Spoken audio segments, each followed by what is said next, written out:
You're listening to WQEE 99.1 FM, The Key in Noonan, Georgia, home of Braves Country with Mac Magee and the Armchair Quarterbacks, weekdays, 3 p.m. Eastern to 5 p.m. Eastern, right here on The Key and YouTube.com at Braves Country. Braves Country today. We're talking Southern sports. We go live 3 to 5 weekdays right here on WQEE. Braves Country today. Southern sports talk with the voice of Braves Country baseball, Mac Magee. Joined every day from sports analysts from all over Braves Country, talking college football, the NFL, Major League Baseball, and what's trending in the world of sports. Braves Country today. We go live 3 to 5 weekdays right here on WQEE. It all starts with just one thing. Glass jars can be reused to store food and spices, as a holder for combs and brushes in the bathroom, or as a container for plants and homemade candles, in addition to simply being recycled. Find tips and more at onethingus.com. Hey folks, this is Mark White with The Mark White Show, and you can tune in to The Mark White Show every Saturday from 11 a.m. to 12 p.m. right here on Rock 99 WQEE The Key, the home of Southern sports and talk. I'm Amy Lawrence, and I'm up late, always, after hours, hanging out with you on CBS Sports Radio. Check it out, 2 a.m. Eastern, 11 p.m. Pacific. Enjoy sun-drenched days, epic stays, and plenty of room to roam in Greater Fort Lauderdale. Our hotels, attractions, and restaurants have taken the Visit Lauderdale's Safe and Clean pledge, so you can relax and explore with confidence. When you are ready for that well-deserved staycation, our 23 miles of golden beaches await. Find wide-open spaces to hike, bike, kayak, and paddleboard. Visit your favorite attractions, then dine out in style in dining rooms or al fresco on waterfront patios. Learn more at sunny.org. Braves Country today. We're talking Southern sports. We go live 3 to 5 weekdays right here on WQEE. Braves Country today. Southern sports talk with the voice of Braves Country baseball, Mac Magee. Joined every day from sports analysts from all over Braves Country, talking college football, the NFL, Major League Baseball, and what's trending in the world of sports. Braves Country today. We go live 3 to 5 weekdays right here on WQEE.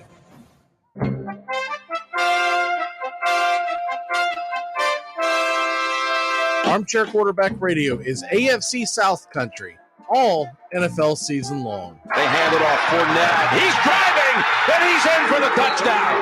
Wow! Drive starts at the 1 and looking for a little breathing room, and they get that and plenty more. Derrick Henry still going. Stays in bounds. He might go. 99 yards for the touchdown. Unbelievable. 2nd and 10. Empty set. Walk downfield. And that is Hilton again. 1st and goal. Ebron. What a year for him. Eric Ebron. Touchdown. Goal. Slant. Caught. Touchdown. Marquise Lee. And he punched the ball into the stands. Deep. And he's got it. Keelan Cole. Touchdown, Jacksonville. Stay locked in to the AFC South on Armchair Quarterback Radio. Here's good news. There's still a need for hundreds of thousands of cybersecurity professionals in the U.S. right now. And My Computer Career is training people to help meet the demand. No IT experience? No problem. Take the free career evaluation today. Start your new life as an IT pro in as little as 4 months. Grants covering up to 53% of the cost are available to those who qualify. It's not rocket science. It's mycomputercareer.edu. Are you looking for a reliable dental practice that not only cares about your teeth, but is friendly to work with? How about one that offers great deals and new patient promotions? Well, your search is over. Most Valuable Smiles in downtown Eatonton, Georgia is committed to giving you the biggest and brightest smile. Right now, get a $99 new patient special, including x-rays and exam. Maybe you're looking for veneers. Most Valuable Smiles veneer special includes 1 free veneer with every 5 purchased. Or get that bright white smile you've always wanted by taking advantage of an exclusive $100 off Zoom whitening treatment when you book today. And don't forget that 2022 is almost over. That means most insurance policies will reset by the new year, and to avoid losing that extra money, you need to use it or lose it. Book an appointment today with Most Valuable Smiles in downtown Eatonton to lock in these exclusive deals. Call 706-623-0318 or visit mostvaluablesmiles.com. Hey, sports fans, it's Rod Peterson here, host of The Rod Peterson Show, inviting you to join us daily for 2 hours of Atlanta's funnest sports talk right here on WQEE. I say fun because it is. You've never heard a show like it because we make the listeners a part of the show every day between noon and 2 p.m. Eastern. You'll hear plenty of the best sports talk, including the latest on the Falcons, the Braves, and more. And who knows, you might even hear you. That's the Rod Peterson Show, daily at noon, right here on WQEE 99.1 FM. Hey, Braves Country! Braves Country HD is bringing you Braves Country Baseball. Braves Country comes to you every Tuesday night and Friday night, and 2 bonus games every week. Hi, I'm Mac Magee, and we'll be bringing you play-by-play, pitch-by-pitch of your Atlanta Braves. It's free to listen. Please like and subscribe. YouTube.com/@Braves Country. Braves Country Baseball for the fans, by the fans. It all starts with just one thing. When recycling, rinse out jars and cans, and avoid recycling wax paper or paper soiled with food. This will reduce recycling contamination. Find tips and more at onethingus.com. What's your one thing? It's the best in sports and entertainment, and get locked in and locked down with Rhino Radio Penitentiary, 7 a.m. to 10 a.m. with your host, me, Ryan O'Neill, each and every morning, right here with the best in sports and entertainment, all the way from professional sports to college sports to River Dragons hockey and everything in between, including some of the very best local and national guests. It's the Rhino Radio Penitentiary, 7 a.m. to 10 a.m. Monday through Friday, right here on 99.1 FM WQEE.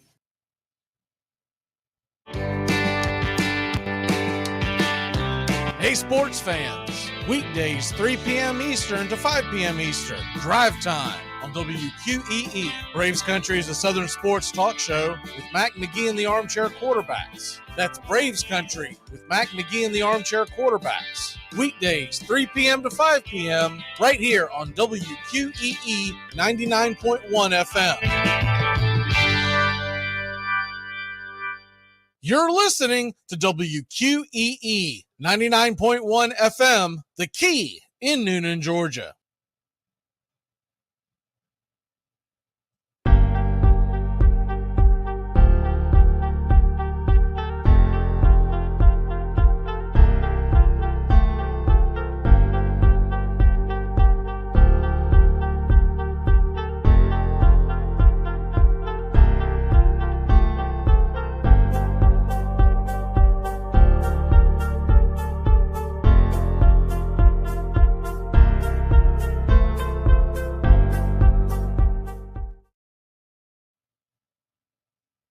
Armchair. You're listening to the Armchair Quarterback Sports Radio, #1 sports station.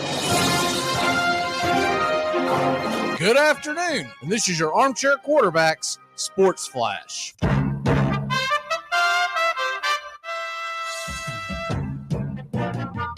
Yesterday, Brian Snicker was asked about Jesse Chavez, then Kyle Wright and Max Fried as they try to work their way back to the team. Oh, yeah, there's no doubt. I mean, we couldn't afford to go 4 or 5 days, with that position and not fill it. You can't even walk on it yet. So, and really, you don't know how long it'll be. So, especially after yesterday in the doubleheader, we needed to, I think if he'd have came in and was strong and walking around today, I think we probably would have been okay to wait a couple of days, but it looks like it's longer than that. I feel like you've been playing the survival game for a while. Yeah. It is. It is survival is what it is. I mean, you just patch things up and go get them, I guess. With Kyle, we haven't asked about him for a while. Do you have anything to do with him? Yeah, no, he's kind of happy today. He was cleared to start his throwing program, so that's good. Passed all the tests and everything, so, he'll, in the near future, be starting his throwing program and working his way back. And where is Max and his? He's throwing.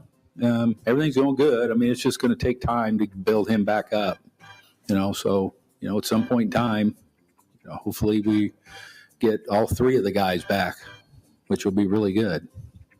Is he going, get close to a lot of people? No. He just kind of showing I think they call them the short box things where they're on the mound, but the catcher's standing up in front of the plate and stuff like that. So, they're going to be sure. It's been a long time now, and we'll work to get him back and do it right. He's got to get on there, like I say, and start throwing real sides and then some live BPs and graduate from there. But it's all good. I mean, they all feel great. That's what the good thing is. They're doing their long tosses and all that other stuff, and him and Dylan both say they feel great. So that's really good. And I think once they, get on that mound and turn it loose there, then if they're feeling good then it's, just a matter of time before we can build them back up. Max Fried on the 60-day IL, as is Kyle Wright. They are both expected back well after the All-Star break, while Jesse Chavez is on the 15-day IL. They hope that it's just that stint. We'll keep you updated right here on Braves Country today as information becomes available. Full slate of Major League Baseball here on a Friday, a TGI Friday. The Atlanta Braves continue their series with the Colorado Rockies. 7:20 first pitch right here on Braves Country HD. Find us on YouTube today. Braves Country HD will bring you pitch-by-pitch, play-by-play of your Atlanta Braves. Jared Schuster will be on the mound versus Dinelson Lamet. Schuster 3-2 with a 5.05. Lamet comes in 1-3 and a 10.38 ERA. Atlanta minus 240 on the money line. Over/under is 10.5. Other games in the National League East started off with the Marlins and Nationals going head-to-head. Sandy Alcantara versus Trevor Williams. The over/under 8.5, minus 160 on the money line. Cardinals and Mets renew their old NL East rivalry from years ago. Mikolas on the mound for the Redbirds. Metropolitans will send Tyler McGill. McGill 5-4 with a 5.14. Mikolas 4-3 with a 4.02. It's a pick'em. Over/under is 9. And at 9:40 Eastern, Philadelphia will continue their road trip. Taijuan Walker versus JP Sears. Philly minus 135 on the money line. Over/under 8.5. Got Friday afternoon baseball. Orioles are at the Cubs. Baltimore comes in 43-25 on the season. While they're 18 over 500, the Cubs are 6 under, but coming off the 3-game sweep of the Pirates. It's Cole Irvin 1-2 with a 7.85 versus Kyle Hendricks. He's 1-2 with a 3.09, coming off a near no-hitter in his last turn. Chicago minus 130 on the money line. Over/under is 8.5. Red Sox and Yankees are back at it again, this time in Boston. Domingo Germán versus Tanner Houck. Boston minus 125 on the money line. Over/under 9.5. Blue Jays and Rangers, over/under 9. Toronto minus 145 on the money line. It's Kevin Gausman versus Martin Perez. Angels are at the Royals at 8-10. Sandoval versus Singer. The Reds are at the Astros. Young Abbott 2-0 with a 0.00 ERA. He'll face off against JP France. Houston minus 170 on the money line. 8.5 is the over/under. Tigers are at the Twins at 8-10. Joe Ryan Day for Minnesota. Pirates at Brewers. Rich Hill versus Julio Teheran. The former Brave is 1-2 with a 1.48 ERA so far on the season. Milwaukee minus 120 on the money line. Over/under is 9. Guardians at the Diamondbacks at 9:40. McKenzie versus Gallen. The Rays are at the Padres. Should be a good series. McClanahan versus Darvish to start it off. San Diego minus 115. Over/under 7.5. White Sox at the Mariners. Michael Kepik versus Wu. Seattle minus 140. Over/under 7.5. Brebbia, 10:10 Eastern versus Sheehan in Los Angeles. One of the great rivalries in all of sports. San Francisco Giants at the LA Dodgers. LA minus 140 on the money line. Over/under 8.5. And your college baseball World Series begins this afternoon. Oral Roberts versus TCU. Tonight, number 7 Virginia versus number 2 Florida. And tomorrow, number 1 Wake Forest versus number 8 Stanford, and the Tennessee Volunteers. 7 Eastern, Saturday evening, ESPN, they'll face number 5 LSU. This is double elimination round robin tournament. And that's your Armchair Quarterback Sports Flash. Stay tuned for Braves Country right here on WQEE 99.1 FM, The Key in Noonan, Georgia, simulcasting on youtube.com at Braves Country.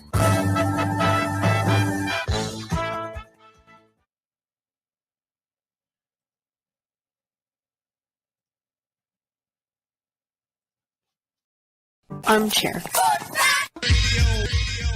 There's something kind of about a kid that's never played baseball. We have been hoodwinked, bamboozled, and flat out deceived. Why did you get so drunk? You got drunk. I'm just really exhausted. What's in that cup? Rum and Cokes. Do you have any idea how important this is? We're trying to save the pub. Really? This is what you're doing? This is what you're doing? Chief, what do you want to do tonight? The same thing we do every night. Try to take over the world. 106 miles to Chicago. We got a full tank of gas, half a pack of cigarettes. It's dark, and we're wearing sunglasses. Hit it. Armchair. YouTube Live. Radio station. The radio station you can call your own. Do you know what listeners like about our station? I like everything. It's always on my radio. We never stop the music, except for now, when I talk. Listening to Braves Country with Mac Magee and the Armchair Quarterbacks. We're here live weekdays, 3 p.m. Eastern to 5 p.m. Eastern, WQEE 99.1 FM, The Key, and simulcasting on youtube.com/@Braves Country. Your first choice for Southern sports. Good afternoon. I'm Mac Magee, and I don't know much, but I know one thing. That Jefferson Chavez dummy that they put up in the bullpen is absolutely classic. Oh! Armchair. Community Access Channel. He's the armchair quarterback. He's full of beer and he's full of snacks. The all-American man. The armchair. Hey, howdy, hi, and how the hell are you? You are watching our YouTube show, our live 3 to 5. You can see the Jesse Chavez picture up, and it is absolutely classic. The bullpen guys decided to have some fun, and they put a dummy together. I can't do it justice. You're just gonna have to go to our page and check it out. But basically, they put a dummy up, put Chavez's jersey on, and they put an X marks a spot type of thing where he got hit in the leg by the ball, and he is on the IL. Now, we got a lot of stuff to get into and a little time to do it. The lineup is out. So with the lineup being out, we're going to dive into that here in a second. But before we get into tonight's game, I do want to touch on last night's game. Big win by the Braves. I mean, these are one of these spots that I really believe that we look back on a season and we forget about. But this was a huge, huge deal last night. Not only did the Braves get the win, which is always nice, but in a 162-game season, I know a lot of fans don't like to hear this, but sometimes the W is not the most important thing. Sometimes it's just resetting the team. But okay, we go in and we get the W. That's great. AJ Smith-Shawver, as I like to call him, the SSAJ, he goes out and pitches almost a quality start. What do you guess? 5 1/3, 5 2/3, whatever it was, 3 earned runs. Really good. 5 2/3. That's right. It was 5 2/3. And then, okay, you're like, all right, well, let's go ahead and try to finish this win off because the offense really ignited and really took off. Let's go ahead and see if we can get some runs of our, some runs. We got the lead. Let's go and slam the door. How are we going to get there? We went through a lot of bullpen on Wednesday with the doubleheader, but we should have some guys available. You would have liked to stay away from as many guys as possible going into the weekend, especially with Chavez going on the IL. And then Michael Tonkin goes out and fires 3 1/3 scoreless innings. Gets his first career save. He's been in the league, 10 years? He gets his first career save, and it was an absolute masterpiece. When he first came in, he was struggling with his command. And then he started getting the curveball going and his command across the board going, and it was an absolute beautiful thing to watch. Shawver looked pretty good as well. Here is Ozzie Albies on the win, and then we'll go from there. We got clips from Ozzie. I got clips from Tonkin. I got clips from AJ. Let's go. Ozzie Albies on the big W. Well, you just keep trusting the process and keep going without looking back, and that's what I do. What'd you think of the pitching staff today? Oh, they did a great job keeping Rockies to only 3 runs, and I'm happy we got the W. When you look at your team in total, the last 4 games, 30 total runs, how dangerous have you guys been offensively during this stretch? Yeah, I can even get better. That's like I said yesterday. Once everything is working, everything's going to be great. Thank you again for all the fans. They come and support us every night. So that was Ozzie right after the game. Ozzie had a big night, and look, they put him up in the number 2 spot against the left-hander. Freeland never had a chance. The Braves have absolutely pounded left-handed pitching. Now, that's great and all, but you got to figure when we hit October, we're not going to see a lot of left-handed pitching because they're absolutely destroying it. But Freeland, man, he really took one on the chin there. Got pounded by the Braves, and so the Braves go out and put up 8 runs. AJ Smith-Shawver, his second career start, out there in front of the home crowd. Second career start in front of the home crowd. Let's get his comments after the game. Few pitches I missed up, but for the most part, I felt pretty good tonight. Definitely feeling more comfortable on the mound, for sure. Did the guys celebrate you a little bit? Yeah, just a little something. What, not only to get the first win, but you knew what happened yesterday. You knew they were thin out there. How good does it feel just to come out and pitch into the 6th inning as effectively as you did? Yeah, I mean, that was obviously the plan. I knew we were spread thin out there, so I just wanted to try to eat up as many innings as I could. I'm glad they sent me out in the 6th to try to eat up some more, but definitely it was nice to try to help them out a little bit today. What'd you tell Snit when you went back out there for the 6th inning before you went out there and wanted to send you back out there? I didn't say anything, honestly. They just came in after they came in the 5th. They were like, they never said anything. They didn't shake my hand. So I was like, all right, let's do it. Let's try to get another one out there. So that's it. Did it feel like the games kind of slowed down for you inning by inning? It just seemed like your stuff just kept getting better and better. Yeah, I mean, I think it is just like the comfortability and just starting to just kind of find and be comfortable. So that was AJ, the SSAJ, as he's becoming affectionately known here. And he went out there and pitched a great game. Did he look perfect? No. This kid, man, he's starting to find his groove. And I'll tell you what, you can tell a big difference between his first outing and even his second outing, really, compared to last night, because of the comfortability, you're starting to see the velocity go up. And I think a lot of that has to do with when he first comes in. I mean, the kid's 20. He comes in, he's just trying to guide the ball there. And probably he's probably all in his head. Now he's starting to feel it. Wait till this kid gets 5, 6, 7 starts in, and he's just out there throwing. He's just out there delivering the ball. That's going to be a fun thing to see. And he continues to get better and better and better. So Shawver goes out there, absolutely pitches a beauty.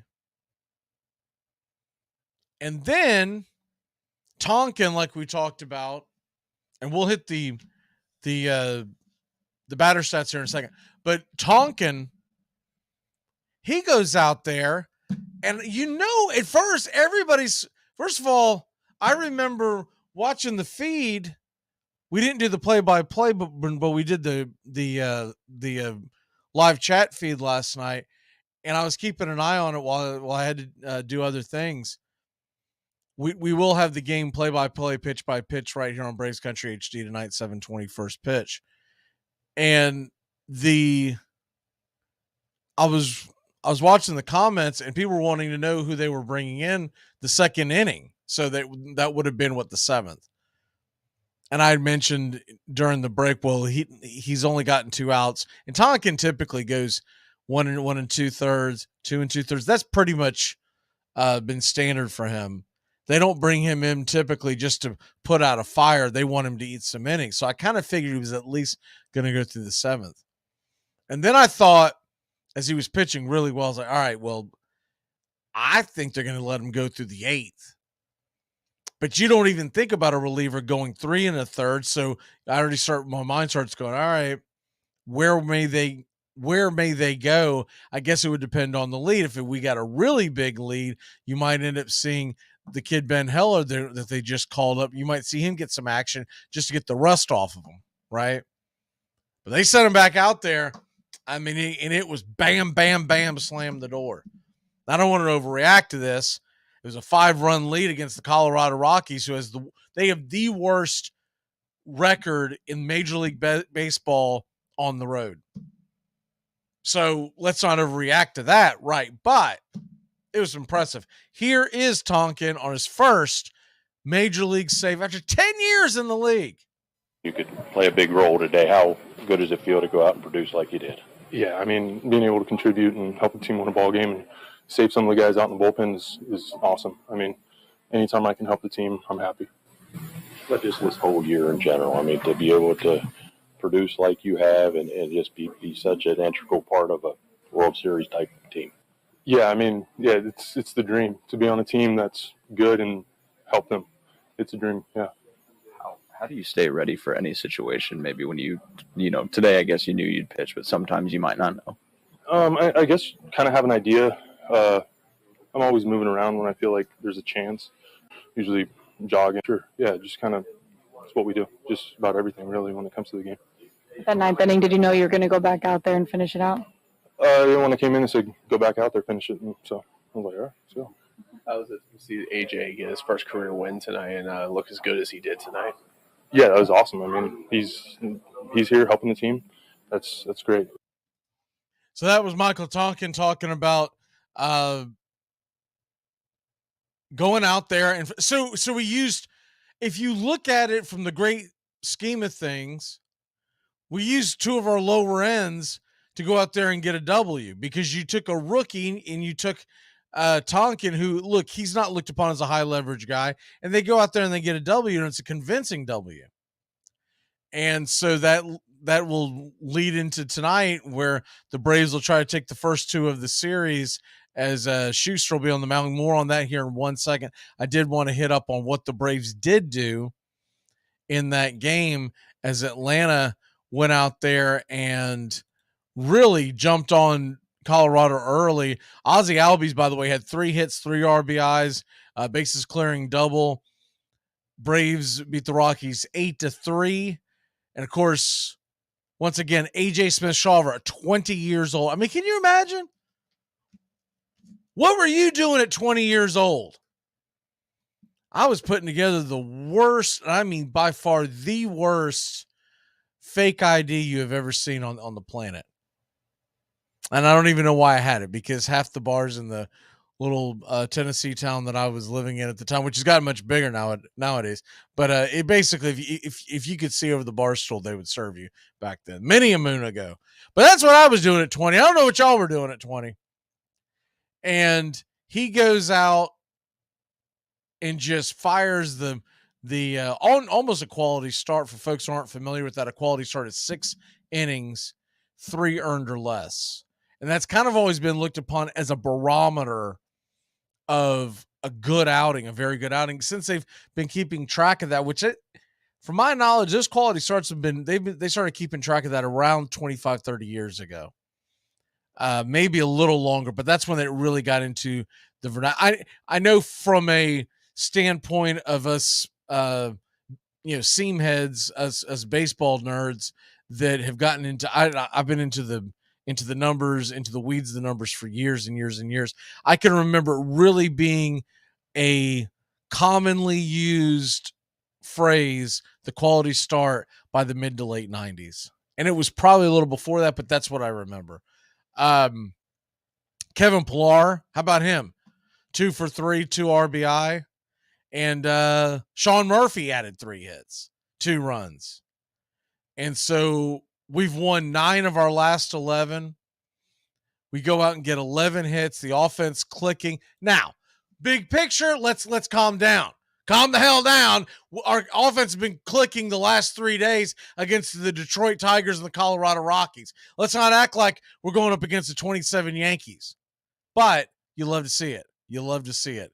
And Atlanta kept them off. But they made a little noise, and there were a couple of rocky moments in the actual game itself from the pitching standpoint. But all in all, you got to love the perfect serve. Typically in a Major League Baseball game, you're not going to go cruising through unless you have some of the great outings we've seen from a Spencer Strider or a Max Fried, or the list goes on and on and on. But when Murphy gets 3, it's Albies gets 3. That home run by Matt Olson, if you missed that one, holy cow, 464 happy feet over the wall. And I can't do it justice. If you haven't seen it, pull it up at some time this weekend. It went crawling up the crowd. I mean, you just keep it going. Oh, on and on and on and on. I thought that thing was going to draw rain. It was unbelievable. And last night also, you got an RBI by Zuno. I thought this was one of the better at-bats of the entire game of anybody. And it's going to get slept on, but we have a runner at third and 1 out, and Ozuna comes to the plate. This is after, I believe it was Olson that pulled Murphy over. Yeah, it was. Because remember, Olson was pushed down to the 5 spot last night. More on that in a second. Olson, a very productive out, gets Murph from second to third. After Murph led off with the double, he goes second to third. And then there's 1 away, and Ozuna comes up, and Ozuna makes sure that he gets a fastball that he can handle and send it. And yes, it died at the wall, but it was so deep, Murph probably could have crawled to home plate. So that was a huge, huge play right there in itself, because we just answered a run back. So the team in general just played very well. Even Arcia, who you're going to say, well, he didn't do anything. Yeah, he did. He drew 2 walks. He scored 2 runs, batting .327. Harris even got a hit. He's 1 for 4. His batting average crawling. Of course, when your batting average is that low, anytime you get base hits, it's going to improve it. But still, we had a lot of guys well below the Mendoza line not too long ago, and now Harris still has the lowest of the batting averages at this point. But it's .222. It's not as putrid as it was. Ozuna's batting .242. Olson .232. So those are the 3 right now that are at the bottom of the barrel, so to speak. But these guys are coming on, and look, hitting is contagious. All these guys start hitting and start collecting hits together and getting on. The next thing you know, the pitcher's in trouble, working out of the stretch as opposed to the windup. That it all is affected. All right, let me go ahead and take the Jesse Chavez. I mean, that is a funny picture. Let me take the Jesse Chavez. In case y'all missed that, if you're just joining us, Jesse Chavez, the bullpen guys, they made a joke. They made a joke of a mannequin and of Jesse Chavez out in the bullpen. He's so well thought of, and they basically took a mannequin and put an X marks the spot on the knee, put a Jesse Chavez jersey on there, basically saying, "We miss you, buddy."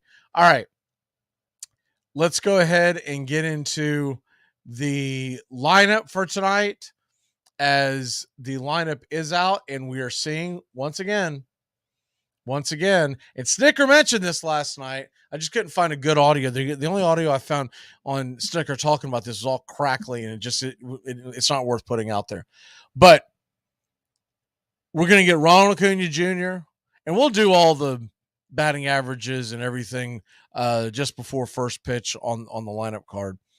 But we're going to get Ronald Acuna Jr. and Ozzie Albies is going to be batting second. And this time there's a righty on the mound, Denelson Lamet. So this isn't just a lefty thing. They have switched it up. And you got Riley batting third, Darnode batting fourth, Murphy's going to take the day off, which means he'll be back in the lineup tomorrow. It'll be a day game after a night game. And then you'll have Olsen is in the 5 spot again, followed by Ozuna.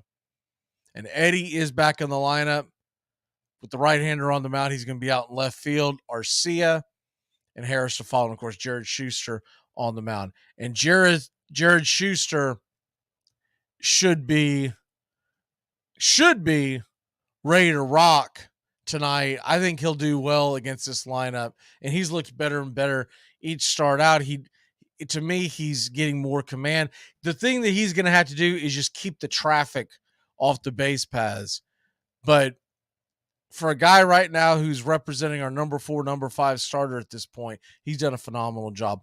Braves once again, 7:20 first pitch. 7:20 first pitch, and we'll have it here, pitch by pitch, play by play, as we're getting ready for it and getting you set for it. Braves are heavy favorites tonight. So my pick to click against the right-hander, Lamet, who's given up a lot of fly balls. It seems a little on the nose to go with Olsen after that big home run. So give me Money Mike. I'll take Money Mike to click tonight.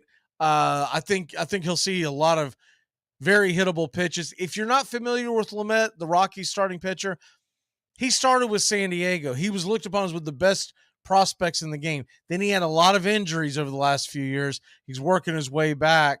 And look, he's got an ERA over 10. You don't love that if you're a Rockies fan. But he does, the one thing the guy does, he can bring it. He's a fireballer. But he's still working his way back, and let's be honest, the Rockies are still in a rebuild, so that's why he's on this team. Would Dinelson, Lamet be in the starting rotation for most? No, but he's getting an opportunity, and the Braves should be able to score, which means if Schuster can keep the run total down, get us close to a quality start, somewhere near that 6 innings and 3 earned runs, Braves have a very good chance of pulling this off. All right. Let's take a really quick break. Bobby is on the way. By the way, tonight, want to make sure I got this right before I give you the particulars. Tonight, right here on 99.1 FM WQEE, 6:50 is your pregame show for the Hoots baseball, and the Chattahoots are going to take on the Atlanta Crackers tonight at 7:05 first pitch. So 6:50 is the pregame for that, 7:05 first pitch. And we'll mention this a few more times throughout the broadcast, but that's tonight, a Friday night baseball edition here on 99.1 FM. If you're looking for the Braves Country, just find us over on YouTube, Braves Country HD. We simulcast here on 99.1 FM, WQEE, and along with Braves Country. Look for Braves Country HD on YouTube. All right, let's go ahead and take that real quick break. When we come back, Bobby's coming in. We have begun our mini camps. So we're going to talk a little football today on a Football Friday, and we got a lot more stuff in store, plus a lot more baseball to get into. Real quick update in Chicago. The Cubs lead the Orioles 3-1, so I'm sure Tones is excited about that. We'll talk to him here at the top of the hour. Keep it locked in here on WQEE 99.1 FM. We'll be back in a flash. It's summertime, and that means the return of all the fun and excitement of Chattahoots baseball at historic Golden Park. Bring the whole family down for a night of fun. Tickets start as low as $10 with a discount for kids, seniors, and active military. Or celebrate a special night at the park with a group package or suite night. For game dates and more, visit GoHoots.com. That's GoHoots.com. It's the best in sports and entertainment, and get locked in and locked down with Rhino Radio Penitentiary, 7 a.m. to 10 a.m. with your host, me, Ryan O'Neill, each and every morning, right here with the best in sports and entertainment, all the way from professional sports to college sports to River Dragons hockey and everything in between, including some of the very best local and national guests. It's the Rhino Radio Penitentiary, 7 a.m. to 10 a.m. Monday through Friday, right here on 99.1 FM WQEE. It's baseball season now, but hockey will be back before you know it. Join the Columbus River Dragons as they celebrate the team's 5th anniversary season in 2023-24. Season tickets are on sale now with no price increase from last season. Lock up your favorite seat for every exciting moment. Call the River Dragons at 706-507-4625 or go online to rdragons.com. That's rdragons.com. River Dragons Hockey. Get fired up. Are you looking for a reliable dental practice that not only cares about your teeth, but is friendly to work with? How about one that offers great deals and new patient promotions? Well, your search is over. Most Valuable Smiles in downtown Eatonton, Georgia is committed to giving you the biggest and brightest smile. Right now, get a $99 new patient special, including x-rays and exam. Maybe you're looking for veneers. Most Valuable Smiles veneer special includes 1 free veneer with every 5 purchased. Or get that bright white smile you've always wanted by taking advantage of an exclusive $100 off Zoom whitening treatment when you book today. And don't forget that 2022 is almost over. That means most insurance policies will reset by the new year, and to avoid losing that extra money, you need to use it or lose it. Book an appointment today with Most Valuable Smiles in downtown Eatonton to lock in these exclusive deals. Call 706-623-0318 or visit mostvaluablesmiles.com. You shut up! Why? You make me change restaurant, but nobody come. But where are people? You see people? Show me people. There are no people. You bad man. You very, very bad man. Bad man? Could my mother have been wrong?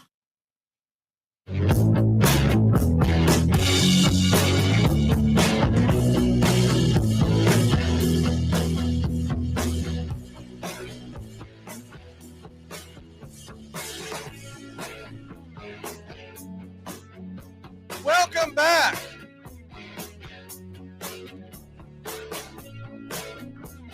We're at halftime of the first hour of Braves Country today, and Bobby's joined us here on a Football Friday. Bobby, how the hell are you? I'm doing great. How about you?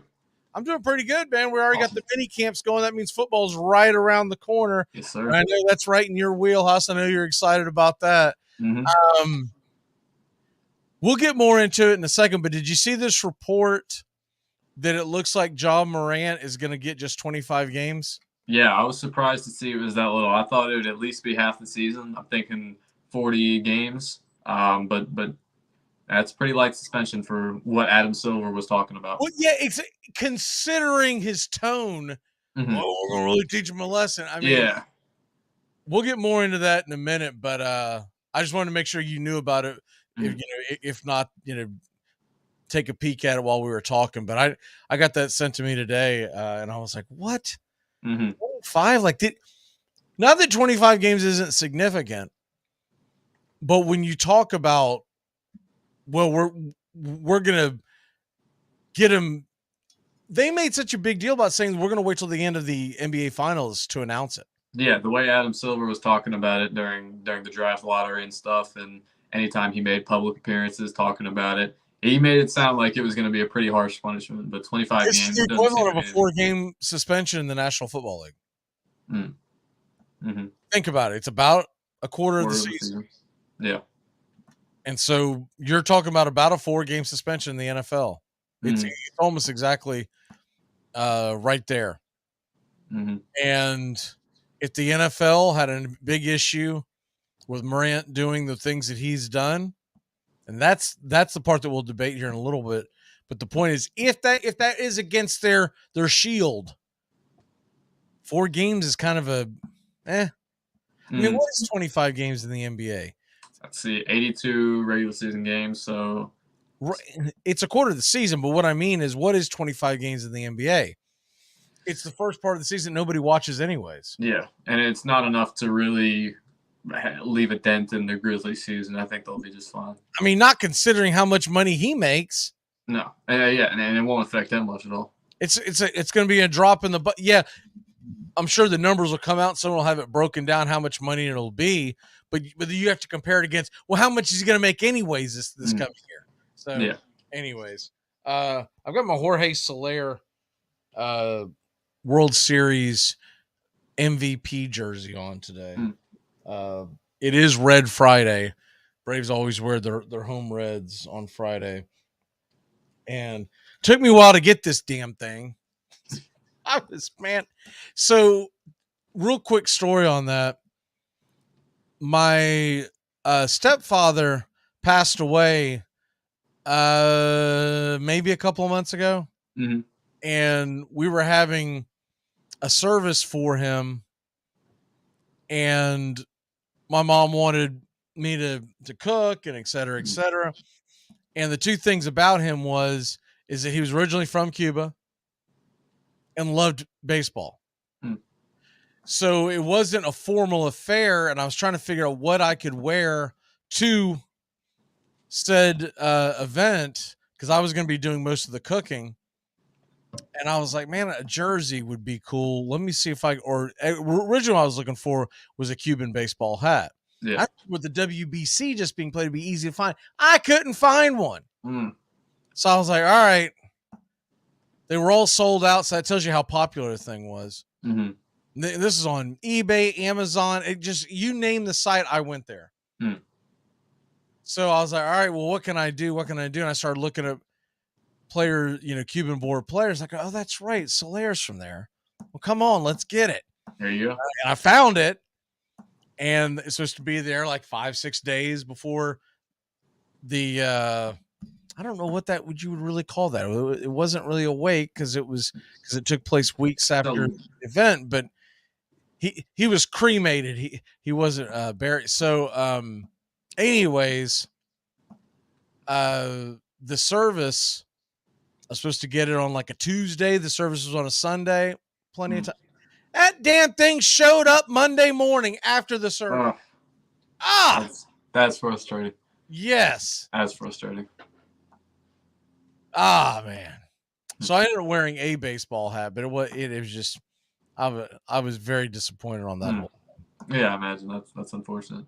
And yeah. I'm sorry for Anyways, that's the story by why I have a Jorge Soler jersey on. Because I don't know I don't think I've worn it on the show yet.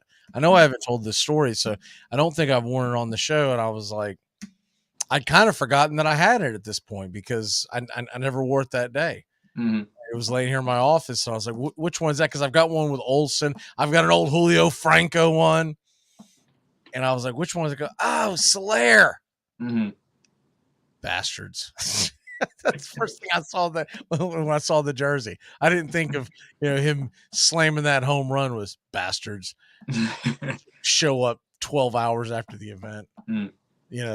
You order the damn thing 2 weeks ahead, and it says, give them plenty of time to get to. I ordered from a company in Florida, but for whatever reason, they mailed it from Florida to New York. Then it got stuck in transit, and then eventually made it back to Florida. I was like, damn it, dude, I could have walked over there. They should have had that thing to you in 2 days. It was a Tampa was the city that the company was at. But anyways, we get sidetracked. That's what I do. Let's get into doing our mini camps, football mini camps. And I wanted to get these off the docket because these are the teams that are near and dear to the hearts of the guys that do the show. But we will end up doing a lot of your normal SEC, ACC, NFC South, AFC South type of football. But I wanted to get these off the docket so we kind of launch it and get it going. We'll end up doing Notre Dame next week with Joey. Yesterday we took one for the team and took USC and UCLA off the docket. So it gets much more exciting as the weeks go on. Essentially, there's a couple that I'm like, well, I feel like I have to do this one. Mm-hmm. And yesterday was one of those ones. I'm like, USC is going to be they're going to be a playoff contender. Mm-hmm. They're going to have the guy that everybody's going to be tanking for. Yeah. And UCLA, let me get your take on this. We have them just on the outside looking into the playoffs. Does USC finally crack the door open and get the playoffs? If it's not this year, I don't have a lot of hope for them. I know that defense was terrible last year, but they got Caleb Williams, the best quarterback in the country, in year 3. I think they get in this year. I do think they get in. I don't know if I'm confident in saying they'll be the 1 seed. I think they might drop a game and drop a couple rankings, but I think they crack that top 4. See, because of that defense, it's why I've got them on the outside looking in, because I do think, even though they're in the Pac-12, and we all know what the narratives always are in the Southeast, because, man, it's funny how Southern sports fans will talk about elitist. They'll sit there and talk about, oh man, there's a Yankee or a Red Sox bias, da da da da da.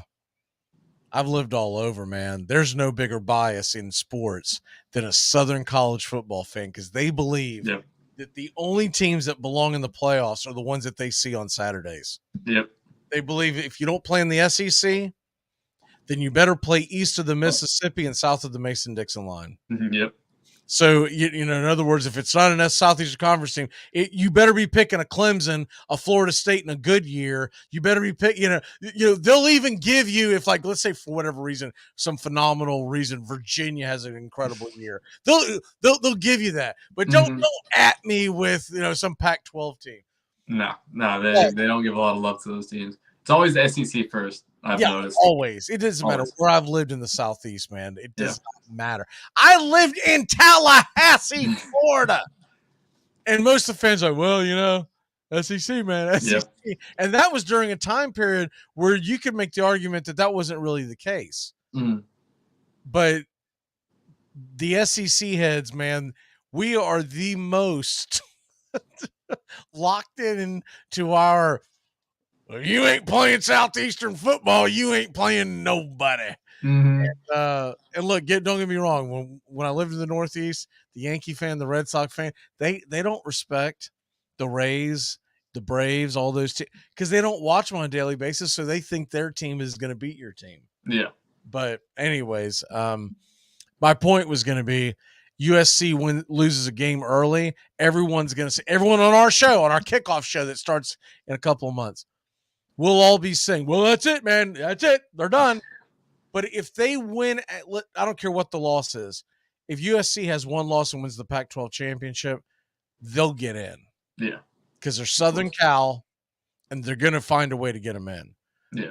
My biggest concern is, with that whole argument is, I don't think that defense is going to be good enough to not – and they don't have the hardest of schedules. But it's just going to take 2 losses, 2 games out of 13 where the defense doesn't keep you, under 40.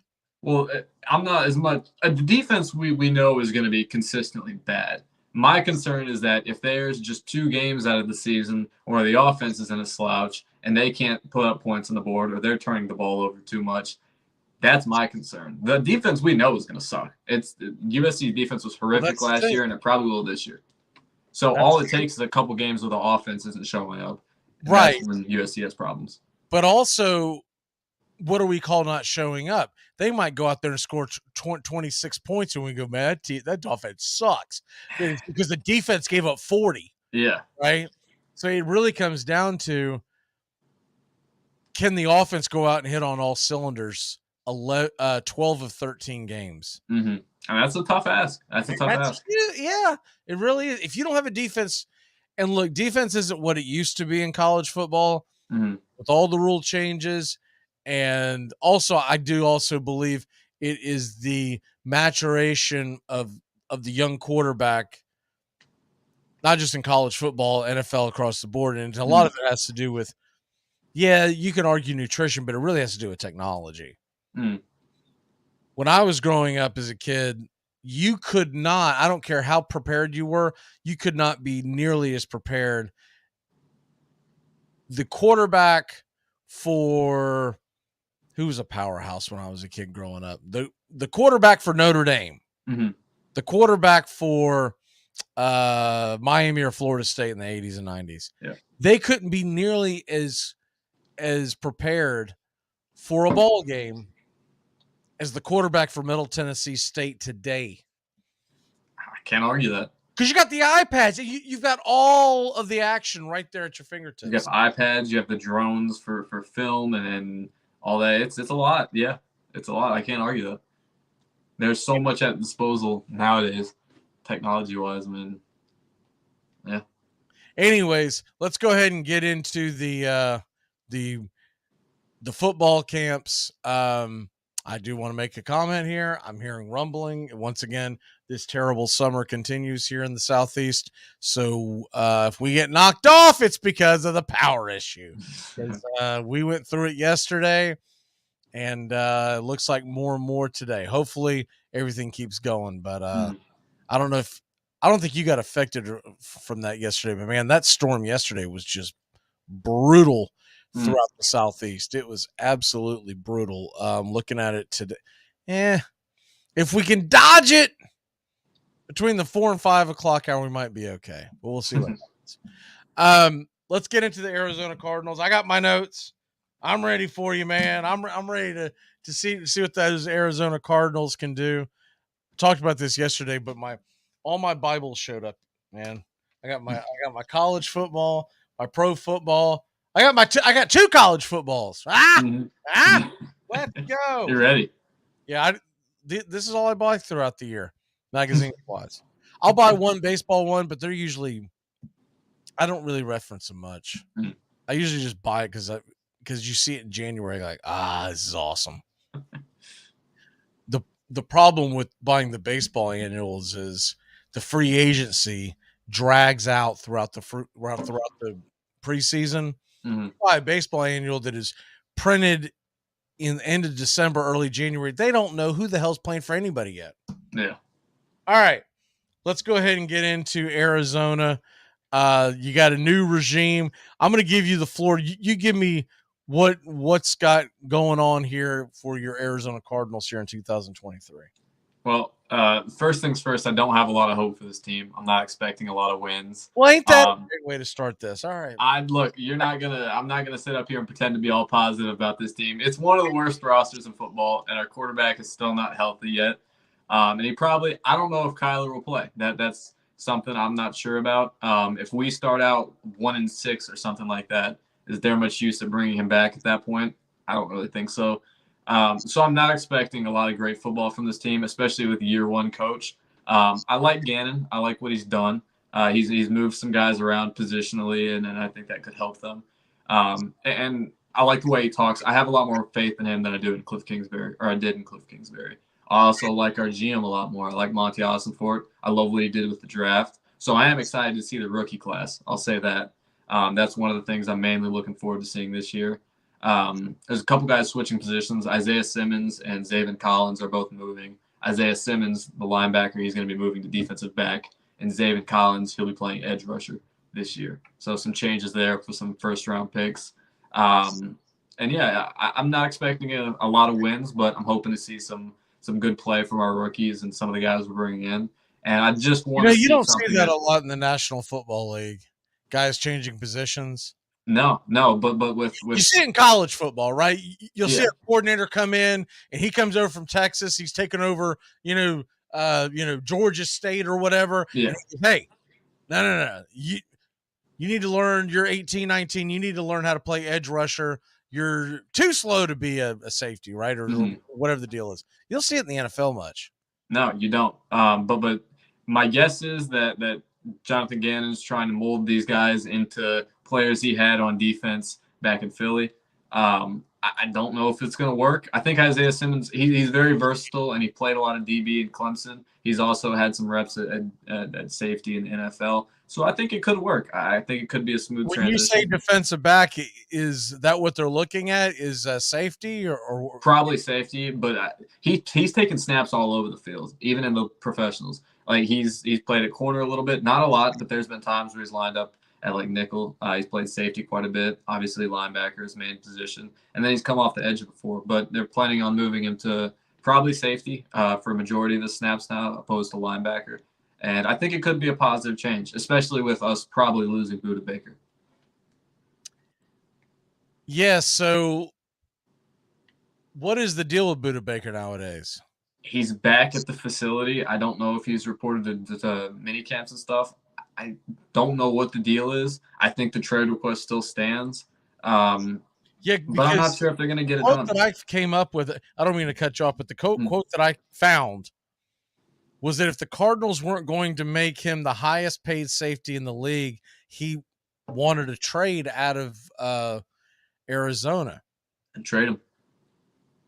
Because he's not the best safety in the league. I love Budda Baker, and I think he's a great leader for this team. Didn't but he just on the get field, a contract extension? He did just get a contract extension too, and that's another reason that I'm not too happy with that. And something that I'll make note of that frustrates me is I know people had a lot of gripe for Kyler Murray whenever he was not showing up to training camp when he was trying to work on that contract extension.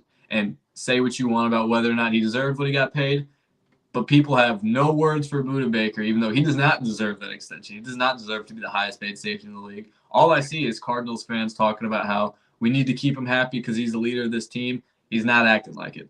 And if he wants to walk, if he isn't getting paid the most in the league amongst safeties, let him walk. We're a rebuilding team. We don't need him. He's not the best safety in the league. It should be a pretty simple decision. Go get a pick for him and just cut ties. That's what I think about the situation. Yeah, I'm drawing a blank on the guy's name, but do you remember the safety that demanded a trade from the Jets that went Jamal out? Adams. Yes, Jamal Adams. It reminds me of the same situation where he had just gotten an extension, then all of a sudden he didn't want to play for the Jets. Yep. Which is really ironic now because, if you were with the Jets, I think you're in a much better situation. Not that it's doomsday in Seattle, but I mean, but he also saw a bit of a decline in Seattle play-wise. He was a great fit in New York. He was doing great for the Jets, but he hasn't been worth those 2 first-round picks they gave up for him. No, and who is worth that? No, not any safety in my mind. Maybe Minkah Fitzpatrick. You can make an argument for him. But safeties aren't a valuable enough position to net that type of return anymore. So if we can just get a day 2 pick for him, I'm happy. And so you got the Budda Baker thing. And then the other thing that I came across I found interesting is that they're talking about how the head coach coming in from Philadelphia that obviously wants to kind of build the team like the Eagles. So he's going to try to lean on building the defense, et cetera, but that also expects to be a much more concentrated on the running game. Mm-hmm. And is James Conner going to be your bell cow this year? He probably will be because unless there's some late round pick rookie or undrafted rookie maybe who steps up big time, I think it'll be him. I don't hate it. I don't like him as a bell cow running back. I think he's good in short yardage situations. But if we're going to rely heavily on the run, we need a more a running back who can catch passes out of the backfield to go along with them, a running back who can do the things that he can do. So it's going to be tough to completely rely on the run game this year if it's just James Conner. But we can't rely on the passing game. I can tell you that much. I don't even know who our quarterback's going to be. I can't say that the passing game is – that was going to be my next question to you. Is it Colt McCoy? It might be Colt McCoy. It might be Clayton Tune, the rookie we picked late. He's looked solid in training camp so far. He could maybe start. I think it would ultimately be Colt McCoy. But regardless, I'm not confident in the passing game, especially with the loss of Hopkins too. It doesn't help our case. Yeah, that's Colt McCoy can help manage. I mean, he's the ultimate game manager. And I know that's a slap in the face to a lot of guys that don't like to be called that, but he is. Yes. Colt McCoy is 123 yards waiting to happen. Right? Yeah. He's going to be like check downs and handoff all game. 15 of 19. He won't throw any interceptions, 123 yards, and you hope you can squeeze out a 16-14 victory. It's nothing but check downs and handoffs all game with him. We saw it anytime he stepped up when Kyler got hurt in the last couple of years. It's very boring, but he doesn't turn the ball over. I'll give him that. And so when you look at that, my next big question would be the wide receiver position. Yes. because obviously Marquise Brown is the man now. Yep. With D-Hop being gone. And Rondell Moore, when he's been healthy, he's been good. He's been solid. But the problem is keeping him healthy. What did you get? Probably around 7-ish games from him last year. It wasn't much. And I know a lot of it had to do with, okay, we suck. Let's shut him down for the year so he doesn't get hurt again. But he still wasn't very reliable. He gets hurt a lot, and it's typically leg injuries, a lot of hamstring injuries with him.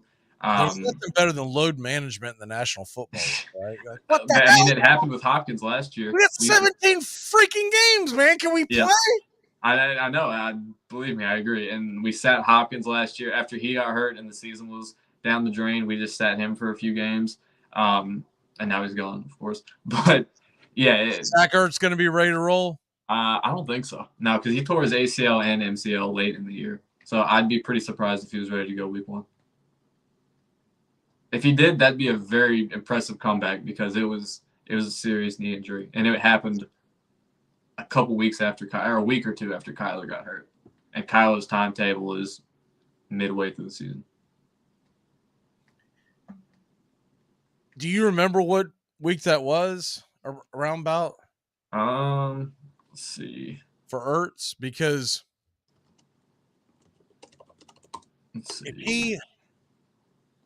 I thought it was as early as November, but if it was later, it's going to be tough.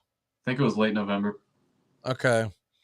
So I'm seeing December 8th, he had surgery to repair both his ACL and MCL. So for argument's sake, we'll just say it happened beginning of December. Yeah, man, that's going to be tough.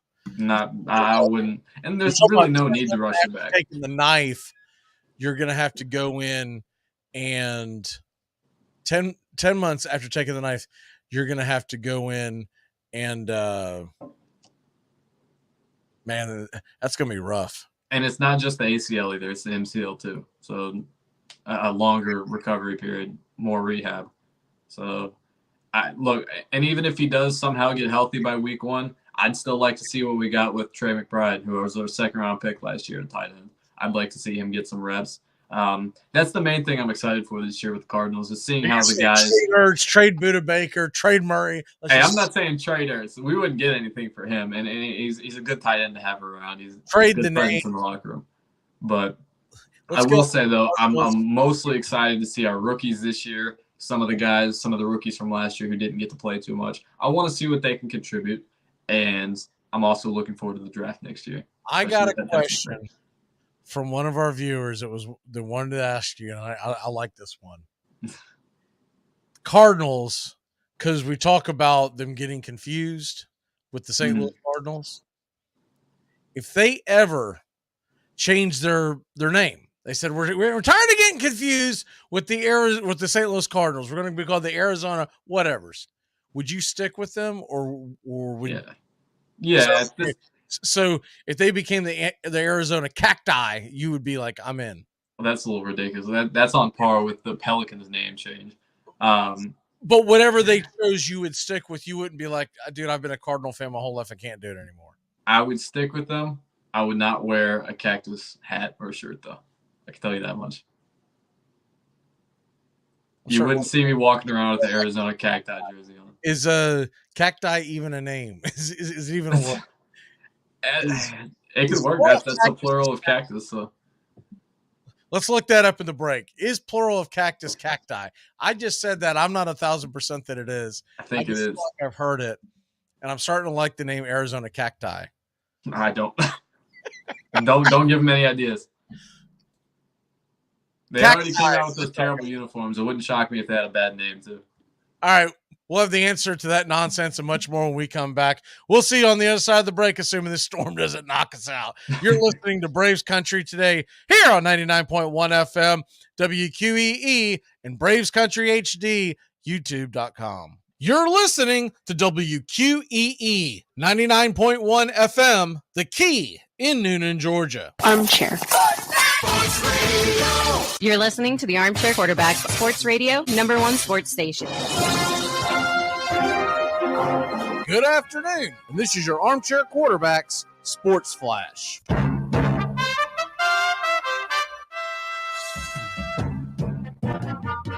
Yesterday, Brian Snitker was asked about Jesse Chavez, then Kyle Wright and Max Fried as they try to work their way back to the team. Oh, yeah, there's no doubt. I mean, we couldn't afford to go 4 or 5 days, with that position and not fill it. You can't even walk on it yet. So, and really, you don't know how long it'll be.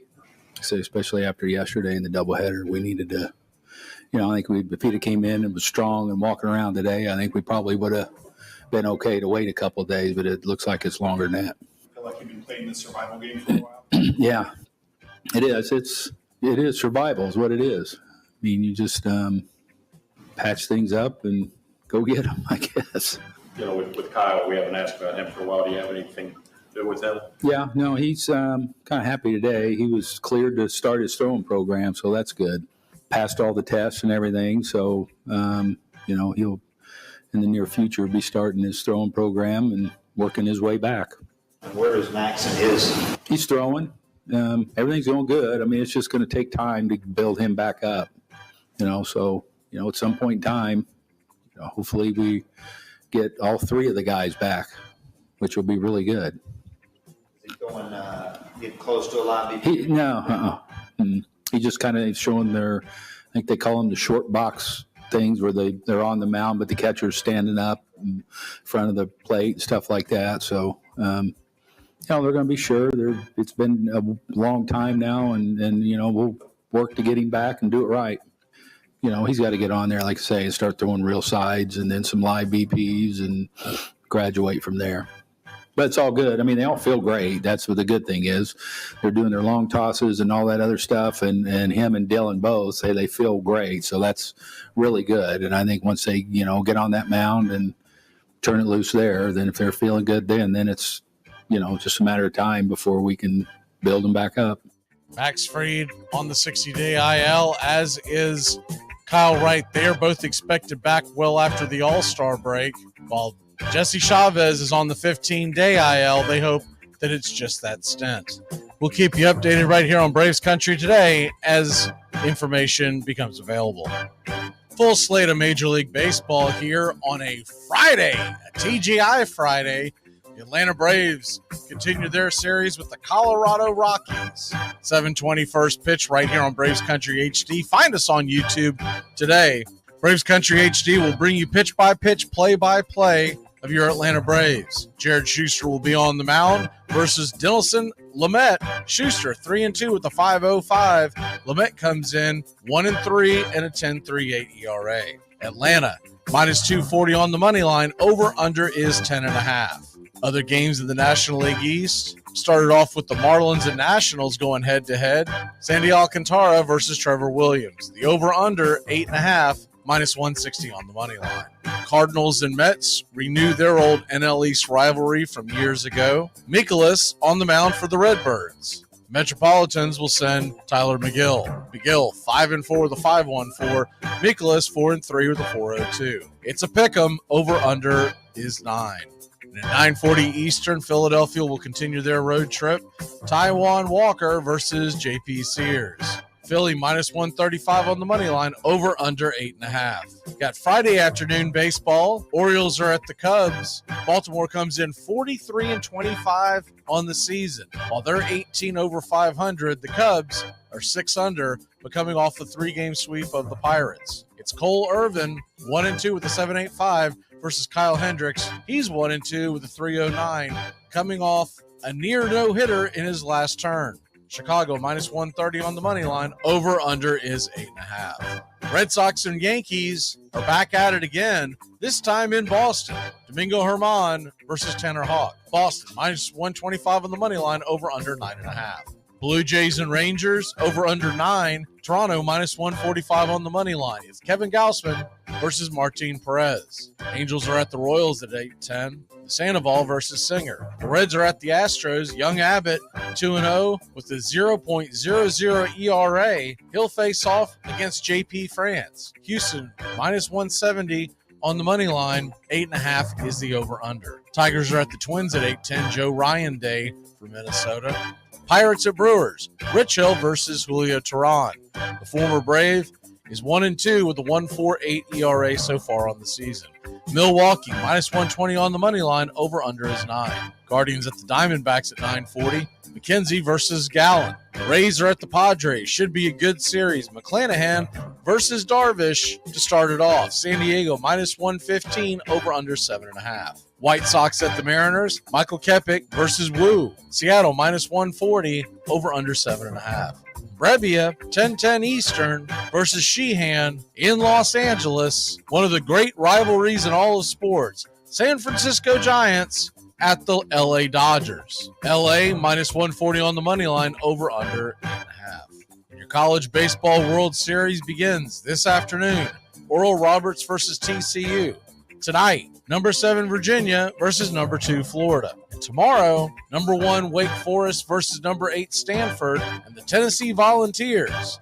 7 Eastern, Saturday evening, ESPN, they'll face number 5 LSU. This is double elimination round robin tournament. And that's your Armchair Quarterback Sports Flash. Stay tuned for Braves Country right here on WQEE 99.1 FM, The Key in Noonan, Georgia, simulcasting on youtube.com at Braves Country. I am definitely down for some rock climbing. Yeah, me too. I am down. I am totally down. Lock me down. Cool. So, what do you say we climb a rock mañana? Mañana. Mañana might be a problem. I'm supposed to have a boil lanced mañana. You know, I think they charge me if I cancel with only one mañana's notice.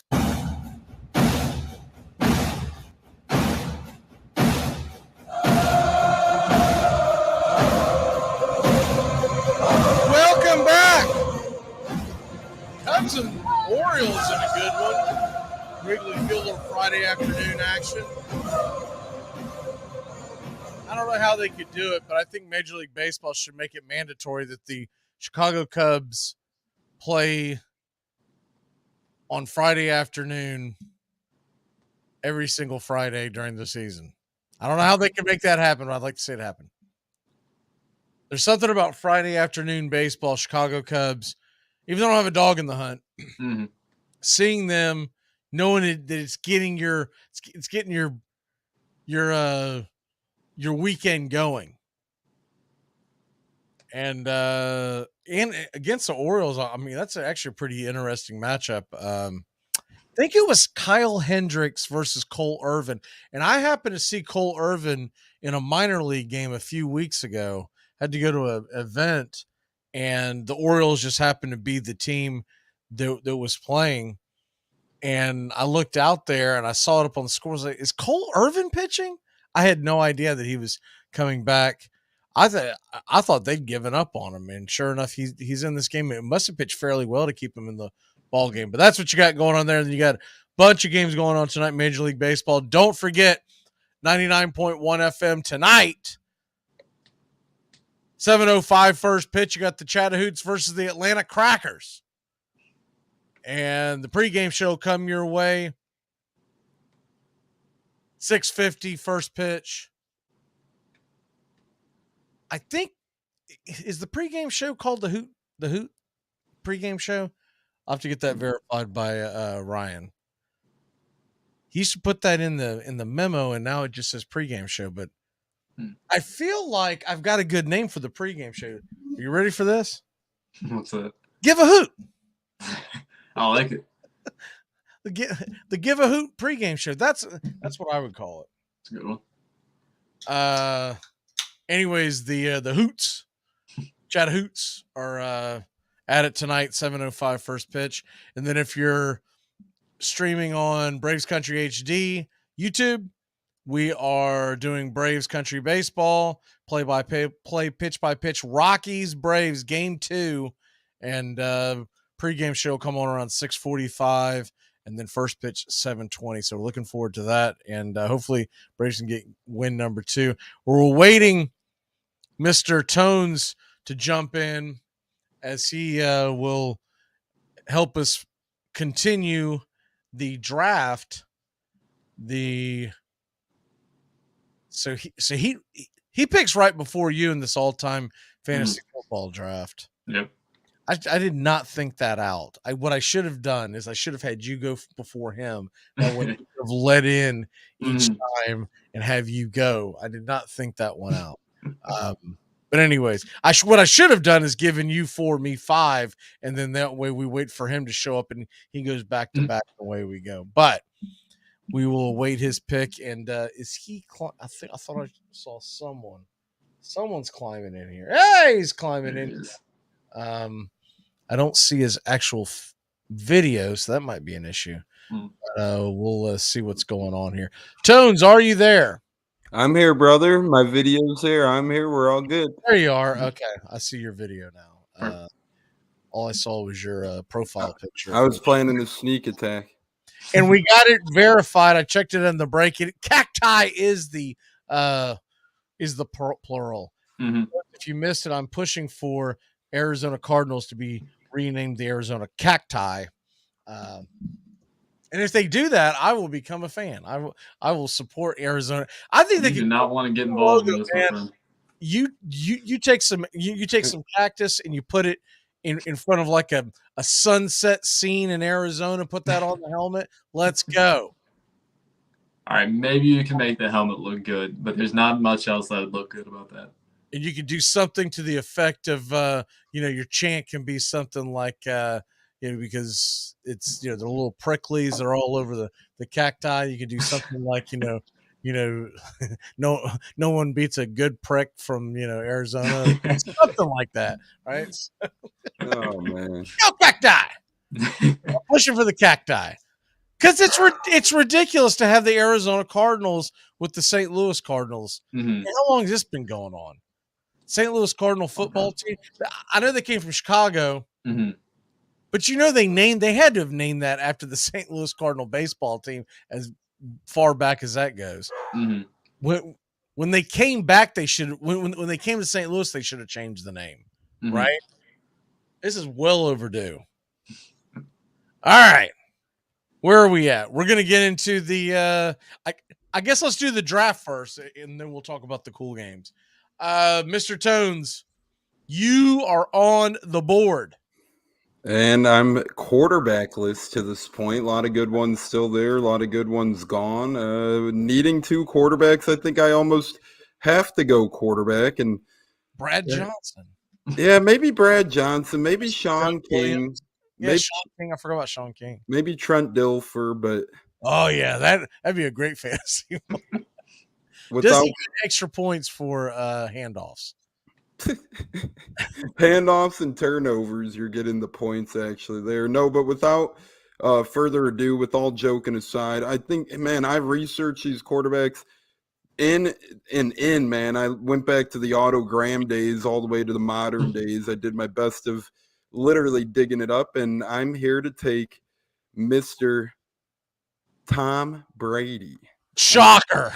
I'm taking the 07 Patriots Brady, where I actually have Randy Moss too, so that was quite the year.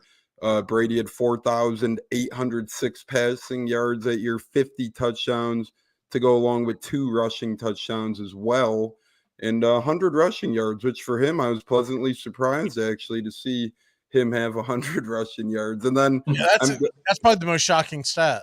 Exactly. I'm like, hey, I'll take those points. And then 2021 Brady with the Bucks, 5,316 passing yards, 43 passing touchdowns, and 2 rushing touchdowns to go along with 81 rushing yards. So not the fleetest of feet for him, not the rushing quarterback that we're used to nowadays in fantasy, but he aligns more with the Aaron Rodgers, Drew Breeses, Peyton Manning. 07 was the year that they went undefeated during the regular season, right? Yep, and they lost to the Giants in the Super Bowl. Correct.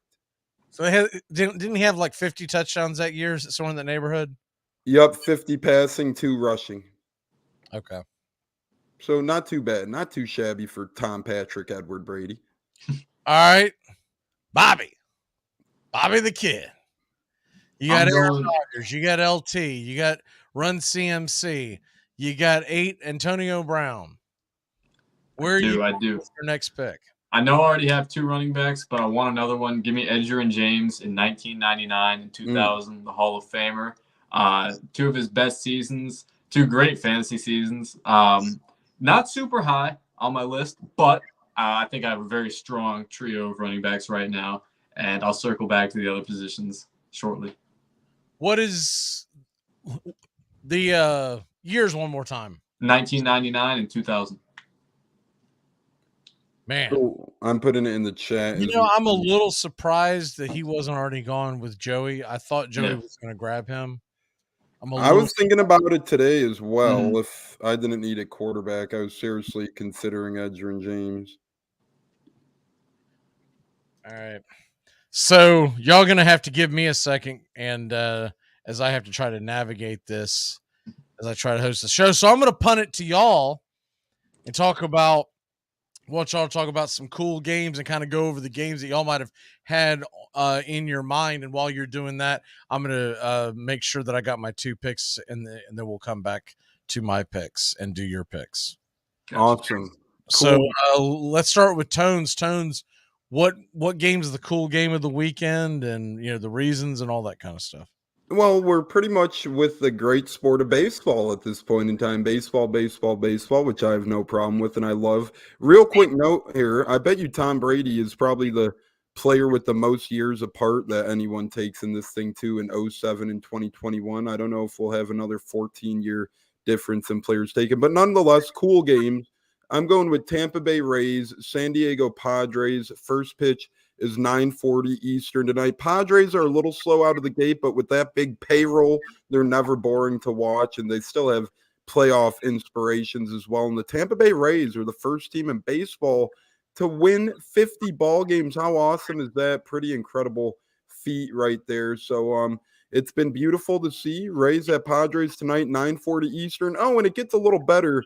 2 fellows named Shane McClanahan and Yu Darvish are on the mound. So a battle of some behemoth pitchers there. And McClanahan's looking pretty ripe for AL Cy Young right now as well. So the Rays got a good thing going right now, and I don't think it's stopping anytime soon. And the Padres have a big payroll. They got to start playing up to the hype. Let me ask you something real quick about the baseball. Orioles Cubs series. Mm-hmm. By the way, Madrigal just tried to lay down a bunt. I think they might have got him on the hand. Cubs up 6-2 as well. Yeah, they just got it. Well, I thought they got him on the hand, but he's back up there batting again. So I guess they didn't. He was shaking his hand like they got it. Any plans to go to either one of those games this weekend? I was at yesterday's game against Pittsburgh. That was pretty fun. I'd be going this weekend. I was actually considering, but with Father's Day, and then I'm having a couple it's not my birthday yet, but I'm celebrating my birthday early tomorrow as well. And then with the 120 game today, I couldn't find time to get down there. Although I'd love to, I just couldn't make it happen. What are your Father's Day plans?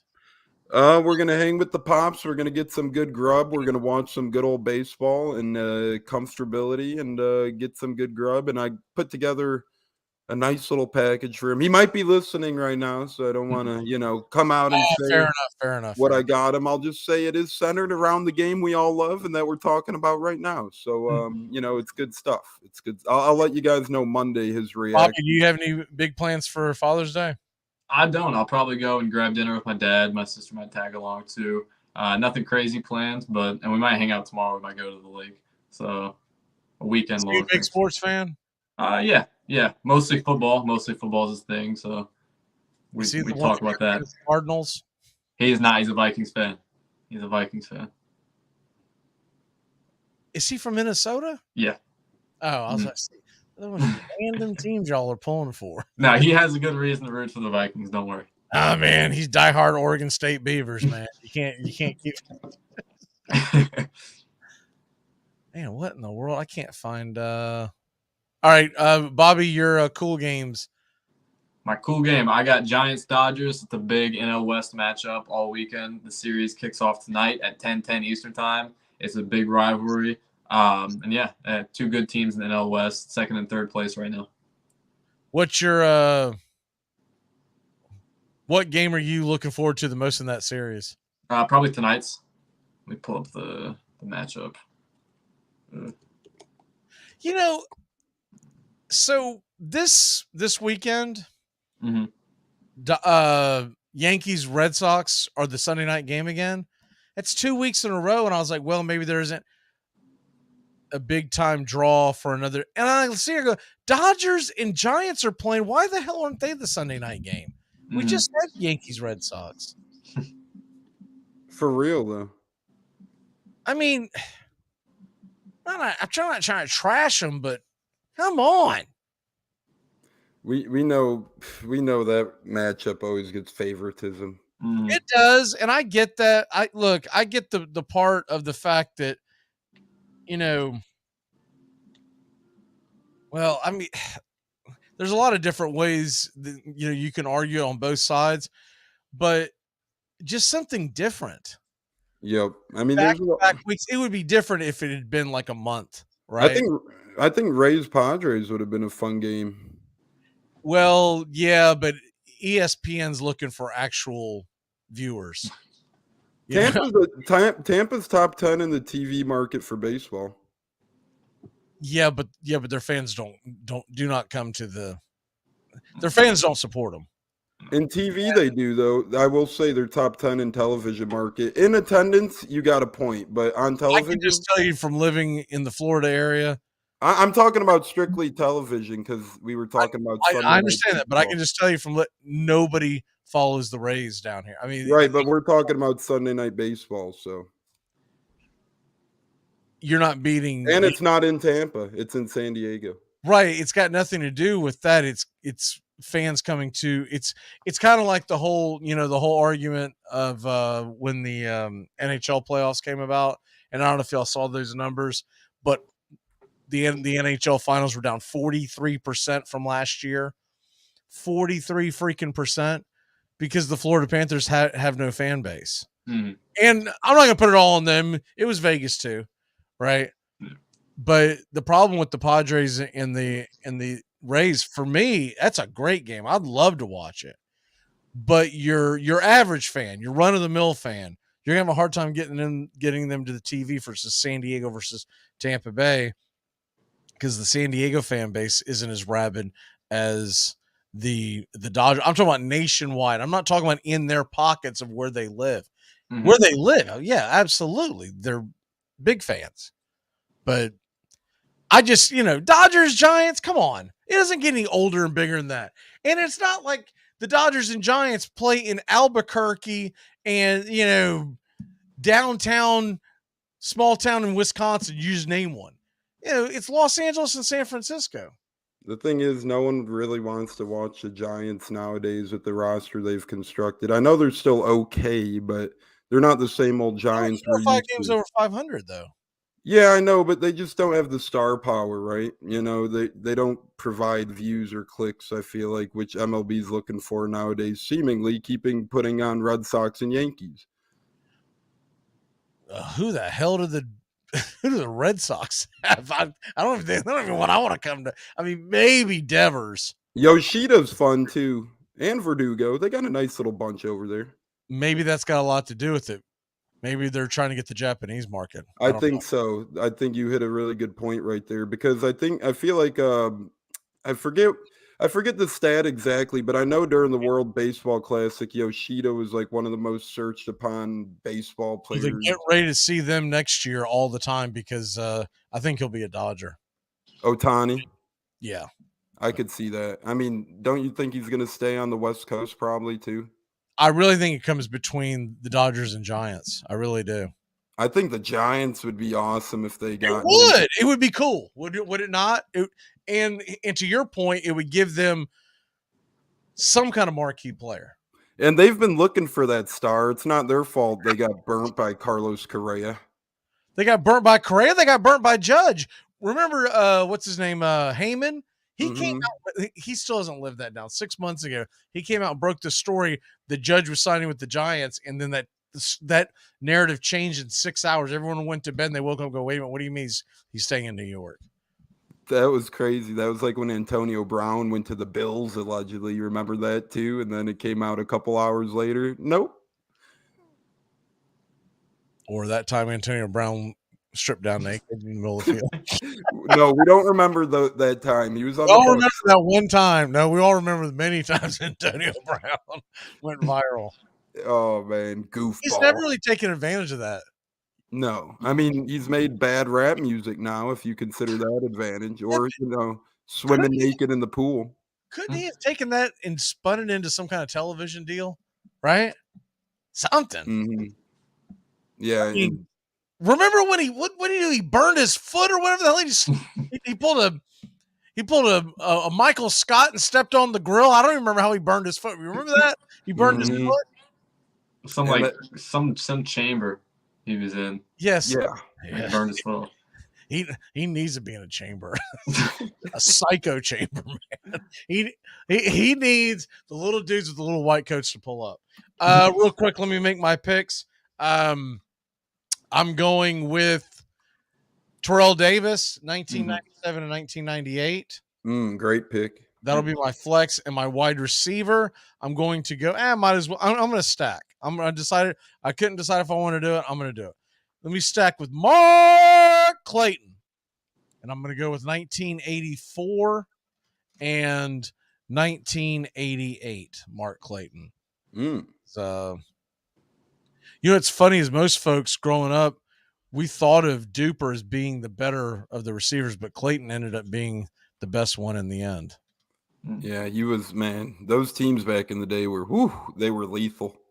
Well, Duper had the cool name Super Duper, and he was also the deep threat. So everyone fell in love with him, but he really had a craptastic career after, like, I don't know. You can pick like 3 or 4 games. So if you take him in the all-time fantasy, you better hope it hits that game that year.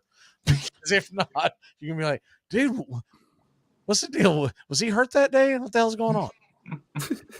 Man, Cubs all over the Orioles 9-2. I took the over in that game, man, and I was sitting here sweating and it was 3-2. I was like, man, is this going to go into a bullpen duel? And we're going to, man, they're rock.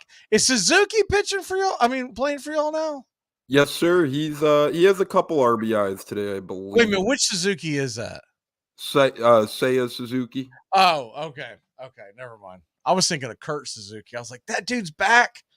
We have a couple old catchers. We got Jan Gomes and Tucker Barnhart. I was a big Kurt Suzuki fan. Same here. I mean, he always was one of those guys, brought the Did he ever play defense. for the Cubs?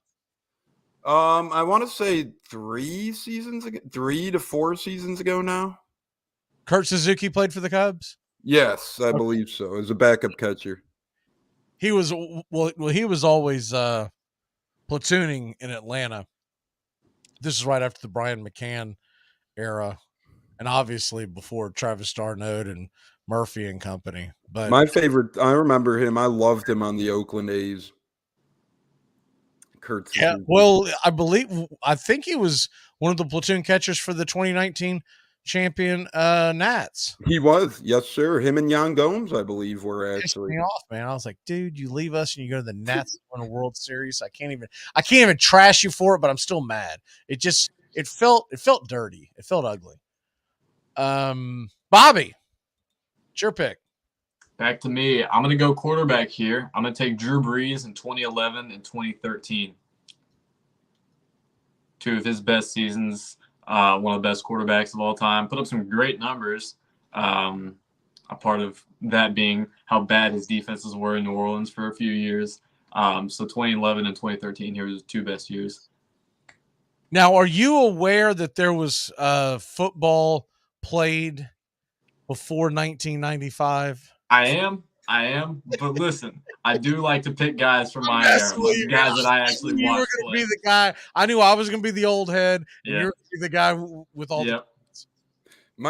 I'm always trying to find an old head. I almost had some real old Packers, but the amount of games some of them have played is just such a hindrance. It's like, man, they could have went off, but 12 games, 14 games. Mm-hmm. They were load managing back then. They were. Oh man. Mr. Jones, where are you going with your last pick of the day? I might as well clean the closet on quarterbacks, and he's had one of the best fantasy seasons of all time, in my opinion. I'm going to go with Lamar Jackson, running threat, passing threat. 2019, Lamar Jackson, 3,127 passing yards, 36 passing touchdowns, 1,206 rushing yards, 7 rushing touchdowns. And 2020, Lamar, 2,757 passing yards, 26 touchdowns, 1,005 rushing yards, and 7 rushing touchdowns. So a lot of rushing, a little passing, but very good numbers overall.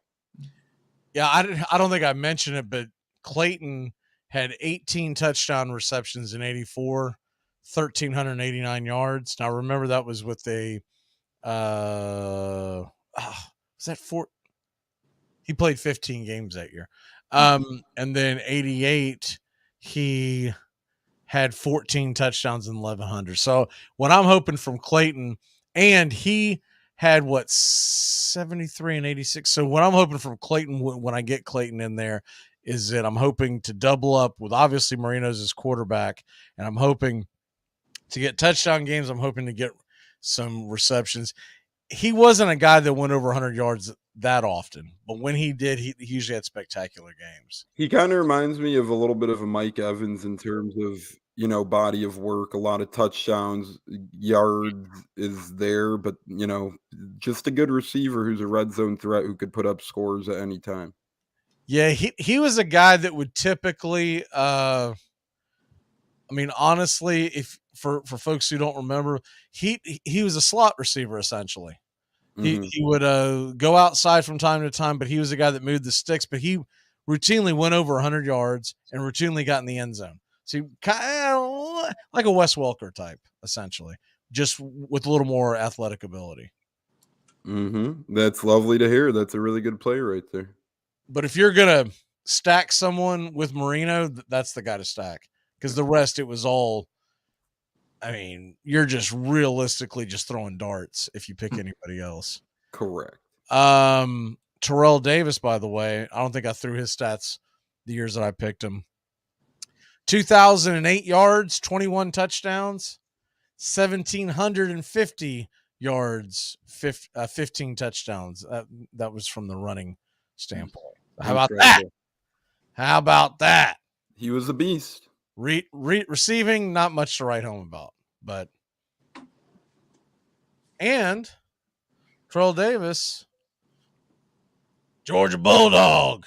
He was a beast, man. I don't remember this. Evidently, he played at Long Beach State to begin his career.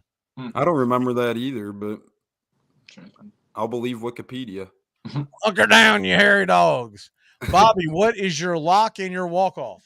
My lock, I'm going to the UFC. There's a fight night tomorrow. I got Marvin Vettori money line against Jared Cannonier. It's at -120, one of the toughest guys at middleweight. I'm predicting him to get a win tomorrow. And my walk-off, enjoy a weekend of baseball. And for the UFC fans, like I mentioned, enjoy the fight night tomorrow. And happy early birthday, Tones.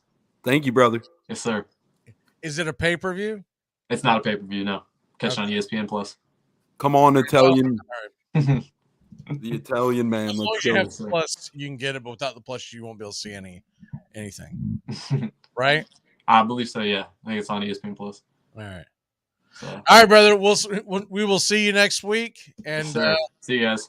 Yes, sir. When we come back, it's time to open up the mini camp for the Penn State Nittany Lions. We're going to go up north with Tones and his Nittany Lions, talk about the 2023 season and two of the more dynamic players in the country. Be back in a flash here on Braves Country today, getting you ready for Braves Rockies. Let's go. Here on a Friday. That's a joke, boy. You missed it. Went right past you. You gotta keep on your toes. You get a whole lot of something with Farmers Policy Perks. So much, I'm going to have to speed things up. You can get the Farmers Signal app, and that could get you up to 15% off your auto policy. That's just for using the app and driving like the normal speed limited hearing, full stop making lane change signaling human being you are. Get a whole lot of something with Farmers Policy Perks. Start with a quote by calling 1-800-FARMERS. We are farmers. Bum, bum, bum, bum, bum, bum. Hey, Braves fans. Thank you for listening to Braves Country Baseball. Hi, I'm Mac Magee, and we are here to bring you play-by-play, pitch-by-pitch of your Atlanta Braves, bringing you spring training and 2 to 3 games a week all season long. Please like and subscribe today. Braves Country Baseball.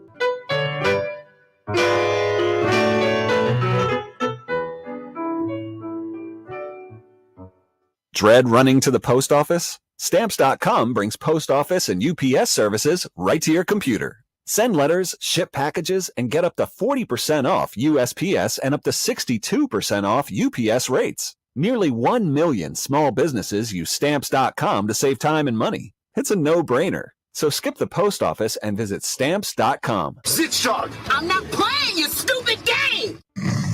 That's the sound of NyQuil Severe hard at work. NyQuil Severe is the best sleep with a cold medicine.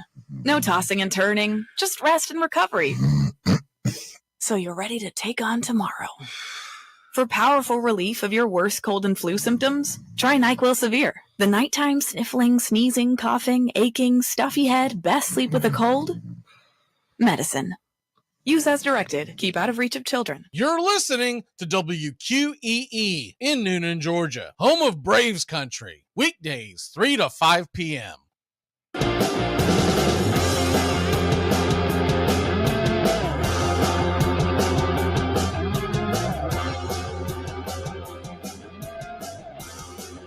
Welcome back.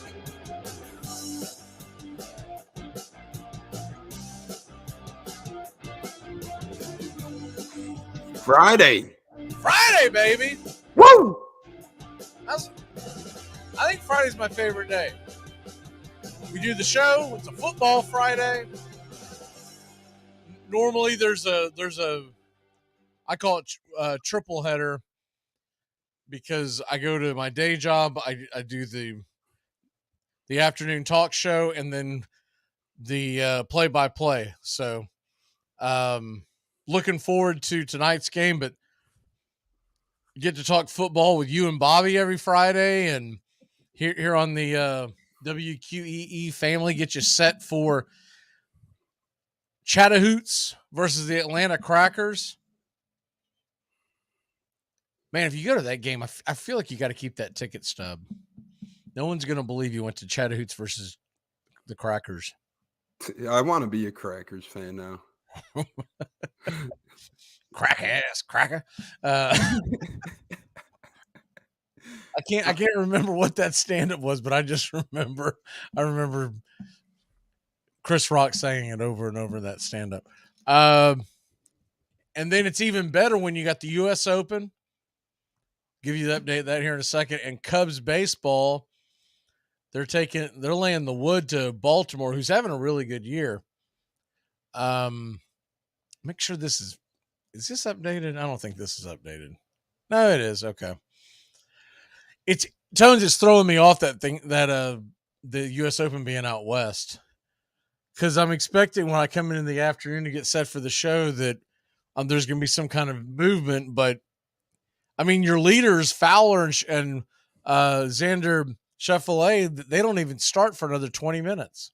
I know, it throws me off too. Every morning I get into work, I check, and then I'm like, wait a minute, nothing's really changing here. It's opposite. East Coast, you're up early. You see the movements happening right away. Here on the other side of the coin, you don't really get much of that. But it seems like a good field, a good competition right now, and it seems like around plus one might be the cut. You've got, so now today, Harris English went 4 under. He's up to 7 under. I thought they were going to tighten that up and put like ice on it just because, the U.S. Open doesn't like you scoring these low scores. Billy Horschel, he is even through 15. Cam Smith, 4 under today. He'll finish 3 under. Let's see, if there are any other big names that have played us considerable. What has DeChambeau done? DeChambeau is 4 under, but he's 1 under. Oh, he's just through the first hole. Okay. Cam Davis had a terrible day today. Did he? He ended up +9 on the day, +11, +11 overall now, and he made a pretty good surge at the PGA. So he really fell back after making a heady run at the PGA Championship, +11, and looking on the outside in after Friday. I'm messing with their buddy Brian. He popped in chat, and I gave him that, and all I did is answer back with 9-3, the shellacking that Vegas gave the Panthers the final game. He said it didn't happen. Go Canes. So I just answered back with MTSU. Hello. Poor Brian, man. His sports teams always get him a little close and then disappointing. If he comes at me with any Bengals talk, I'm just gonna say, I love Patrick Mahomes. That Mahomes guy. Did you see this? I think it comes out next month, but I could be wrong on those fact stones. But did you see the Netflix is coming out with it's like a, I don't even want to call it documentary, like a reality show basically, where I guess last year they followed around Kirk Cousins, Patrick Mahomes, and I think Marcus Mariota was the third one. I keep catching the tail end of the conversation, and they're only talking about Mahomes and Cousins, but I'm pretty sure that the Falcons, Mariota was the third quarterback. And if so, that's why I want to watch it. Mm-hmm. Because as crappy as he did, I want to see what his reaction, because the other two had great seasons. That's not going to be fun. Yeah, I agree. It'll be interesting to see that document, or that should be fun. When's that supposed to come out? Next month. That's all I know. I'll find it here in a second. But I guess the trailer came out for it recently, either today or yesterday. So they were talking about it. I listen, man, if I'm not doing sports talk, I listen to like 5 different sports talk shows in the morning. So I can never remember who the hell said anything, but I'm always like, I'll be at work and I'll just jot it down and all right, going to talk about that. But yeah, that starts, to me, I bet you that's going to crush the, what is it called? What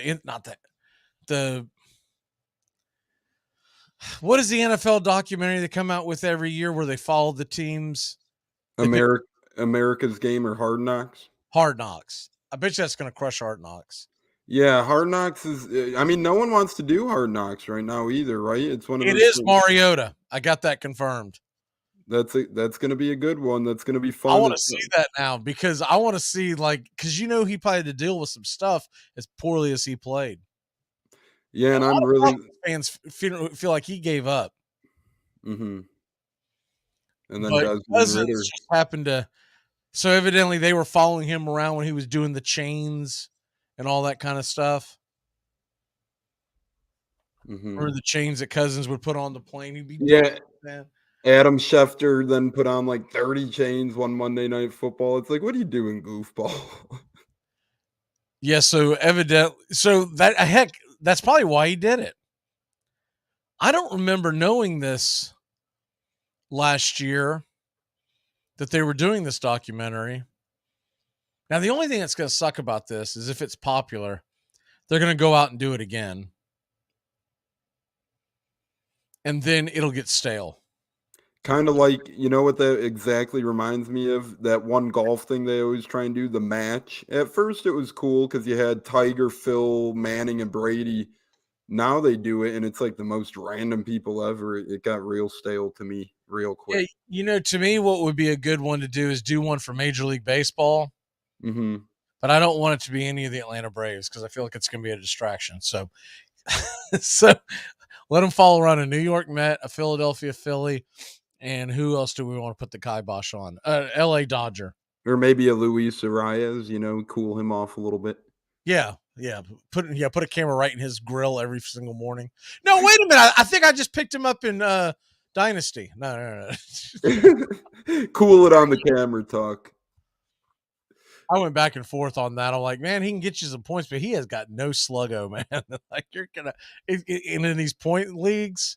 I don't know if you're in point leagues or if you're in the just categories, but the point leagues, man, a guy who just hits singles, man. Yeah, he can dink and dunk you 3 or 4 points in a game, but you have a lot of patience. It's funny about that too, because he said this offseason, I remember following him, and he said, yeah, I'm working on my power. And don't get me wrong, great hitter, but hasn't really worked on his power. Olivia says it's going to be a good Hard Knocks. Who are they doing Hard Knocks this year? Is it Detroit? No. I will confirm. I know it was between Detroit, the Jets, and the Saints. I only said Detroit because when I Googled it, that was the first picture that popped up. Yeah, it's supposed to be. It looks like the Lions. They reached out to the Lions for a second. They haven't announced it yet? Oh, wow. But it says they can force the Jets, the Saints, the Commanders, or the Bears to do it as well. They can force them? They can there's a rule where if you haven't done it yet and you've had a consecutive losing seasons, you could be forced to do it. Oh, I thought they had to get the teams to agree to it. I didn't know they could force it. Well, then you got to go Jets. I think that would be amazing with Aaron Rodgers and whatnot. I would actually watch it. Right. You have Robert Saleh, you got Rodgers, you got the recovery of that rookie running back last year. Fire unfold, yeah. Watch New York Mets, Jets, and Rangers all melt down at once. What were the other two teams that you said they could be forced? The Saints and who else? The Bears, the Commandos, and the Saints. I'm out on the Saints. I wouldn't mind the Commanders just because all the Washington turmoil that's always seen. That would be the only reason to watch, and I don't know if there would be enough. I don't know if they would show us enough. Mm-hmm. But if we get behind the scenes and go, what do you think about Daniel Snyder? You want my real opinion? Real cacti is what I think about him. All right, let's get into Penn State football. Man. Now, I don't know what publication you're going off of, but the one that I am going off of has them preseason ranked number 8 in the country.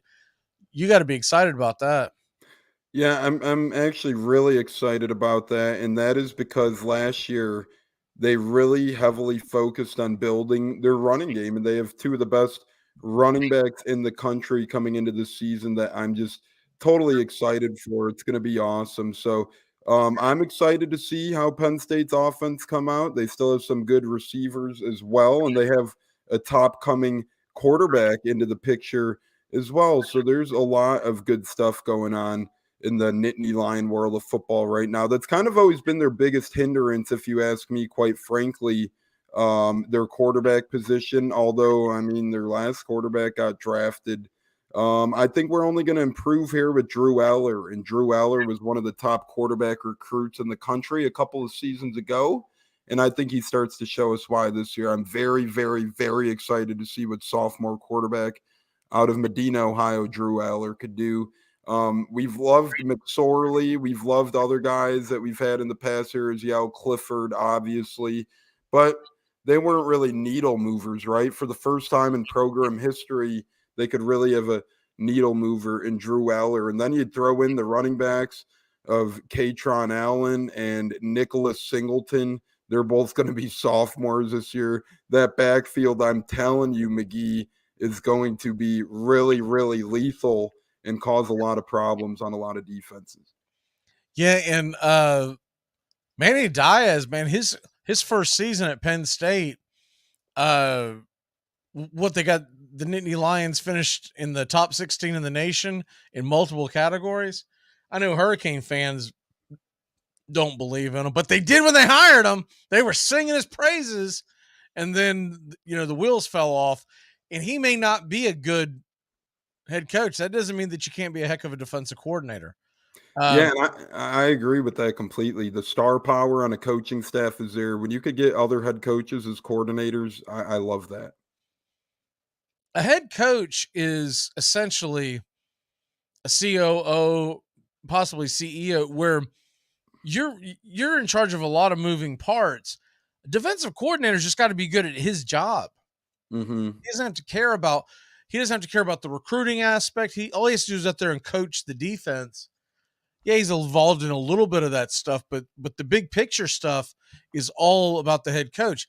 Diaz can go out there and now, how long is he going to stay? Is he going to try to take that and catapult it into another head coaching job? Probably. That's what most of these guys do, because that's usually where the money is. But you never know. He might be fed up with trying to be a head coach. He might say, I'm out. Let me just go out here and be a defensive coordinator. And we've seen coordinators last in big programs like Penn State for years. So it wouldn't shock me if he hangs out. But, man, this kid Singleton, I got to watch him play this year. Yeah, I found 3 quotes, but the best one that I found was from a rival scout that says Singleton has got speed that you can't coach. It's more of a violent run. It's like you got in front of a freight train. And it says that Singleton's 6.8 yards a carry was only behind Lenny Moore, Kajana Carter, and Larry Johnson. Those are some pretty hefty names. When you see people who don't know who Lenny Moore is, Lenny Moore was a beast. Lenny Moore was an absolute beast, and he played in the 50s, so a lot of people don't know who he is. Lenny Moore was a beast. But Kajana Carter, number 1 overall pick, he blew his knee out in the NFL and was, the rest is history. And then, of course, Larry Johnson must have been pretty good because wasn't it you that drafted him in the all-time draft? Yeah. Correct. So I've got to catch some Penn State games early in the season to watch this kid run. And then the other thing was with the Diaz defense, they're preseason ranked number 8. I circled a couple of games. They don't have what I call an easy schedule, but they've got a very manageable schedule where you're going to have a couple of big time games. If you can get past them, the sky's the limit. Iowa and Northwestern, that back-to-back deal is going to be tough because Northwestern football, I never know what the hell to expect from it. Mm-hmm. When you go into every season, Northwestern is expected to be somewhere around 65th to 85th in the country. And then randomly, this, Tones, there'll be 1, maybe 2 years in a decade where Northwestern puts it all together, a lot like last year. We're like, well, where the hell did this come from? So that's a tough back-to-back. And then the game on October 21st at Ohio State. And then, of course, the Michigan game. And then does Michigan State turn things around? That's how they end the season. Mm-hmm. And they're hoping so with Mel Tucker's money. He better. Well, I don't know. What are they going to do to him? Fire him? He'll go home with his 95. What was it? 95 million they gave him? Mm-hmm. What a goofball. I mean, that's borderline the worst ever contract in the history of sports. There's no excuses for that one. But James Franklin's got to prove himself. James Franklin's been great. See, the difference between Tucker and Franklin as well. Franklin, at least, although the results haven't been what Nittany Lion Nation would be in hopes of championships and playoff appearances, we've produced some really good pros. And I know at the end of the day, that's not the goal for the short-term future, but it does help the program in the long term when you see all these Penn State pros pan out like they have been. Well, and Penn I think State's got higher expectations too than a Michigan State. Absolutely. So Franklin can go out and go 9-3, and most fans would be like, "That's great." Penn State fans is going to point to the fact that they couldn't beat Michigan, Ohio State, whatever the case may be. Exactly. So let me ask you this, Penn State fan, go in this year, and I know he's been in hot water before, but let's just wipe the slate clean. Franklin comes in. He's got Singleton. He's got that. I am curious to see what this quarterback is about. Now, was he originally Penn State, or did he transfer in? He was originally a Penn Stater coming over from a close little town in Ohio, and he was pretty excited to join Penn State. And I mean, Penn State's really excited to get him. 6'5", 242 pounds, and I saw that he was the number 1 quarterback in the country when he came out. What are you going to be happy with as a fan? Realistically, you're like, man, that was a pretty good season. I can't ask you in November because in November everyone's pissed off and they're saying, fire it. But Tones, the Penn State diehard fan, in June, it was June 16th. What would you take in that 12-game schedule? How many wins would make you say, all right, we are that was a good year and we can build off of this? With an incoming quarterback like Aller, if we could win 9 games this year, I really want double digits, but if we win 9 games this year, I'll say, okay, that was a good building year, and then next year hope for the playoffs. If we're hovering in playoff contention for majority of the year, play some good games, although I think Michigan and Ohio State are both losses. But if we play both of those games tough, I'd be pretty satisfied with the season and 9-3. So if they lose those 2 games, that's 2 losses. Where does the third loss come from? That's the thing. I do think we get to 10 wins, but I'd still be satisfied at 9-3. And if I had to pick that third loss, I would kind of beat around the bush to the ones you've mentioned a little bit, because I think we're going to beat West Virginia week 1. I think we're taking down Delaware week 2. I think we're getting a week 3 win at U of I. The week 4-5 back-to-back, Iowa Northwestern is tough, or the last week against Michigan State. I see it pocketed in one of those 3 games. I do think we win 2 out of those 3, but I think our third loss is either against Iowa, Northwestern, or Michigan State. The one thing you got to love is, as far as what's considered from, your average Joe on the street who goes, that's a tough game. Folks that don't follow the Big Ten don't understand that Northwestern Iowa back-to-back is going to be tough to navigate. But when they come off the Ohio State game, they're at home against Indiana. That's pretty manageable, right? Mm-hmm. Also, right before Ohio State, they're playing UMass. So UMass is essentially a clown college at this point. So you can rest most guys going to that game. And then when you get done with Michigan on November 11th, you have to play right after that, but it's at home against Rutgers. Rutgers was terrible on the road last year.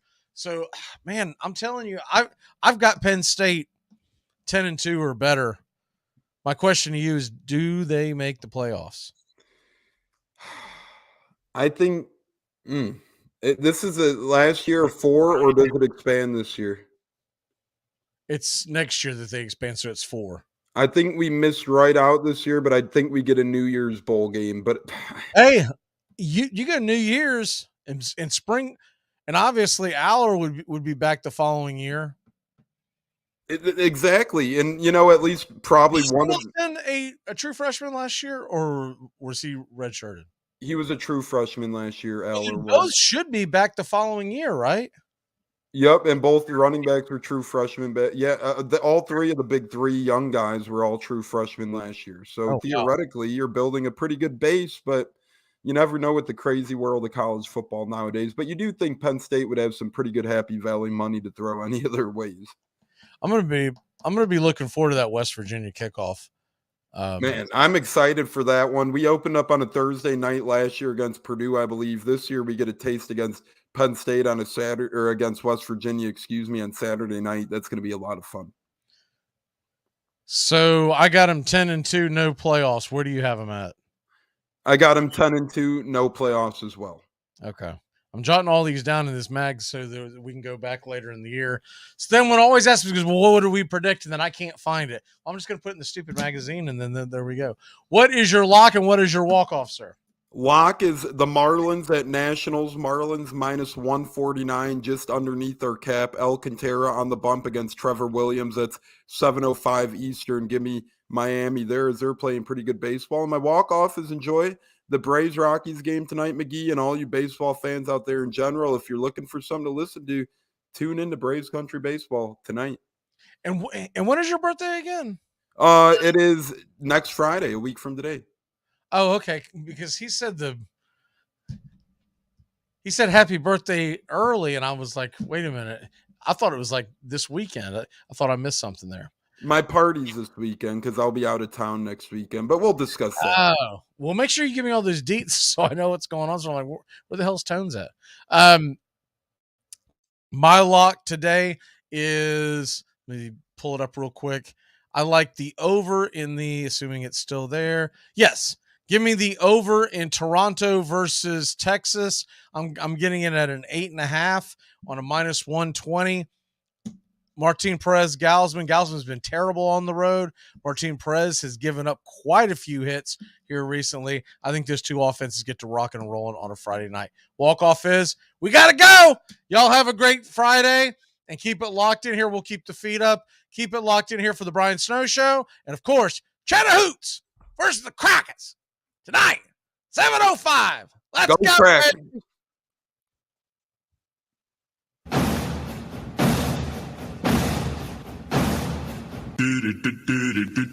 Goodbye, sweetheart, well, it's time to go. We're back tomorrow with another show. Well, unless we're fired, we'll talk to you then. Goodbye, sweetheart. Goodbye. Goodbye. Guys and gals, it's time to go. We'll see you on the next show. Same back time, same back channel. Thanks for listening to Braves Country with Mac Magee and the Armchair Quarterbacks on 99.1 FM WQEE, The Key in Noonan, Georgia, and simulcasting on youtube.com/@Braves Country. Braves Country comes your way weekdays, 3 p.m. Eastern to 5 p.m. Eastern. Please follow, like, and subscribe today. Armchair Quarterback Radio, your first choice for Southern sports. Something of the 5th of September. Something of the 5th of September. She said a lot that I can't remember. Something of the 5th. Can I get another cigarette, please? Can I get another cigarette, please? Yeah, I know I live to regret it. Just give me another cigarette, please.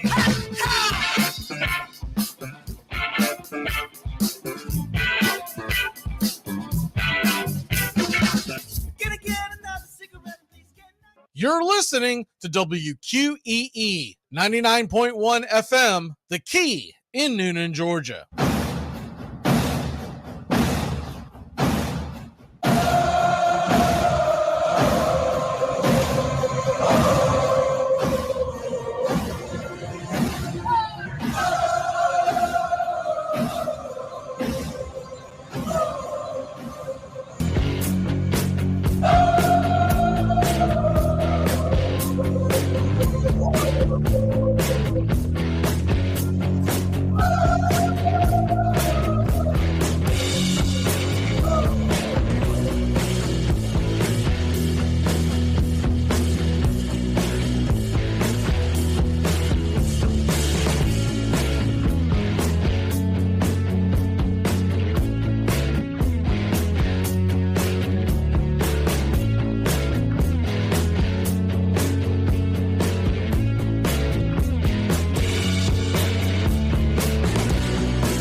You're listening to WQEE 99.1 FM, The Key in Noonan, Georgia, home of Braves Country with Mac Magee and the Armchair Quarterbacks, weekdays, 3 p.m. Eastern to 5 p.m. Eastern, right here on The Key and YouTube.com at Braves Country. Braves Country today. We're talking Southern sports. We go live 3 to 5 weekdays right here on WQEE. Braves Country today. Southern sports talk with the voice of Braves Country baseball, Mac Magee. Joined every day from sports analysts from all over Braves Country, talking college football, the NFL, Major League Baseball, and what's trending in the world of sports. Braves Country today. We go live 3 to 5 weekdays right here on WQEE. Hey, Braves fans, I'm Mac Magee with Braves Country. We'll be right here on The Key all year long, giving you Braves Country baseball, pitch by pitch, inning by inning of your Atlanta Braves. Make sure to catch Braves Country right here on The Key. We go live 3 to 5, and we'll keep you up to date on the upcoming schedule for Braves Country. That's Braves Country HD and Braves Country baseball right here on The Key.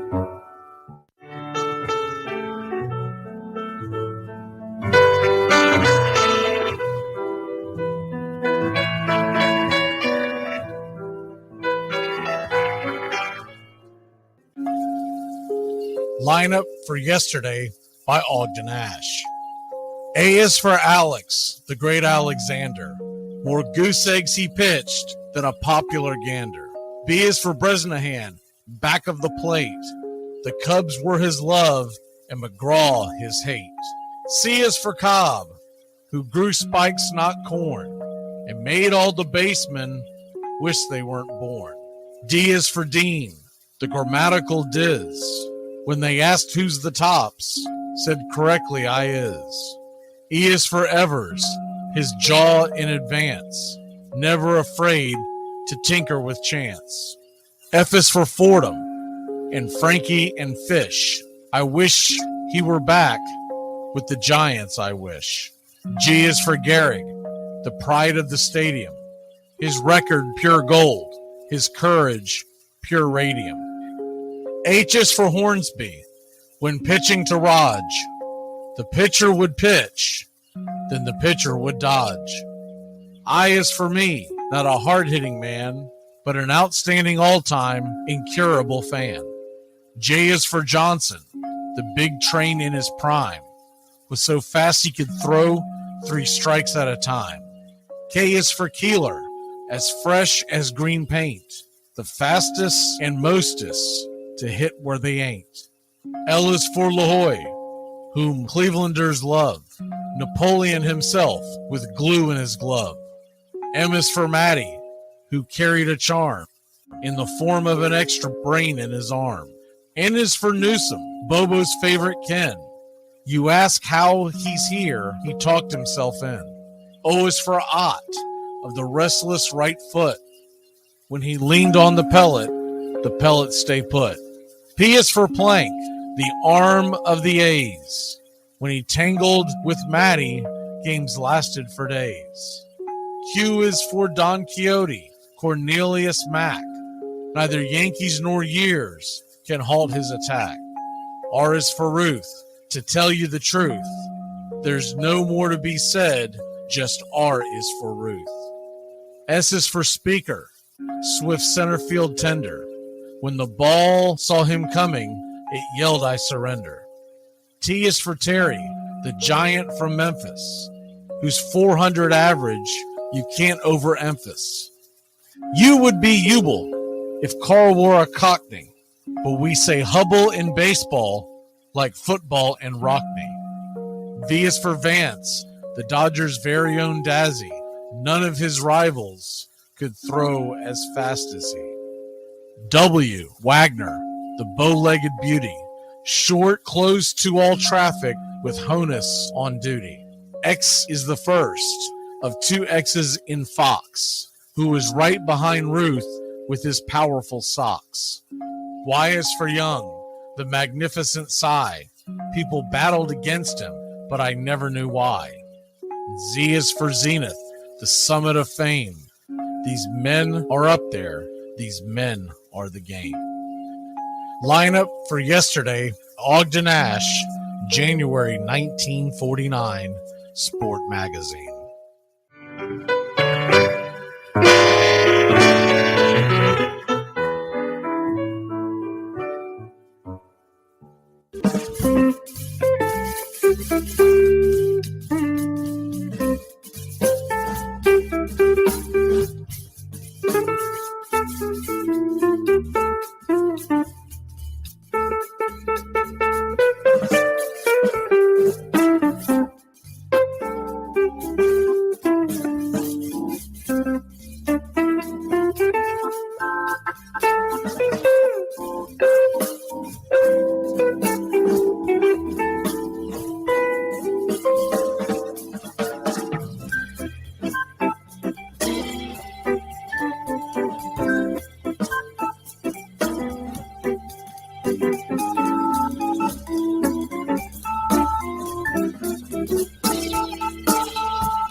Hey, Braves Country! Braves Country HD is bringing you Braves Country Baseball all year long. Hi, I'm Mac Magee. We'll be bringing you play-by-play, pitch-by-pitch, inning-by-inning of your Atlanta Braves. Braves Country comes to you every Tuesday night and Friday night, and 2 bonus games every week. Please like and subscribe to youtube.com/@BravesCountry.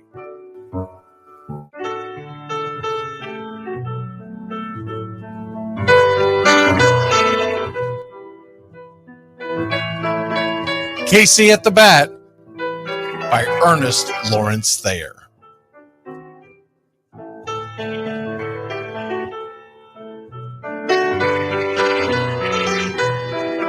The outlook wasn't brilliant for the Mudville Nine that day. The score stood 4-2, but with 1 inning more to play. And when Cooney died at first and Barrows did the same, a pall-like silence fell upon the patrons of the game. A straggling few got up to go in deep despair. The rest clung to the hope which springs eternal in the human breast. They thought If only Casey could but get a whack at that, we'd put up even money now with Casey at the bat. But Flynn preceded Casey, as did Jimmy Blake, and the former was a hoodoo while the latter was a cave. So upon that stricken multitude, grim, melancholy sat, for there seemed but little chance of Casey getting to the bat. But Flynn let drive a single, to the wonderment of all, and Blake, the much despised, tore the cover off the ball. And when the dust had lifted and men saw what had occurred, there was Jimmy safe at second and Flynn a hugging third. Then from 5,000 throats and more rose a lusty yell. It rumbled through the valley, it rattled in the dell.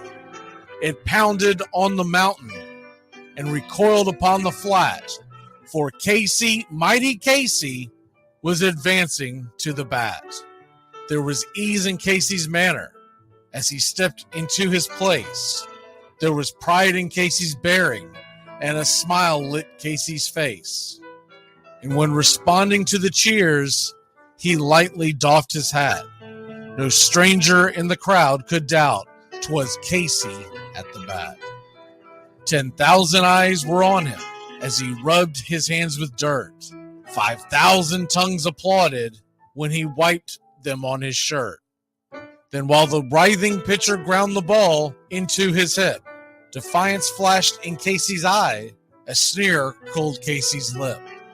And now the leather-covered sphere came hurtling through the air, and Casey stood a-watching it in a haughty grandeur there. Closed by the sturdy batsman, the ball unheeded sped. That ain't my style, said Casey. Strike one, the umpire said. From the benches black with people, there went up a muffled roar, like the beating of a storm waves on a stern and distant shore. Kill him! Kill the umpire! Shouted someone on the stand, and it's likely they'd have killed him had not Casey raised his hand. With a smile of Christian charity, great Casey's visage shone. He stilled the rising tumult. He bade the game go on. He signaled to the pitcher, and once more the dun sphere flew. But Casey ignored it, and the umpire said, strike two. Fraud! Cried the maddened thousands, and echoed answered fraud. But one scornful look from Casey, and the audience was awed. They saw his face grow stern and cold. They saw his muscles strain. And they knew that Casey wouldn't let that ball go by again. The sneer is from Casey's lip. His teeth are clenched in hate. He pounds with cruel violence his bat upon the plate. And now the pitcher holds the ball. And now he lets it go. And now the air is shattered by the force of Casey's blow. And somewhere in the favored land, the sun is shining bright. The band is playing somewhere, and somewhere hearts are light. And somewhere men are laughing, and somewhere children shout. But there is no joy in Mudville. Mighty Casey has struck out. Casey at the Bat, Ernest Lawrence Thayer, published June 3rd, 1888. San Francisco Examiner.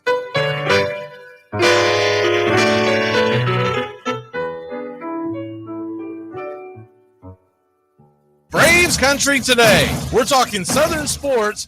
We go live 3 to 5 weekdays right here on WQEE. Braves Country today. Southern sports talk with the voice of Braves Country baseball, Mac Magee. Joined every day from sports analysts from all over Braves Country, talking college football, the NFL, Major League Baseball, and what's trending in the world of sports. Braves Country today. We go live 3 to 5 weekdays right here on WQEE.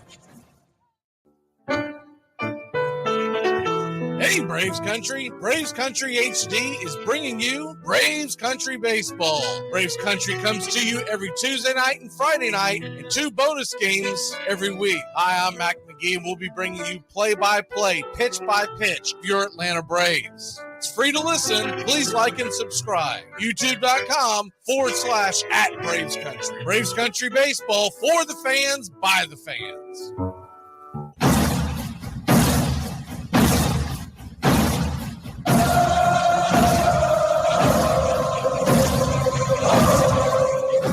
You're in Braves country.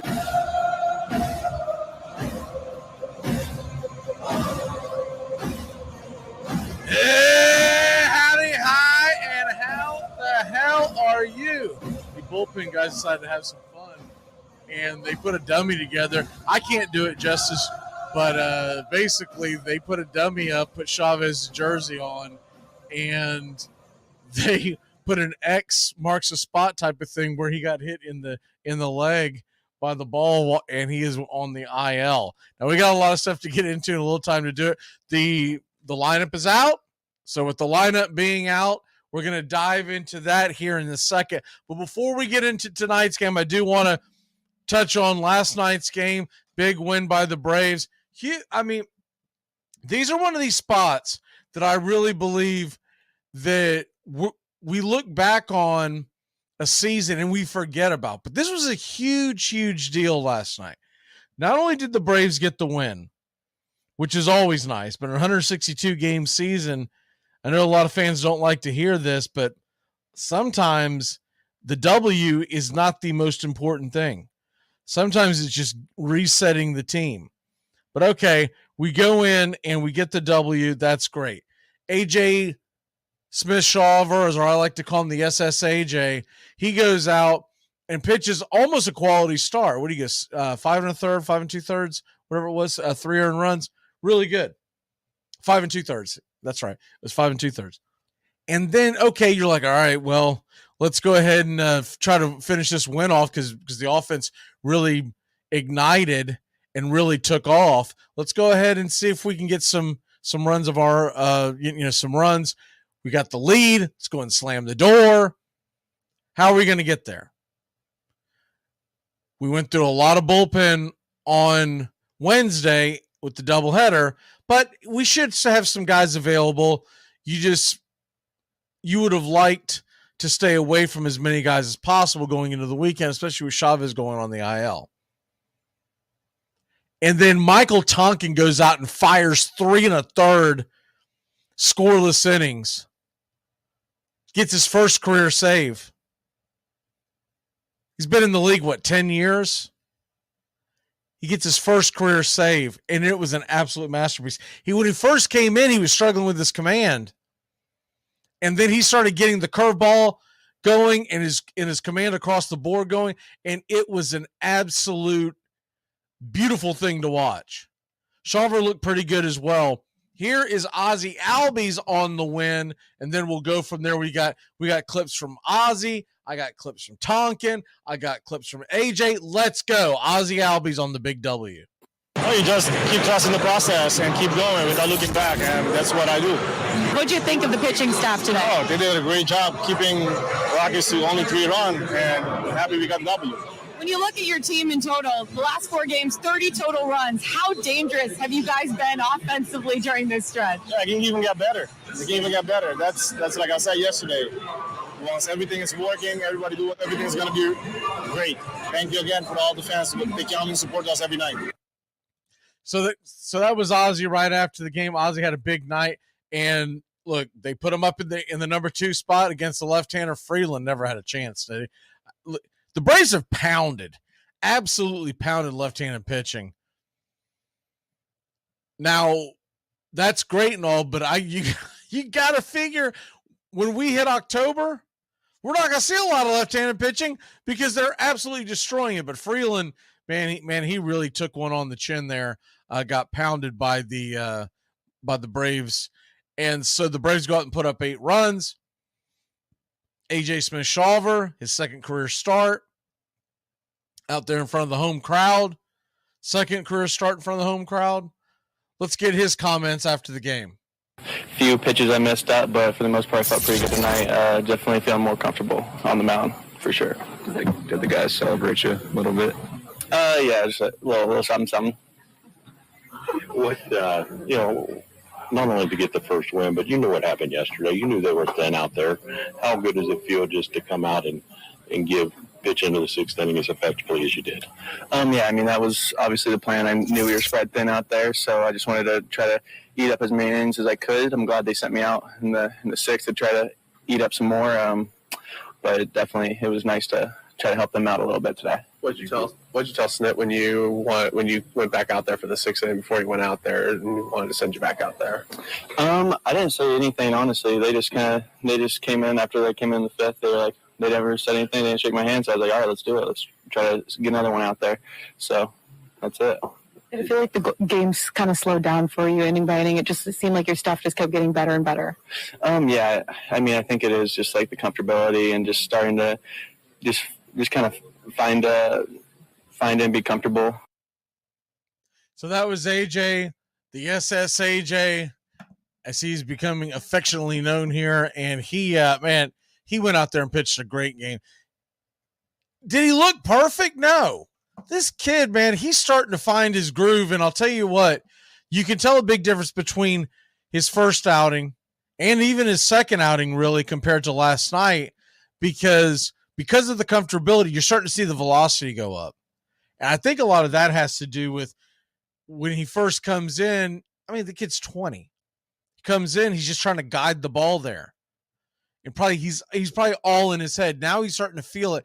Wait till this kid gets 5, 6, 7 starts in, and he's just out there throwing. He's just out there delivering the ball. That's going to be a fun thing to see. And he continues to get better and better and better. So Shawver goes out there, absolutely pitches a beauty. And then Tonkin, like we talked about, and we'll hit the batter stats here in a second. But Tonkin, he goes out there, and at first of all, I remember watching the feed. We didn't do the play-by-play, but we did the live chat feed last night, and I was keeping an eye on it while I had to do other things. We will have the game play-by-play, pitch-by-pitch right here on Braves Country HD tonight, 7:20 first pitch. And I was watching the comments, and people were wanting to know who they were bringing in the second inning. So that would have been the seventh. And I had mentioned during the break, well, he's only gotten 2 outs, and Tonkin typically goes 1 2/3, 2 2/3. That's pretty much been standard for him. They don't bring him in typically just to put out a fire. They want him to eat some innings. So I kind of figured he was at least going to go through the 7th. And then I thought, as he was pitching really well, I was like, all right, well, I think they're going to let him go through the 8th. But you don't even think about a reliever going 3 1/3. So my mind starts going, all right, where may they go? I guess it would depend on the lead. If we got a really big lead, you might end up seeing the kid Ben Heller that they just called up. You might see him get some action just to get the rust off of him, right? But they sent him back out there. I mean, and it was bam, bam, bam, slam the door. I don't want to overreact to this. It was a 5-run lead against the Colorado Rockies, who they have the worst record in Major League Baseball on the road. So let's not overreact to that, right? But it was impressive. Here is Tonkin on his first Major League save after 10 years in the league. You could play a big role today. How good does it feel to go out and produce like you did? Yeah, I mean, being able to contribute and help the team win a ball game and save some of the guys out in the bullpen is awesome. I mean, anytime I can help the team, I'm happy. But just this whole year in general, I mean, to be able to produce like you have and just be such an integral part of a World Series type team. Yeah, I mean, yeah, it's the dream to be on a team that's good and help them. It's a dream, yeah. How do you stay ready for any situation? Maybe when today I guess you knew you'd pitch, but sometimes you might not know. I guess kind of have an idea. I'm always moving around when I feel like there's a chance. Usually jogging. Sure. Yeah, just kind of that's what we do. Just about everything really when it comes to the game. That ninth inning, did you know you were going to go back out there and finish it out? Everyone that came in and said, go back out there, finish it. And so I was like, all right, let's go. How was it to see AJ get his first career win tonight and look as good as he did tonight? Yeah, that was awesome. I mean, he's here helping the team. That's great. So that was Michael Tonkin talking about going out there. And so we used, if you look at it from the great scheme of things, we used two of our lower ends to go out there and get a W, because you took a rookie and you took Tonkin, who, look, he's not looked upon as a high leverage guy, and they go out there and they get a W, and it's a convincing W. And so that will lead into tonight, where the Braves will try to take the first two of the series, as Schuster will be on the mound. More on that here in 1 second. I did want to hit up on what the Braves did do in that game, as Atlanta went out there and really jumped on Colorado early. Ozzie Albies, by the way, had 3 hits, 3 RBIs, bases clearing double. Braves beat the Rockies 8-3. And, of course, once again, A.J. Smith-Shawver, 20 years old. I mean, can you imagine? What were you doing at 20 years old? I was putting together the worst, I mean, by far the worst fake ID you have ever seen on the planet. And I don't even know why I had it, because half the bars in the little Tennessee town that I was living in at the time, which has gotten much bigger nowadays. But it basically, if you could see over the bar stool, they would serve you back then, many a moon ago. But that's what I was doing at 20. I don't know what y'all were doing at 20.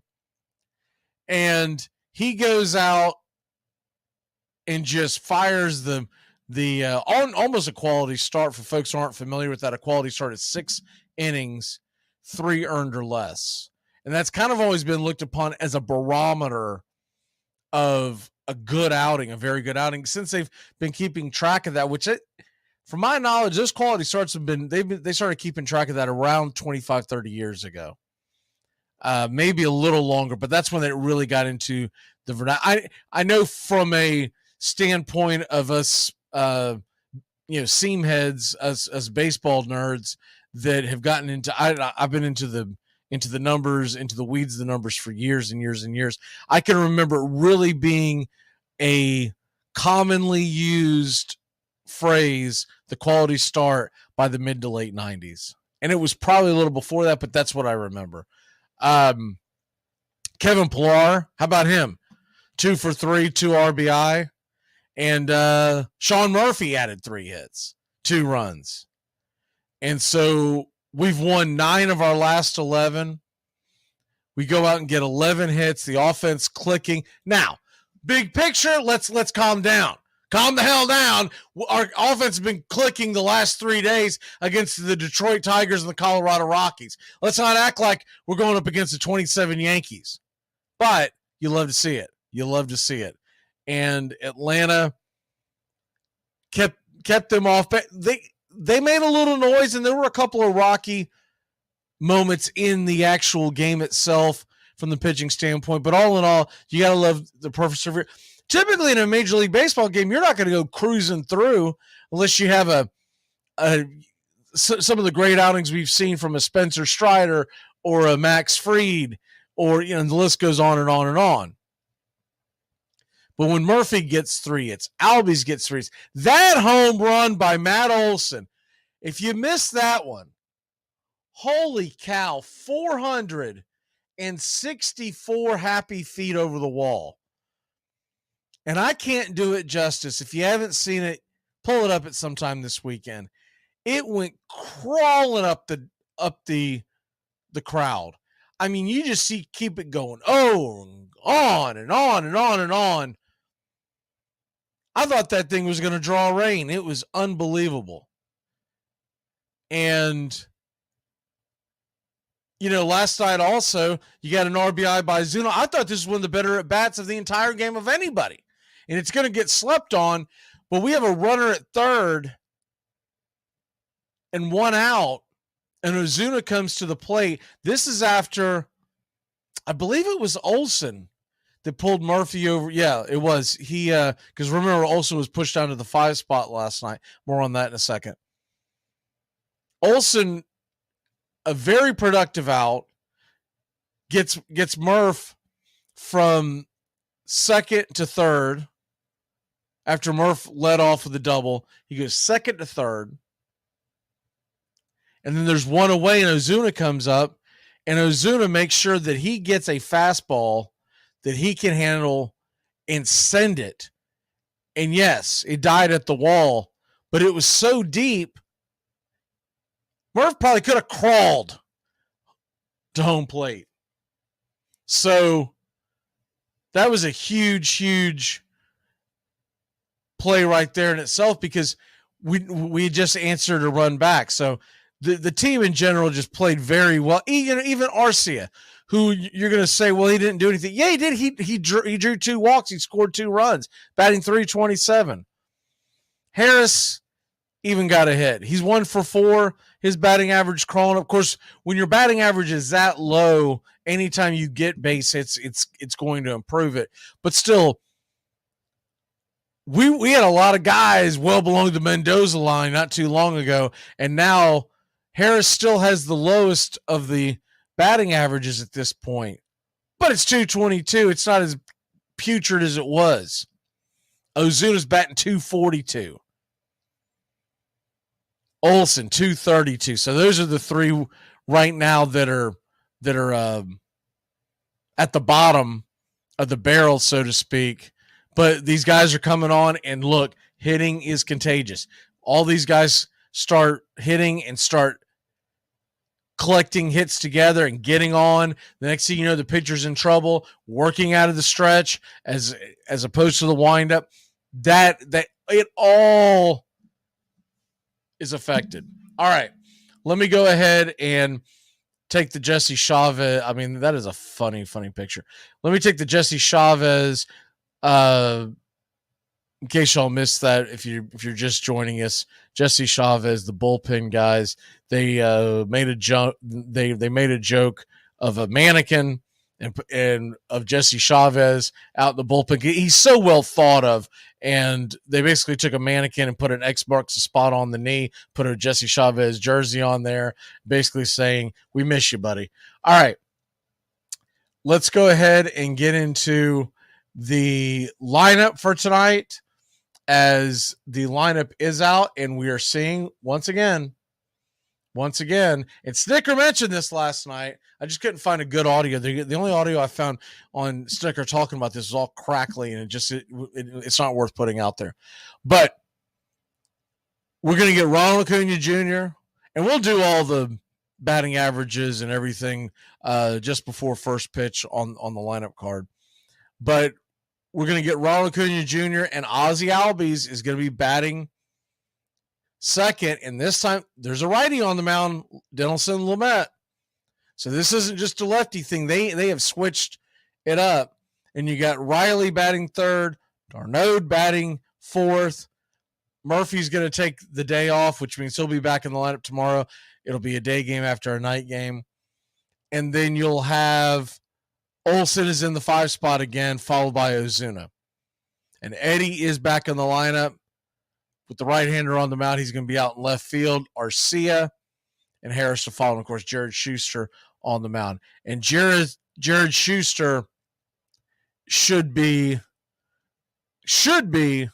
ready to rock tonight. I think he'll do well against this lineup. And he's looked better and better each start out. To me, he's getting more command. The thing that he's going to have to do is just keep the traffic off the base paths. But for a guy right now who's representing our number 4, number 5 starter at this point, he's done a phenomenal job. Braves, once again, 7:20 first pitch. 7:20 first pitch, and we'll have it here, pitch by pitch, play by play, as we're getting ready for it and getting you set for it. Braves are heavy favorites tonight. So my pick to click against the right-hander, Lamet, who's given up a lot of fly balls. It seems a little on the nose to go with Olsen after that big home run. So give me Money Mike. I'll take Money Mike to click tonight. I think he'll see a lot of very hittable pitches. If you're not familiar with Lamet, the Rockies starting pitcher, he started with San Diego. He was looked upon as one of the best prospects in the game. Then he had a lot of injuries over the last few years. He's working his way back. And look, he's got an ERA over 10. You don't love that if you're a Rockies fan.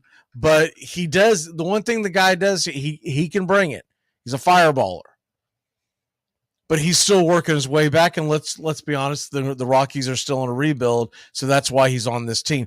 Would Dinelson, Lamet be in the starting rotation for most? No, but he's getting an opportunity, and the Braves should be able to score, which means if Schuster can keep the run total down, get us close to a quality start, somewhere near that 6 innings and 3 earned runs, Braves have a very good chance of pulling this off. All right, let's take a really quick break. Braves Rockies, game number 2. Get your game face on, Braves country. Let's get it. We'll be back in a flash.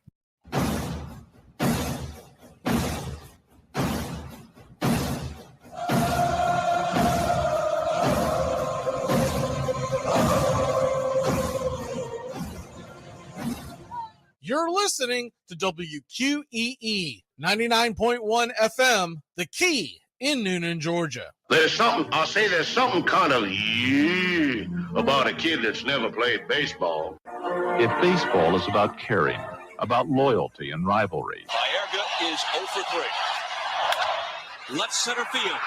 Grissom on the run. The team of the 90s has its world championship. There's a very peaceful thing. It was created and played in pastures and meadows. There's grass, there's outdoors, there's everything that people thought was American and feel about America. You get in a ballpark, and it's the wonder of walking through that dark tunnel and seeing a huge open space where men play the little boy's game.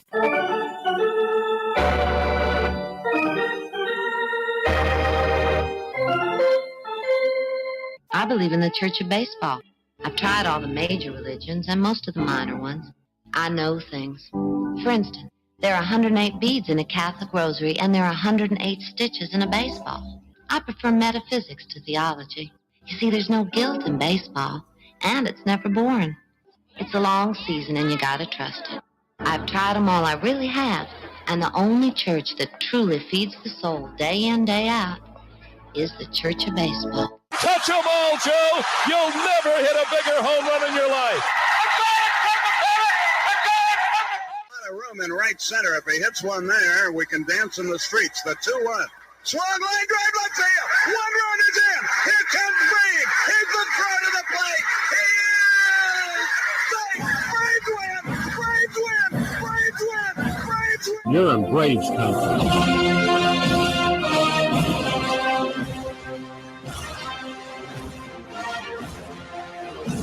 We're down to 1 strike here. Gurriel, the last hope for the Houston Astros.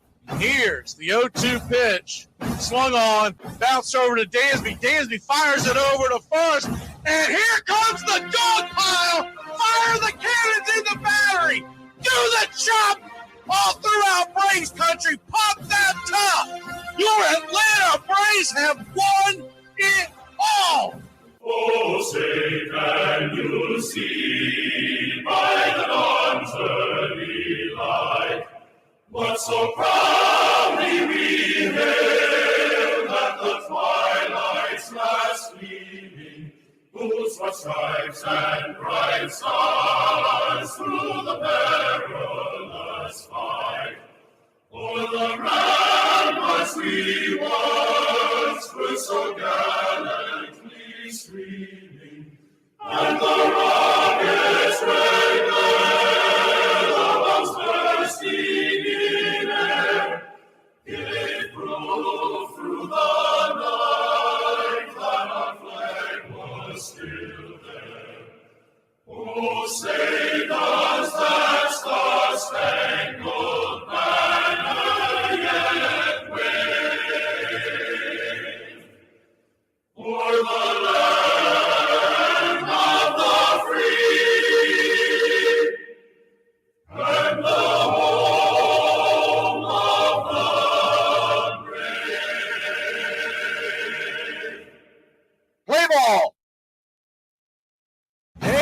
Howdy, hi, and how the hell are you? Pull up an armchair, girls and boys, and join us for Braves Country Baseball. We are live, and the scene is Truist Park in Atlanta, Georgia, where we're set to bring you pitch by pitch, play by play of your Atlanta Braves. Hi, I'm Mac Magee. Here are your starting lineups for today's action.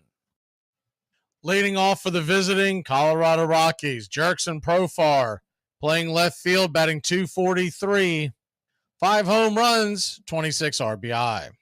Tovar, the second baseman, batting .251 with 6 home runs, 30 RBI, and 3 stolen bases. Diaz is the designated hitter tonight, 7 home runs, 34 RBI, a .294 average. Randall Grichuk in right field, batting cleanup, .307, 1 home run, 14 RBI, a stolen base through 137 at-bats. Rookie phenom Nola Jones playing the hot corner, 4 home runs, 12 RBI, 4 stolen bases, a .333 average. Jorge Alfaro is behind the plate. He is 0 for 4 on the season with Colorado. Montero will be playing first base, 184 average, 1 home run, and 9 RBI. Montez batting 8th, playing second base, 1 home run, 2 RBI, and a .273 average. And Doyle will be in center field, batting 9th, 4 home runs, 17 RBI, 10 stolen bases, a .216 clip. On the mound for the Colorado Rockies, who come in 29-42 on the year, 13-23 away from Coors Field.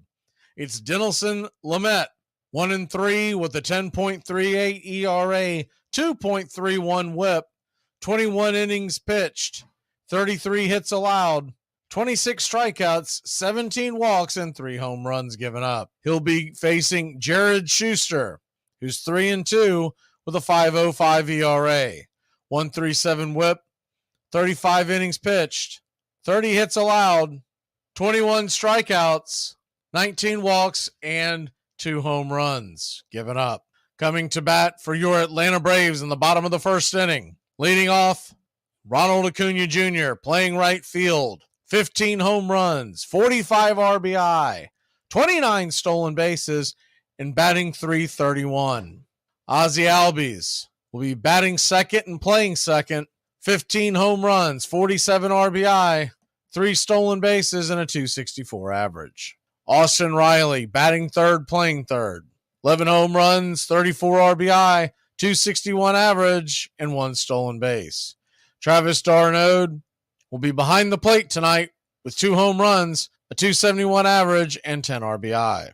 Matt Olson batting fifth with 19 home runs, 46 RBI, 1 stolen base, and a .232 average. Marcell Ozuna is your designated hitter. He'll be batting sixth with 13 homers, 30 RBI, and a .242 average. Eddie Rosario is in left field and batting seventh, batting .249 on the year, 9 homers, 27 RBI, and a stolen base. Orlando Arcia batting eighth and playing short, .327 clip, 5 home runs, 23 RBI. And Michael Harris II, 5 home runs, 16 RBI, 7 stolen bases, and his batting average up to .222. That's your lineups for Braves versus Rockies, game number 2 of a 4-game set. Atlanta won the first game last night, 8-3, behind the young arm of A.J. Smith-Shawver. Michael Tonkin getting a 3 1/3 inning save, first of his career. Behind home plate tonight will be Chad Whitston. First base will be manned by Rob Drake. Second base umpire, Mark Ripperger. And down the third base line, Roberto Ortiz. We're in Truist Park with a capacity of up to 41,149. Game time weather should be in the low 80s, finishing off in the mid 70s this evening. Braves come in, minus 240 on the money line, over under is 10.5. Your Atlanta Braves are 43-26 on the season, 21-15 at home. 5 games in front of the Miami Marlins, 8 games in front of the Philadelphia Phillies, 10.5 in front of the New York Mets, and 15 games in front of the Washington Nationals. A run differential of 77 runs, allowing 286 and scoring 363. We're 21-15 at home and a .623 winning percentage for the season. The Atlanta Braves are currently 2 games in front of the Arizona Diamondbacks for the best record in the National League. 7 games back of the Tampa Bay Rays for the best record in all of baseball. Well, it's about that time. Grab you a cold one. Find you an armchair. It's Braves versus Rockies, Friday night baseball edition here on Braves Country Baseball. Let's get it tonight, Braves Country.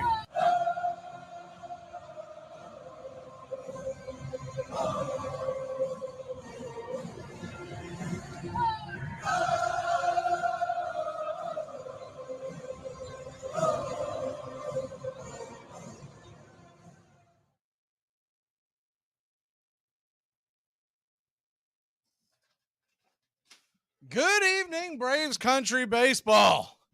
Y'all ready to get a W here on a Friday night? The Atlanta Braves are wearing their home reds, and Schuster is getting his final warm-up tosses in. By the way, as we go along here, the Mets are facing the Cardinals, and we'll keep you abreast of what's going on there. Jared Schuster with his 5.05 ERA digs in, looking in to Jurickson Profar, and it's baseball time in Braves country. The first pitch on the way, down below the knees, 92 miles an hour, called for a ball. It's 1-0. The 1-0 to Profar. Right there for a strike on the inner corner, evening up the count at 1-1. The 1-1 from Schuster in the dirt, 2-1. He is working quickly tonight. Braves nothing, Rockies nothing. The 2-1 pitch right there for a strike, 92 on the inner cut, even up the count at 2-2.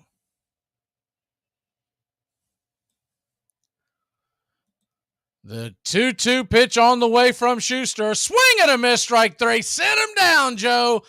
Jared's fingers is so for out number 1. Friday night baseball here on Braves Country Baseball. Hope you're having a great Friday evening. Go ahead and smash that like and subscribe buttons. We're here at least 4 games a week, usually 5 to 6. Next week, the entire Phillies series, more on that in a second. First pitch on the way to Tovar is swung on and fouled back out of play. The young shortstop, they're big on this kid, Ezekiel Tovar. 251 average, 6 home runs, 703 OPS, the 0-1 pitch. Swing, and that ball is going to be laced into center field just in front of the feet of Michael Harris II. Drops down for a 1-out single. And the Rockies threatening here in the first inning.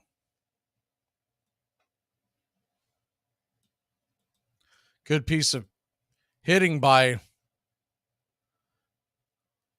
Tovar. Philadelphia series next week, Tuesday, Wednesday, and Thursday. We will bring all 3 games to you. First pitch on the way from Schuster to Diaz is swung on and missed. In the dirt, it's 0-1.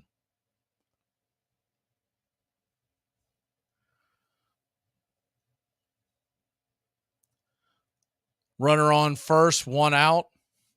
Schuster leading off. Leaning in towards the catcher. The 0-1 pitch in the dirt, 1-1. So we'll have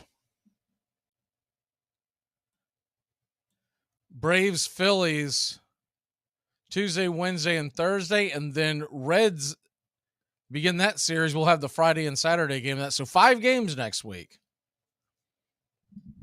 And we will put up the chat if we're not doing the broadcast. The 1-1 pitch. Runner on the move. Murphy fires it down to second, and he's out. Excuse me. I meant Darnode. Travis d'Arnaud guns down the runner. Good throw. It was essentially a pitch out without being a pitch out. They threw the ball high in the zone, and Tovar, the kid, was going on it, but you could tell by the motioning of d'Arnaud to Schuster to throw it up and out of the zone. And it was essentially a high pitch out over the plate. The 2-2 pitch is bang foul, and it's 2-2. I got to do the box score. Apologize. I thought it would have already. That's why I was waiting so long to go into it. Thanks for the heads up. The 2-2 pitch. Swing, and that ball is laced into right field. It's going to get down for a base hit. But after the runner being thrown out at second, it's 1 on and 2 away.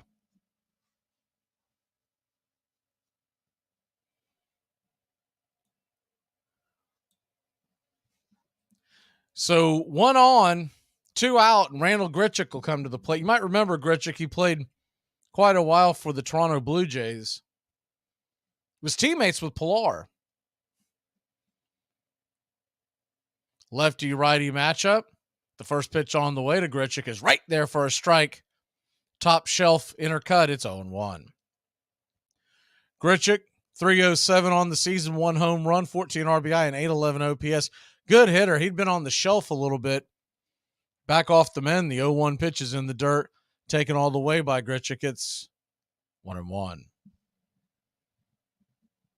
I just saw that note about Lindor. That's pretty funny. The 1-1 pitch. The windup. The kick and delivery. Swing and a miss. Pulled the string on that slider. Down around the ankles. Fading in off the zone. And it's 1-2. So you got a 1-2 count on Grichuk. Runner on first, 2 away. 16th pitch of the first inning for Schuster. The wind up the pitch, swung on, and that ball is belted into center field. On the run and making the catch is Money Mike. Number 23 in your guide, number 1 in your heart. Harris logs down that would-be double in the gap, and that'll end the inning. We'll grab the bats and be back in a flash here on Braves Country Baseball. Okay, you guys, look, I know this is none of my business, but I have to ask. What's Sheldon's deal? What do you mean deal? You know, like, what's his deal? Is it girls, guys, sock puppets? Braves Country today. We're talking Southern sports. We go live 3 to 5 weekdays right here on WQEE. Braves Country today, Southern sports talk with the voice of Braves Country Baseball, Mac Magee. Joined every day from sports analysts from all over Braves Country, talking college football, the NFL, Major League Baseball, and what's trending in the world of sports. Braves Country today. We go live 3 to 5 weekdays right here on WQEE. To protect his family from disaster, Steve used his camera phone. Done. By taking pictures of his important documents, Steve can always have them stored online. Learn more simple disaster prep tips at ready.gov. A message from FEMA and the Ad Council. How to improve your dining room by the Home Depot. New wood floors, new paint on the walls. Sure, you know us for that. But how about a new dining room table, matching chairs, bar stools? How about free and flexible delivery with easy online returns? Now you can explore decor in a whole new way. Save now on furniture. Everything for your home. Everything from HomeDepot.com. How doers get more done. U.S. only, valid through September 7th. Limitations apply. Baseball has these absolutely unique sounds. The sounds of spring, of summer, drift out across the fields. You know, the sound of the ball against the bat is absolutely extraordinary. I don't know any American male that doesn't hear that in the springtime and get called back to some moment in the past or summer days in the past. You're listening to Braves Country Baseball on Braves Country HD. Please like and subscribe today.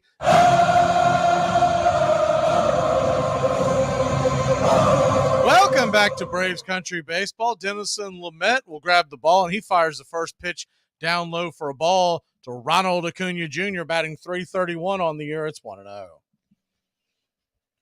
The 1-0 delivery, righty-righty matchup right there at the knees, 95.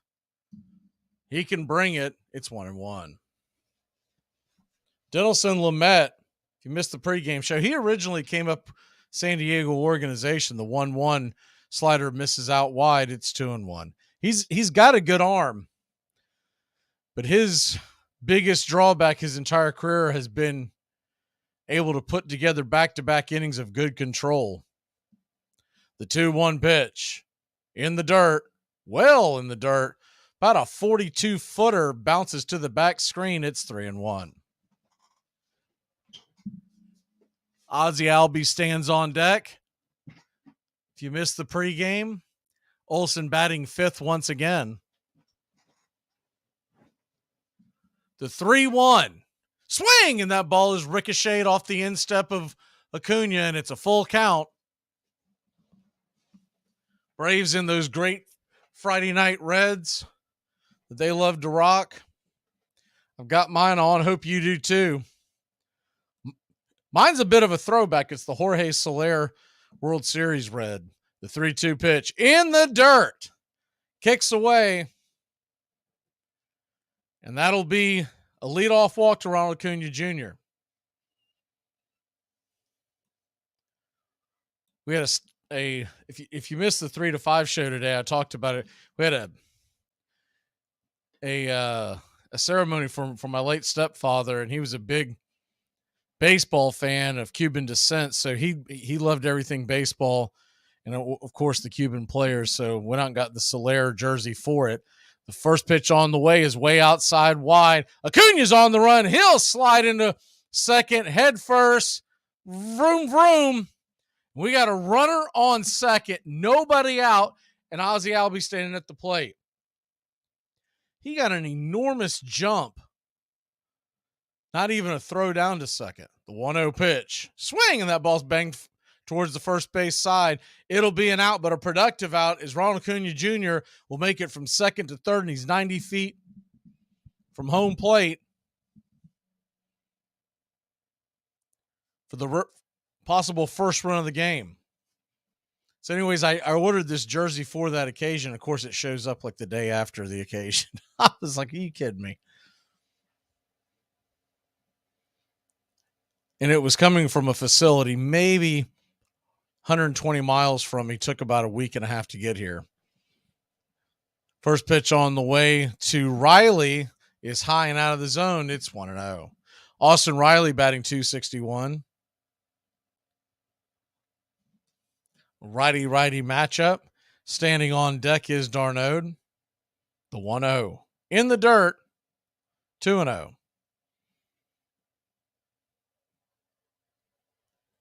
It's interesting that they put Darnode at the 4 slot and Olson down at the 5. I would have thought they would have wanted Olson to back up Riley, but I guess it doesn't really matter at the end. It's all said and done. The 2-0 pitch, swing, and bangs it foul off his instep. It's 2-1.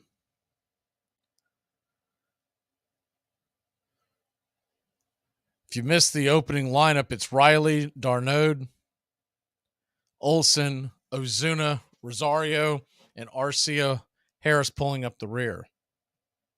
The 2-1 pitch to Riley. Inside ball 3, 95 miles an hour. Dusts him back. And a 3-1 count.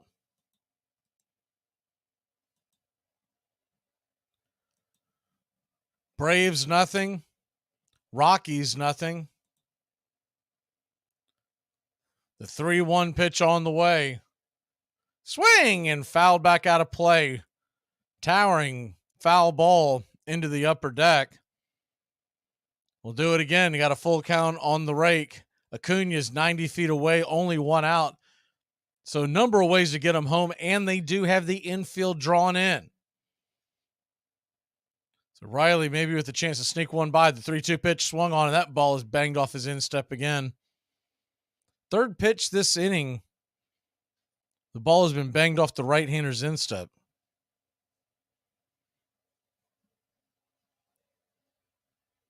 Got to figure it's got something to do with the movement on that pitch.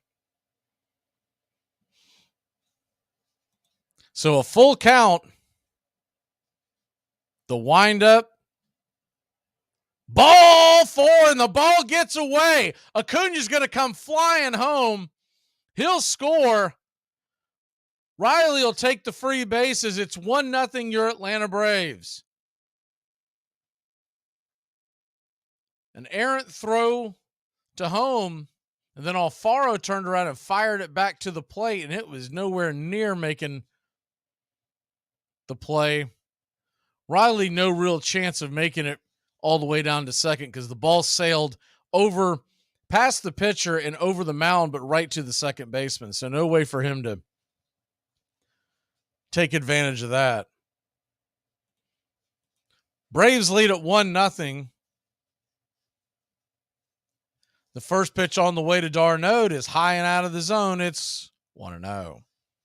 Travis d'Arnaud batting .271, righty-righty matchup.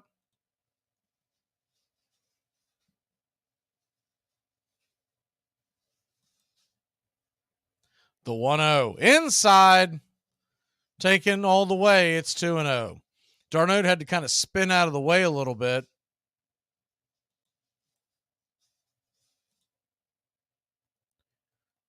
Ball sailed, had some sailing two-seam action inside. The 2-0 pitch. Swing, and that ball is belted high. It's hit deep. It's going back, back, back. Zip, boom, bam, it's gone. A 2-run shot, Ramalama ding dong, his third of the year, 12th home run, and 400, I hope you're sitting down, and 74 happy feet. Travis d'Arnaud absolutely waylaid that ball into the setting sun. My word. That was, I mean, we've got the home run derby coming up here in a few weeks. That was home run derby type of swing. Dinelson Lamet, once again, his struggles continue. First pitch on the way to Olsen is inside for a ball. It's 1-0.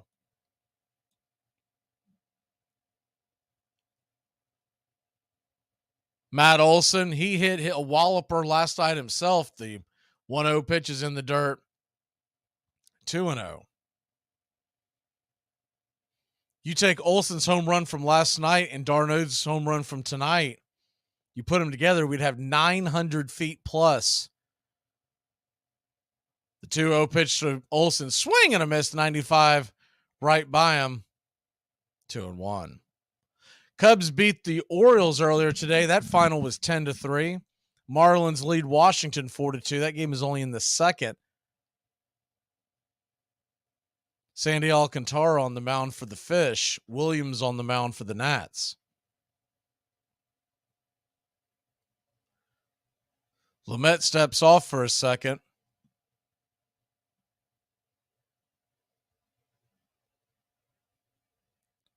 Olsen digs back in, and it was a pitch timer violation that was called. So a 3-1 count down below the knees, ball 4.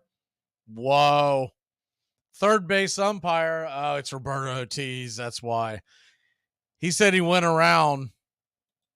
Roberto Ortiz is infamous for just not being very good at his job. That's the nicest way to say it.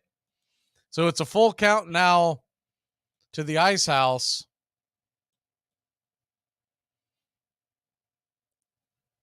I think his biggest problem, he looks too much like Angel Hernandez. The 3-2 pitch, swing and a miss, strike 3, and Olsen stares down to third base, and I don't blame him. That was an awful call by Ortiz. It's out number 2. So what could have been 1 on and 1 out, Ortiz must have took the under. That'll bring Marcell Ozuna to the plate. Ozuna, talked about this in the pregame show. He had a sac fly last night that a lot of folks wouldn't pay attention to, but I thought it was a great at bat. Almost left the yard. First pitch on the way to Marcell. Down and away for a ball. It's 1-0. He made sure he got the run home was the big thing, but man, he really tattooed the ball. The 1-0 pitch down below the knees, 2-0.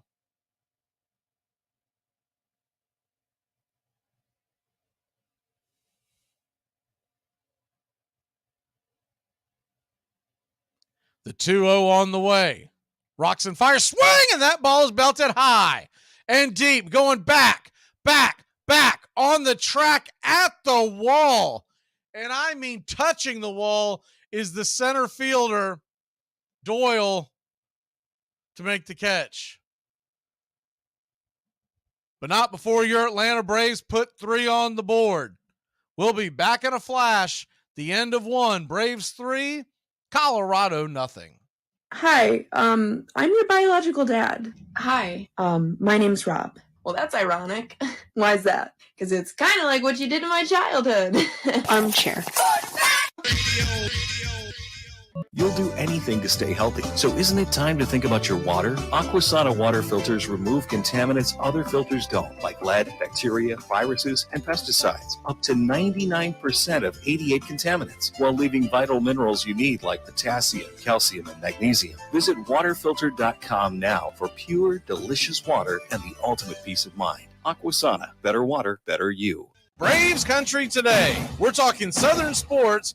We go live 3 to 5 weekdays right here on WQEE. Braves Country today, Southern sports talk with the voice of Braves Country baseball, Mac Magee. Joined every day from sports analysts from all over Braves Country, talking college football, the NFL, Major League Baseball, and what's trending in the world of sports. Braves Country today. We go live 3 to 5 weekdays right here on WQEE.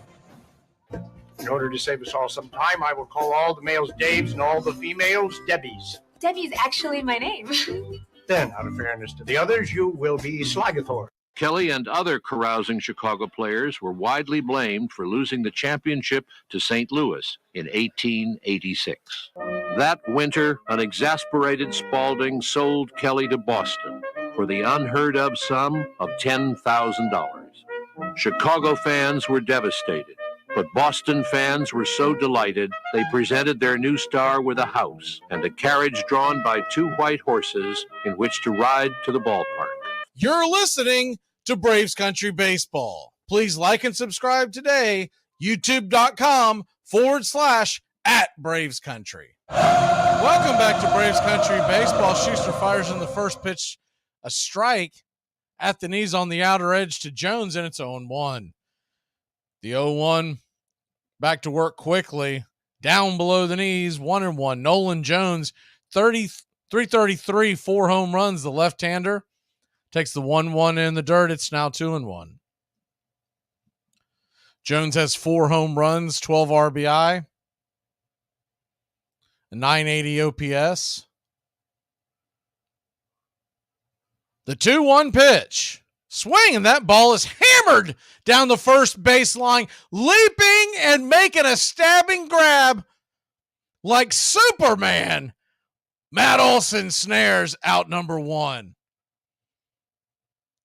What a great play. If that ball gets past him, bare minimum, it's 2 bases.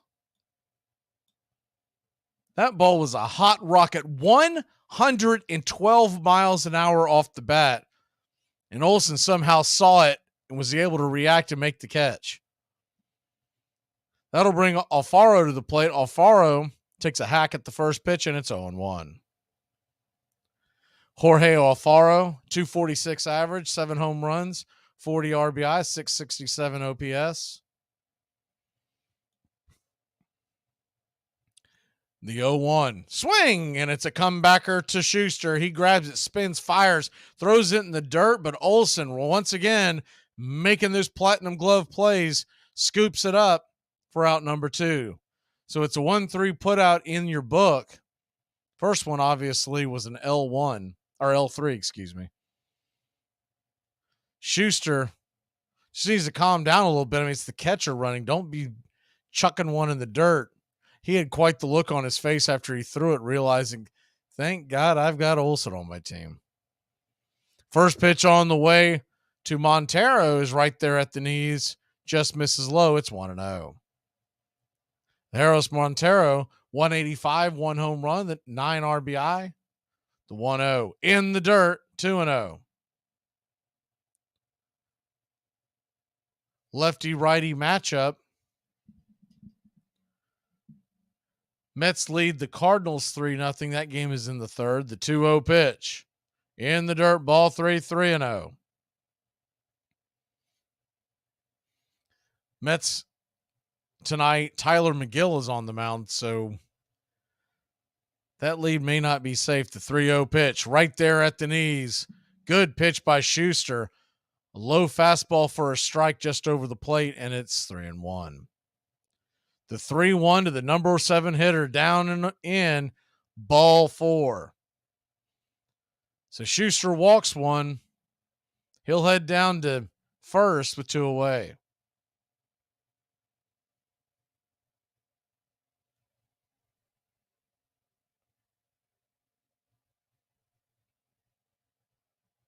Yeah, Olsen will have a hard time, but Goldschmidt's going to have a hard time winning a pennant because Olsen's in the National League every year.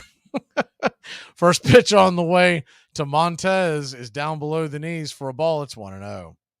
Goldschmidt can have those gold gloves. We'll take the pennants in World Series championships. Can you believe the Cardinals? I mean, they're like 15 games under 500 right now. Darnold's going to go out there and talk to Schuster, who looks like he's lost his command a little bit, just try to calm him down a little bit. Coco Montez is at the plate. He's got a 1-0 count in his favor. 879 OPS, 273 batting average, just 1 home run, 2 RBI, only a few at-bats this year. Lefty-righty matchup, the 1-0 in the dirt, ball 2, 2-0.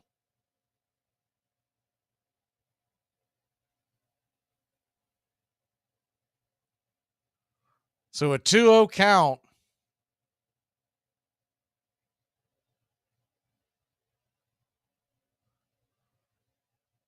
The wind up the pitch.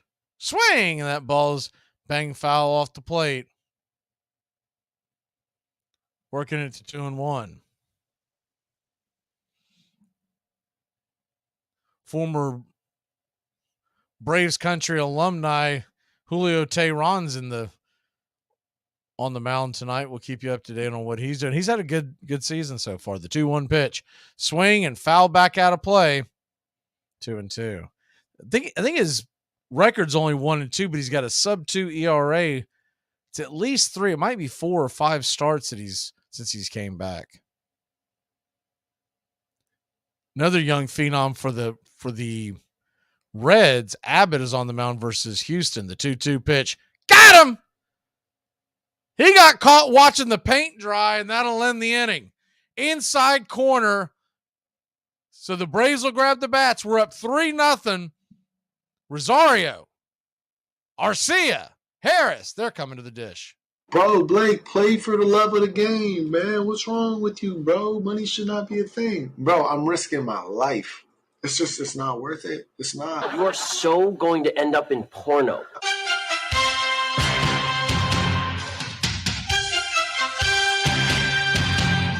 Stay locked in on Armchair Quarterbacks Radio.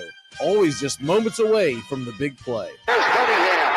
Dodges left and puts it way downfield for Brett Barnett, who has the catch. And the race is on. There are no flags. A 95-yard touchdown.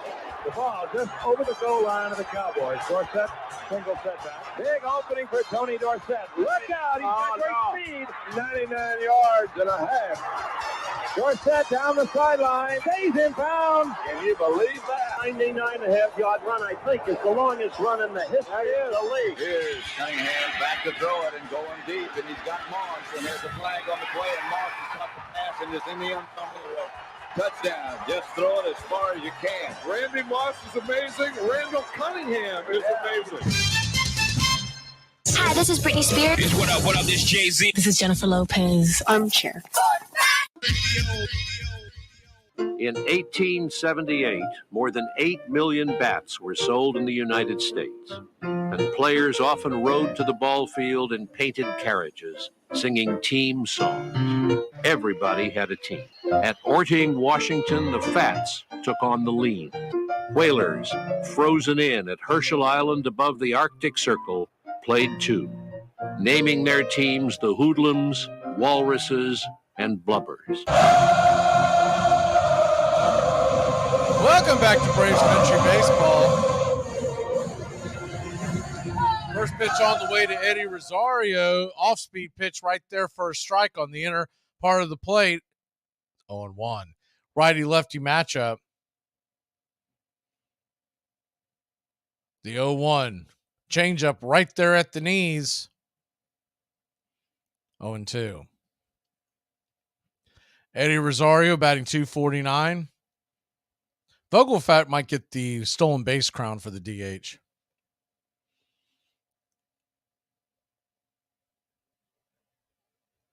The 0-2 pitch. Lamet misses high and outside. It's 1-2. Dinelson Lamet came in with an ERA north of 10. Struggling so far. The 1-2 pitch. Way outside wide, 95 missing. 2-2.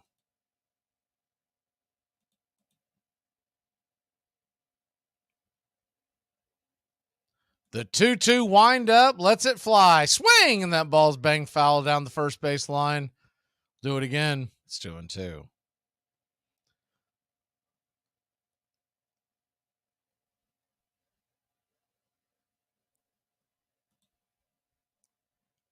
The 2-2.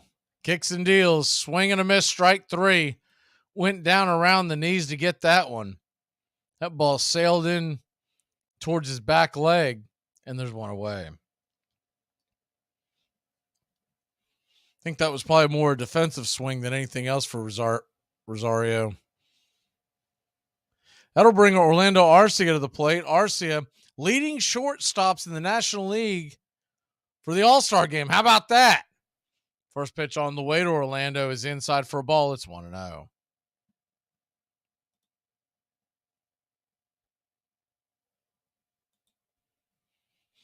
The 1-0.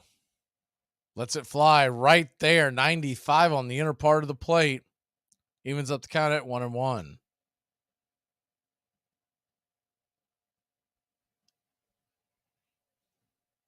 One on the way. High and out of the zone. Slider misses. 2-1.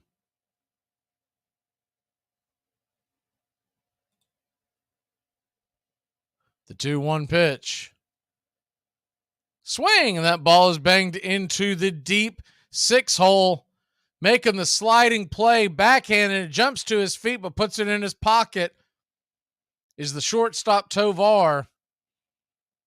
No chance to make that play. That ball was hit way too deep in the hole. And Orlando Arcia, who may not run the best for his position, definitely would have beat that one out. So an infield single for Orlando.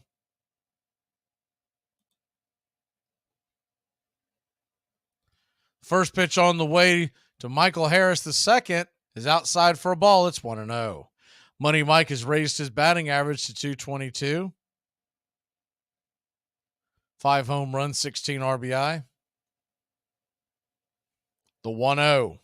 Swing, and rifles that foul out of play, 94 miles an hour up top. It's 1-1. Those of us who have Michael Harris II on our Dynasty Fantasy baseball teams are glad to see him get that together.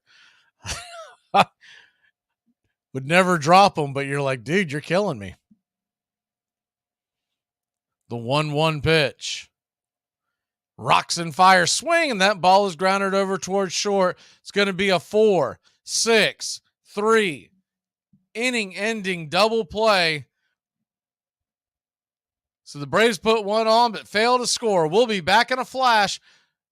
The number 9 hitter and the top of the order for the Rockies up next. On the subject of this service, what is your opinion of war protesters, and would you today refuse to be drafted? Honey, I just seem to keep my own personal views about that to myself, because I'm just an entertainer, and I'd really not say. Do you think other entertainers should keep their views to themselves too? No, I can't even say that. Here are some baseball facts that you might not have known. Clayton Kershaw is without a doubt a Hall of Famer. In Kershaw's family, he had a great uncle named Clyde Tombaugh. He was an astronomer who, over 100 years ago, discovered the planet Pluto. For those who don't know, eye black is a black adhesive that is used by players to limit glare from the sun. But did you know that none other than Babe Ruth allegedly invented it? Around the 1930s, Ruth was getting distracted by the sun, so he put some black grease under his eyes, and the rest is history. John Joseph McGraw, player-manager of the contentious Baltimore Orioles, had been one of the first National Leaguers to jump to the American League in 1901. But he had not liked it there. He could not bear to have anyone tell him how to play the game. When McGraw refused to stop the constant abuse of umpires, for which he was infamous, Johnson suspended him. McGraw never forgave Johnson. He returned to the National League as manager of the New York Giants, a job he would hold for 31 years, leading his team to 10 pennants and ending in the first division 28 times. No one made a move on the field without his consent. McGraw was said once to have fined a player for hitting a home run that drove in 2 runs because he had ordered him to bunt. The main idea, John McGraw said, is to win.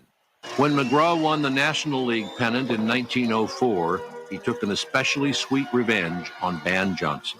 Rather than have anything to do with the league that had suspended him, he simply refused to play the Boston Pilgrims for the championship. There was no World Series in 1904.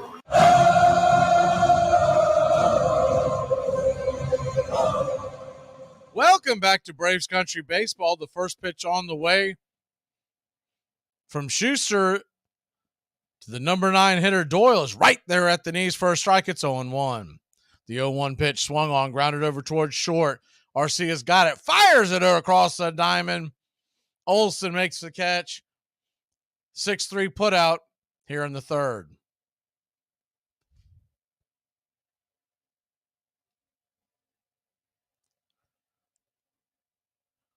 Braves lead at 3-0.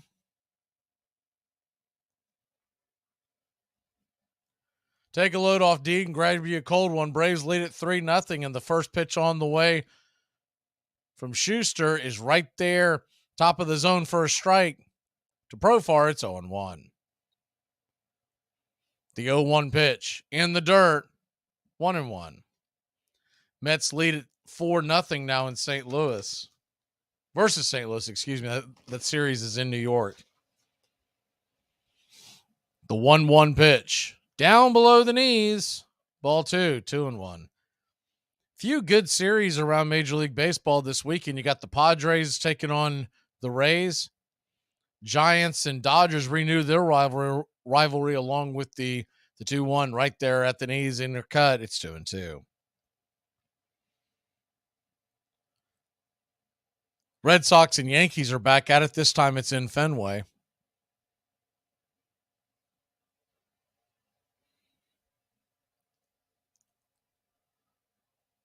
The 2-2 kicks and fires in the dirt. He's been missing quite a bit in this outing, but the good news is Schuster's been missing down, which will keep you out of trouble. So you got a full count to Profar. The wind up the pitch, swing, and pops it up. Can of corn over by first. Olson makes the catch for out number 2. You also have Toronto and Texas. That should be a fun series. I would think a high-scoring series. I don't know if anyone caught that Los Angeles, Texas game last night, the tail end of it. That was an unbelievable nail biter that the Angels almost blew. First pitch on the way to the number 2 hitter. Tofar swung on and popped up high in the sky. Making the catch by the first base dugout is Olson. That'll end the inning. So 3 up, 3 down. Acuna will grab the bat, and Albies will follow. We'll be back in a flash here on Braves Country Baseball. So is it a problem that I'm not really religious? Not for me. Why not? I'm not the one going to hell. So, Skip, you've managed in 2,714. Something cool about that number in the minor leagues. 10 towns, 4 levels. Oh, jeez. And now you're here. How does it feel? It was so cool to see you with that trophy. How did that Thank feel? You. No, it's surreal. I said I was always that guy that sat in my living room watching you guys play in the World Series and thinking, man, I would love to be there and experience the euphoria of what it feels like. I just never thought that I'd be one of those guys that got to do this, honestly. And it's really cool. I'm telling you what, it exceeded all my expectations. Here are some baseball facts that you might not have known. Sammy Sosa is one of the legendary home run hitters of the steroid era. He hit 60 home runs in 3 different seasons, but unbelievably didn't lead the league in any of those years. Every year, either Mark McGwire or Barry Bonds had more. Small boys had admired other players. They worshipped Christy Mathewson. He was the perfect hero for his age. He seemed to have sprung from the pages of the dime baseball novels American boys now devoured. Sports writers and fans across the country called him the Christian gentleman. No one did more to improve the reputation of the baseball player, and he did it with style. Matheson would always wait until just about 10 minutes before game time. Then he'd come in from the clubhouse across the field in a long linen duster like auto drivers wore in those days. And at every step, the crowd will yell louder and louder. He was a commanding presence on the mound, methodically directing the rhythm and pace of each game. He could throw a ball into a tin cup at pitching range, a player remembered, and he took a scientific approach to his work, carefully cataloging his pitches.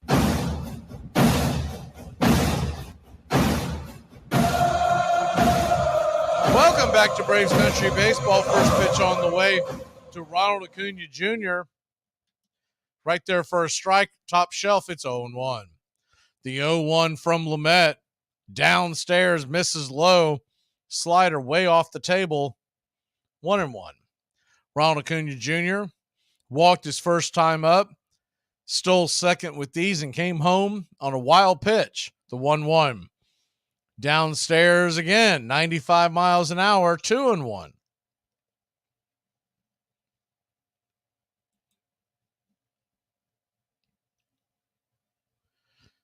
The 2-1 pitch. Check swing. Did he go around? He did. 2-2.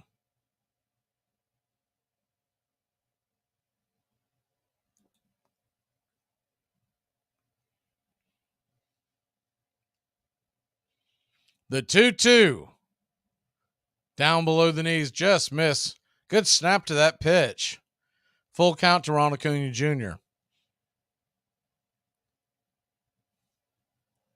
The wind-up, righty-righty matchup. Lamet lets it go. Caught, looking, strike 3. Cunha doesn't look like it, thinks it was off the plate. Too close to take for sure whether that was a strike or not. And there's one away. You can't take that pitch. If it was off the plate, it would have been by a hair or two. Yes, the Braves did sign Jesus Aguilar. Of course, I don't know what that means in the big scheme of things. First pitch on the way to Albies is swung on and fouled back out of play. It's 0-1. I know the big thing about Jesus Aguilar is that he's good buddies with a handful of guys on the team. The 0-1 pitch. Swing! And that ball's rifled foul and out of play. 0-2. He's 33 years old. And for the Oakland A's this year, batted .221 with just 5 home runs. Signed a 1-year, $3 million deal in the offseason. The 0-2 pitch, swing and a miss. Strike 3. And Ozzie Albies is down on 3 strikes, 3 pitches.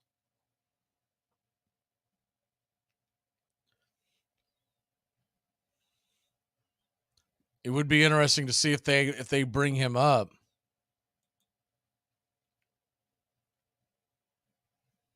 They'll have a few days to manipulate that.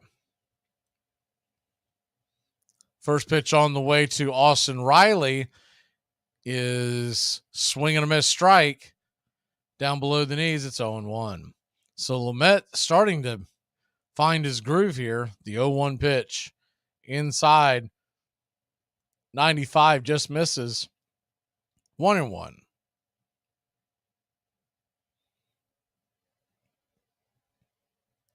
The 1-1 pitch, excuse me,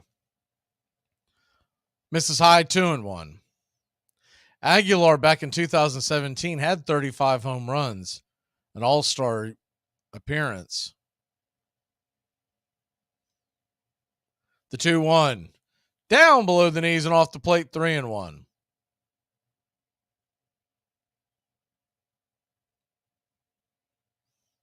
He'll most likely start off in AAA, play first base. It's really a depth move, if nothing else. The 3-1 pitch. Ball 4. Pitch misses down and away.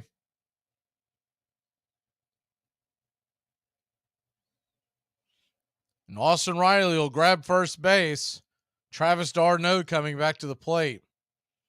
Remember last time up, d'Arnaud slammed a 2-run home run. About a 470-footer into the left center field stands. First pitch on the way to d'Arnaud is just grabs the edge of the zone. It's 0-1.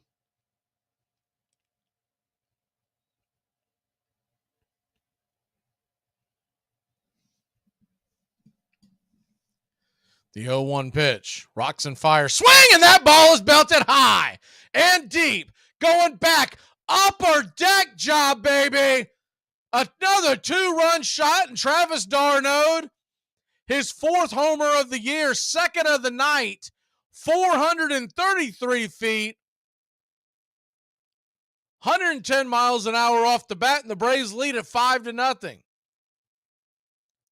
That was a hanger and a banger. He tried to throw a slider, and the slider didn't slide. It just hung. Up there in the second deck in left field. That'll bring Matt Olson to the plate. Matt Olson misses high and out of the zone from Lamet. It's 1-0.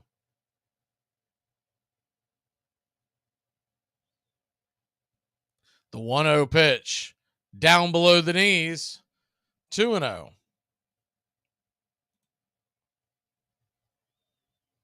Yeah, that Pirates-Brewers series is a big one.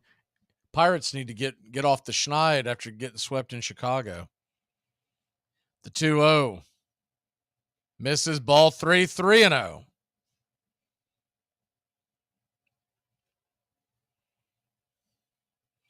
The 3-0. Right there for a strike. Olson taking all the way, 3-1. Standing on deck is Marcell Ozuna. Braves lead at 5-0. If you're just joining us, Travis d'Arnaud is having himself a career night. The 3-1 pitch, fouled back. 3-2. He's hit 2 2-run home runs. The 2 of them have combined for just over 900 feet. The 3-2 pitch. Just off the plate. Whoa, they're going to call that one a strike too. Olson doesn't like it. That was probably too close to take as well. So the Braves, a little ticked off about the strike zone, but in between, Travis d'Arnaud's having himself a good one. It's 5-0 Hotlanta. Bo Body. What does the first B stand for? What are we doing? We're making acronyms. Okay, what does the first B stand for? Business. I like it. We need a new manager. Here are some baseball facts you might not have known, Part 18. Kirk Gibson walking off Game 1 of the 1988 World Series is one of the most iconic home runs of all time. Despite how famous the play is, nobody knows where the home run ball itself is located. The bat, helmet, and jersey from that moment are all accounted for, but the ball has seemingly disappeared. Camden Yards is where the Baltimore Orioles play their home games. The ballpark was actually built very close to where Babe Ruth was born. In fact, Ruth's father allegedly owned a pub exactly where center field is today. Kevin Youkilis is known for having a very interesting batting stance. He's also known for working a lot of walks and having a great mindset at the plate. Over his 10-year career, he had 297 plate appearances that went to a 3-0 count, and every single time he didn't swing the bat. Armchair. New York Giants second baseman John Montgomery Ward was a rarity among players, a graduate of the Columbia Law School. And in an age when workers everywhere were struggling to win their rights, he was willing to take on the club owners on their own terms. Ward publicly denounced the reserve clause, which now kept every player from deciding for himself where he wished to play, and forced him to accept whatever wage his owner was willing to pay. There is now no escape for the player. If he attempts to elude the operation of the rule, he becomes at once a professional outlaw, and the hand of every club is against him. Like a fugitive slave law, the reserve clause denies him a harbor or a livelihood and carries him back bound and shackled to the club from which he attempted to escape. We have, then, the curious result of a contract which on its face is for 7 months, being binding for life. John Montgomery Ward. Welcome back to Braves Country Baseball. Schuster fires the first pitch, and it's a fastball strike, top left corner to Diaz. It's 0-1. Lefty-righty matchup. The 0-1 pitch. High and inside. 1-1. Red Sox lead the Yankees 5-1. The 1-1 from Schuster. Swing and pops it up. High in the sky. That is a major league pop-up in shallow right field. Ozzie will make the catch. 1 away. Mets lead St. Louis 5-0. That game is in the 5th.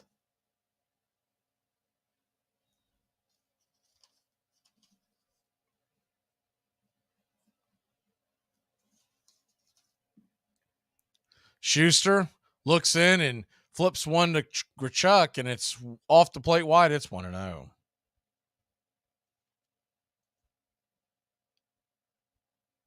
The 1-0 pitch just misses outside. 2-0.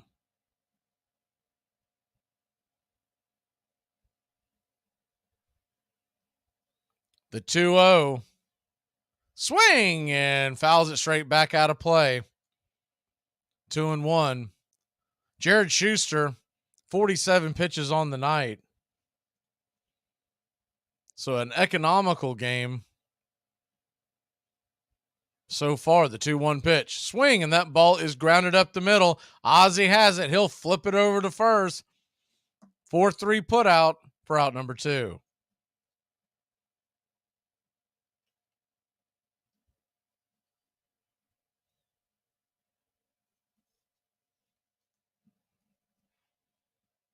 So 2 outs. Nolan Jones comes to the plate, lefty-lefty matchup.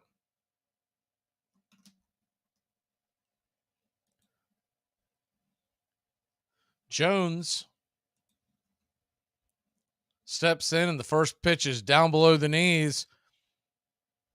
88-mile-an-hour slider. It's 1-0. Nolan Jones, 25 years old, 6'4", 200-pounder. Out of Langhorne, Pennsylvania. The 1-0. Misses low, 2-0. Drafted by the Cleveland Indians in round 2 in 2016. Straight out of high school. What's the name of this high school? Holy Ghost Prep. That's kind of creepy. The 2-0 right there at the knees, 2-1. Bensalem, Pennsylvania. The 2-1 from Schuster, just off the plate and away, 3-1.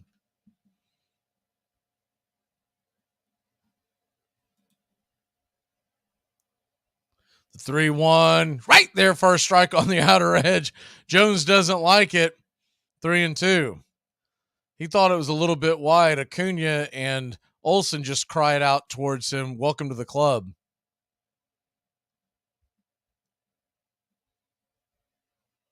Chad Whitson, home plate umpire, says it's 4-0. Get it together. The 3-2 pitch. Swing, and that ball's banged down the first base line off the glove of Olsen. Jones is going to try to make it a second. Here comes the throw. He's out of there, baby. Matt Olsen guns him down at second. Jones wants him to challenge it. We'll see what they do. They have about 30 seconds to decide. Bud Black, the manager, is looking towards the camera well, and he says no dice. Olsen couldn't handle the hot shot, but showed you what kind of arm the young man has. Absolute laser to second, and a good tag applied by Arcia. We'll be back in a flash here on Braves Country Baseball. I mean, the less you have going on, the less you have to worry about. Look at me. I got nothing going on. I got nothing to worry about. Except your future. It all starts with just one thing. Glass jars can be reused to store food and spices, as a holder for combs and brushes in the bathroom, or as a container for plants and homemade candles, in addition to simply being recycled. Find tips and more at onethingus.com. Here are some baseball facts that you might not have known. In the past 17 seasons, there have only been 5 players to have at least one at-bat each year. Those 5 are Albert Pujols, Miguel Cabrera, Yadier Molina, Nelson Cruz, and weirdly enough, Jeff Mathis. You'll do anything to stay healthy, so isn't it time to think about your water? Aquasana water filters remove contaminants other filters don't, like lead, bacteria, viruses, and pesticides. Up to 99% of 88 contaminants, while leaving vital minerals you need like potassium, calcium, and magnesium. Visit waterfilter.com now. That's waterfilter.com for pure, delicious water and the ultimate peace of mind. Aquasana. Better water, better you. Braves Country today. We're talking Southern sports. We go live 3 to 5 weekdays right here on WQEE. Braves Country today. Southern sports talk with the voice of Braves Country baseball, Mac Magee. Joined every day from sports analysts from all over Braves Country, talking college football, the NFL, Major League Baseball, and what's trending in the world of sports. Braves Country today. We go live 3 to 5 weekdays right here on WQEE. There's nothing about baseball that calls for any sort of superhuman proportion or skill, or it at least appears that way. There's the illusion that it doesn't. As boys and girls, we grow up playing it, or we grow up playing softball. And we see the people who are playing it professionally now, and they don't look that different from us. They're not 6'8". They don't weigh 275 pounds. They're not on skates. They're not doing something that is beyond our reach. So the connection for those of us who played it on sandlots and in schoolyards is very easily grasped. Welcome back to Braves Country Baseball. First pitch on the way to Ozuna is right there for a strike. It's 0-1.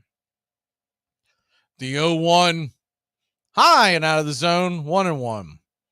Good evening to everyone out there listening to Braves Country Baseball.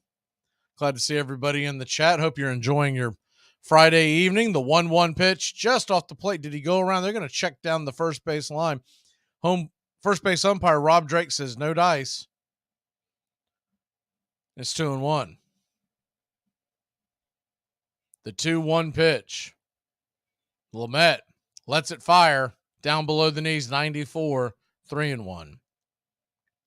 So Ozuna, who had a fly out in the first, just missed getting a hold of one. The 3-1 pitch. Swing, and that ball is rifled foul and out of play. 3-2.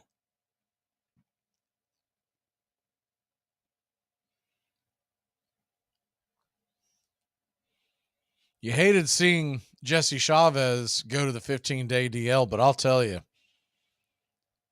the 3-2 pitch swung on and banged foul off his foot, 3-2.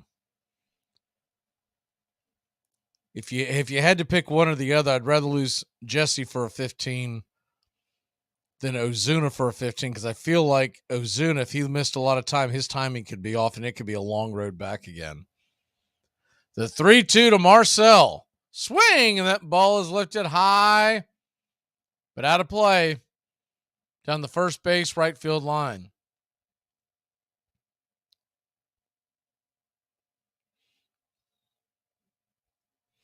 If you're just joining us, 2 2-run home runs by Travis d'Arnaud. The 3-2 pitch inside, ball 4.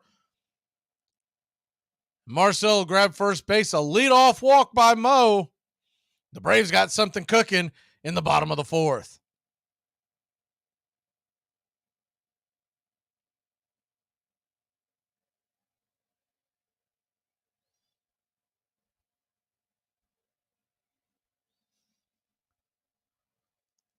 So Eddie Rosario comes to the plate. Eddie, righty-lefty matchup. And called for a very inside strike. It's 0-1.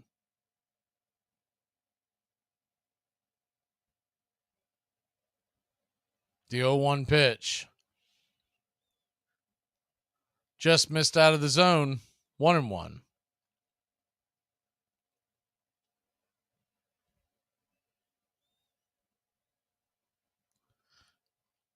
One on the way. Swing, and bangs it off the plate. 1-2.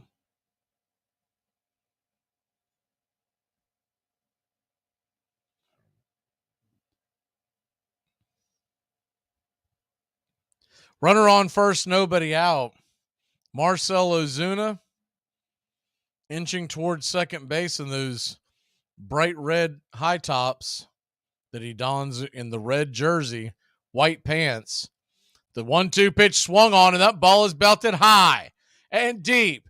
Going back on the track, over the wall. Holy Toledo, it's 7-0, your Atlanta Braves. 443 happy feet over the right field wall towards the chop house. Eddie Rosario puts the Braves up a touchdown. Another hanger by Lamet. I don't know why he keeps going back to that pitch. That's the one that's just getting him absolutely pummeled.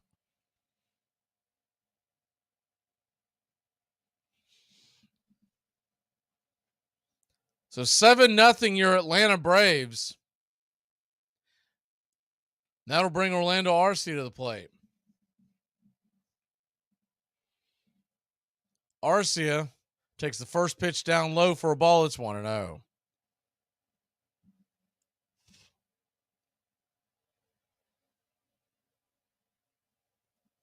The 1-0 pitch. High and inside. 2-0. Contreras just hit a bomb off the Mets, but I believe it was a solo shot, so still 5-1 there. The 2-0. Swing!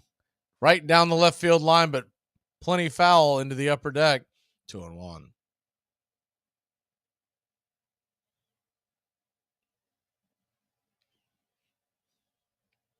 The 2-1. Winds up and misses downstairs. 3-1. It's got to be a strange thing for their fan base, but the Cardinals could be sellers at the deadline. The 3-1 pitch downstairs, ball 4. Was a close one, but just missed the zone and away. 1 on, nobody out, and they're going to go out and talk to Lamet. Doesn't look like this is a pitching change. I believe the Colorado pitching coach is just going out there to talk to him. Black is in the dugout, so typically that's when you would get your change. Bud Black, the manager for the Colorado Rockies, he's managed in Major League Baseball for quite some time, but I remember growing up watching him, infielder for many a team. Real quick scoreboard update. How about the Nationals? They've come back and tied it up with the Marlins. They're heading to the 5th, tied at 5. Red Sox pounding the Yankees 10-1. I believe it was Domingo Germán on the hill tonight. Mets 5-1 over the Cardinals as Lamet's set to go back at it. First pitch on the way to Harris is inside for down and in for a ball. It's 1-0. Colorado now getting Lambert up and stretched out in the bullpen. He just got up a second ago, so be at least 1 or 2 bats. The 1-0 pitch from Lamet. Fastball misses outside, 2-0. Pirates and Brewers, Tigers and Twins, Reds and Astros are all scoreless in the first. Angels lead the Royals 1-0. That is in the first. The 2-0. Swing! And that ball's popped up.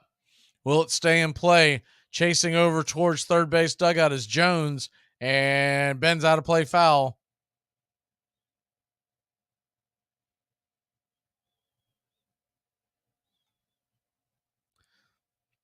You need some help from the Nationals tonight. Would love to see them take care of the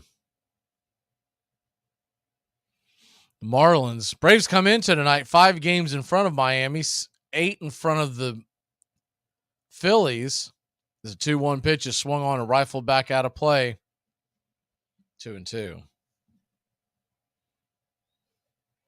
Atlanta's 10.5 games in front of the Mets. They're 2 weeks in front of Washington. 15 back are the Nationals.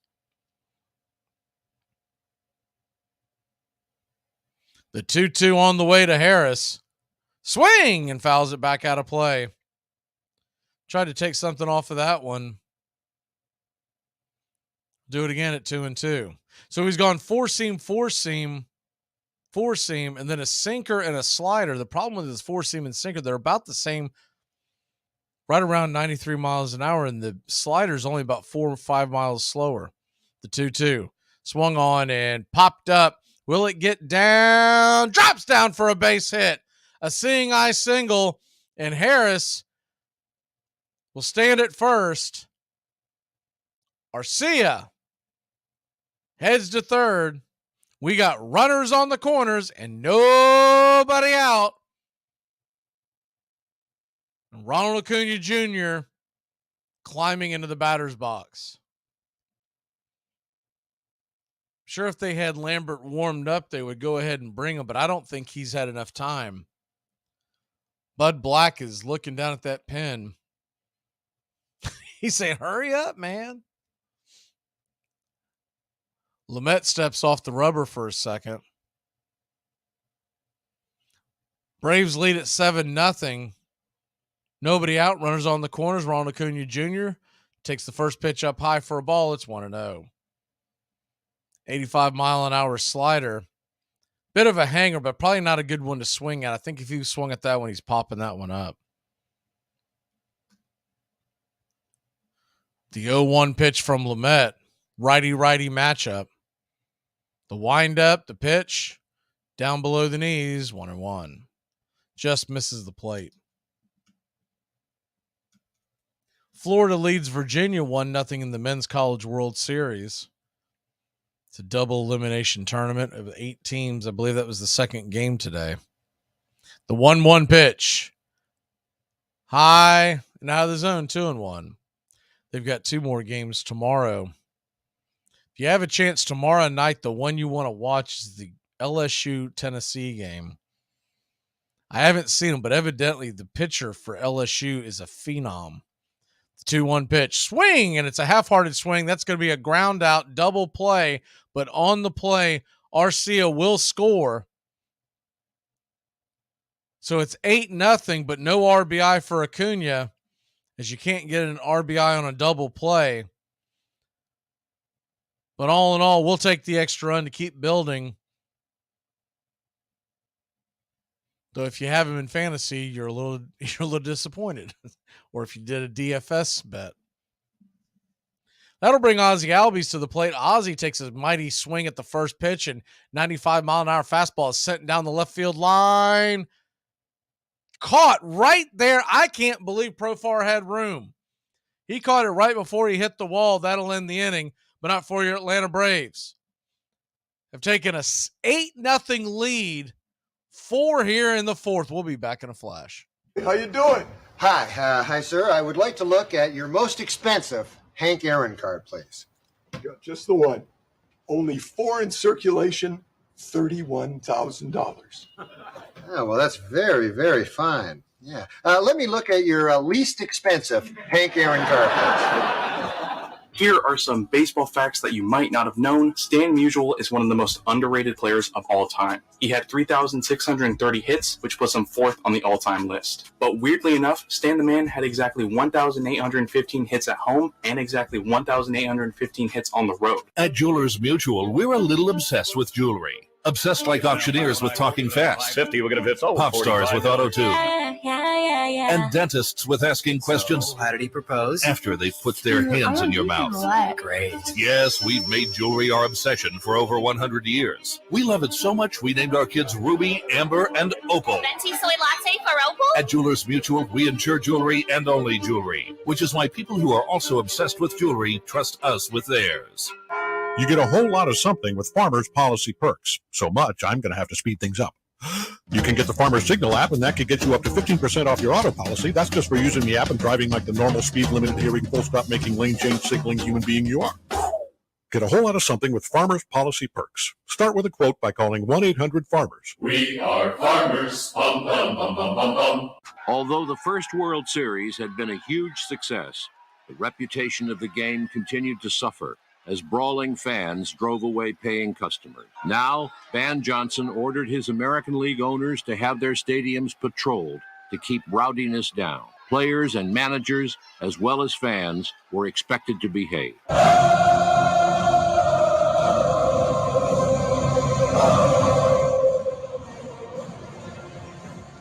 Welcome back to Braves Country Baseball. Jared Schuster fires the first pitch in there for a strike, lefty-righty matchup. Jorge Alfaro, 0-1. The 0-1 pitch swung on, banged on the ground, deep in the hole to short. Arcia grabs it, rockets it over to first, and it's a 6-3 put-out. Man, that guy can throw.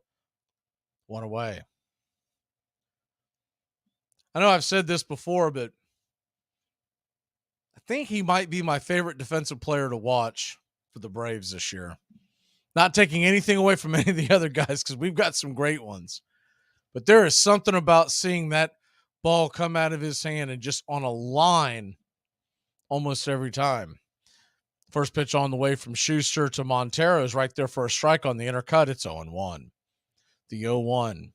Down below the knees, 1-1.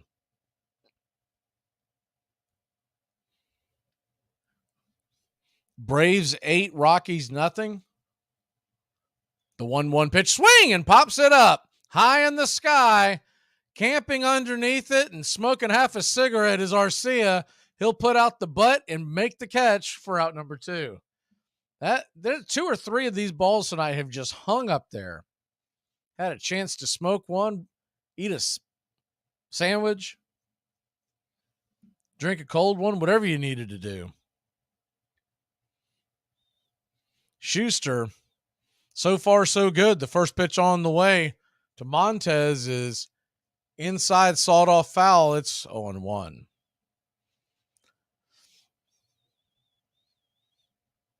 It's kind of funny looking back on if you go all the way back to the 0-1 pitch is swung on and fouled back over the first base dugout. It's 0-2. If you go back to the spring when we broke with Schuster and Dodd, if you ask most Braves fans who hadn't watched either one of them play, most likely everyone was on the Dylan Dodd train because of his numbers. As the 0-2 pitch, high and out of the zone, 1-2. And I didn't have much of a, I was going to wait to see how it unfolded. But what I saw of the two is the 1-2 pitch, down and away, 2-2. I liked Schuster the way that he induces a lot of ground balls. Now he's getting some fly balls tonight, but normally a lot of ground balls. The 2-2 pitch swing, and that ball is hit over to the first base side, saw it off. Schuster covering the bag. Runner almost beats it out. Schuster's got to get a little more oomph to his step when he hits the base. I believe, look at the replay. Whew, that's a tie goes to the runner right there. They may look at this one. Bud Black also may just want the game to be over, as I guess he's not going to challenge it. All right, we'll be back in a flash here on Braves Country Baseball. Watch with my chair. Now, Cresslers is repairing it, and they're going to bring it right away. Repairing it? Yeah. Somehow I get from that it got broke. The Rocket City Trash Pandas threw a no-hitter but still lost the game 7-5. No, you heard that correctly. Let us explain. The Chattanooga Lookouts, who are the Cincinnati Reds AA team, were getting no hit and losing 3-0 in the 7th inning to the Trash Pandas, the Angels AA affiliate. And by the grace of the baseball gods, something magical ensued. After a pop-out, a strikeout, and 3 walks, the bases were loaded with 2 outs. Jacob Hurtubise walked to bring in the first run. Then Jose Torres hit a fly ball to center, and the center fielder completely whiffed on it. Next 2 hitters are hit by a pitch to load the bases back up, and then he hit another to make it 5-3. Bases are still loaded. Serta walks to bring in another run to make it 6-3. Shortly after that, a wild pitch brings in the 7th run. The Lookouts never recorded a single hit. They wound up winning the game 7-5.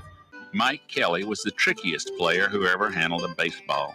There was nothing he would not attempt. Baseball rules were never made for Kel. The most popular and most notorious star of the 19th century was Michael Joseph King Kelly, the sure-handed catcher for the Chicago White Stockings. He was so skilled at stealing bases, he once stole 6 in a single game, that he inspired a popular song, Slide, Kelly, Slide. He sometimes cut across the diamond, skipping second altogether when the umpire was not looking. Kelly drank as hard as he competed. Once, A.G. Spaulding put Pinkerton detectives on his trail and accused him of having been in a saloon at 3 a.m. drinking lemonade. Kelly was indignant. It was straight whiskey, he said. I never drank a lemonade at that hour in my life. Welcome back to Braves Country Baseball. First pitch on the way to Austin Riley is right there for a strike. Top shelf outer edge. It's 0-1. Riley has walked twice. Lambert comes into the game. The 0-1 pitch. Misses outside, 1-1. Get the numbers on Lambert here in a second for you. The 1-1 from the righty. Fastball outer edge, 94 miles an hour. 1-2. Standing on deck is Travis d'Arnaud. The 1-2 pitch, swing, and pops it up. Bends back out of play. Do it again. 1-2.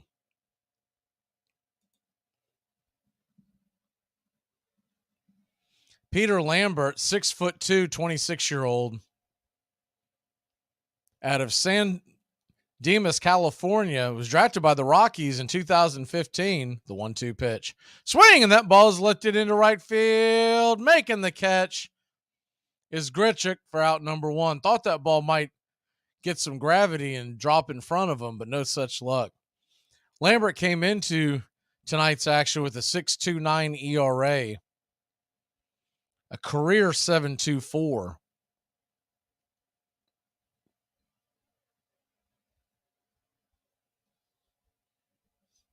(16 2/3 innings this year. First pitch on the way to d'Arnaud is right there for a strike. It's 0-1. Travis d'Arnaud, 2 for 2, 2 home runs, 4 RBIs. The two 2-run shots have totaled over 900 feet. The 0-1 pitch misses off the plate and out of the zone. It's 1-1.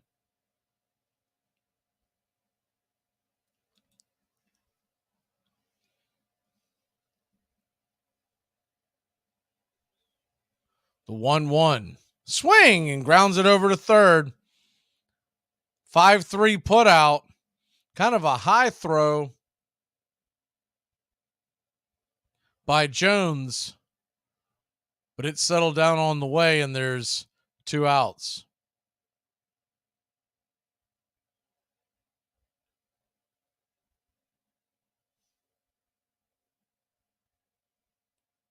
Lambert's brother, Jimmy, is in the Chicago White Sox organization.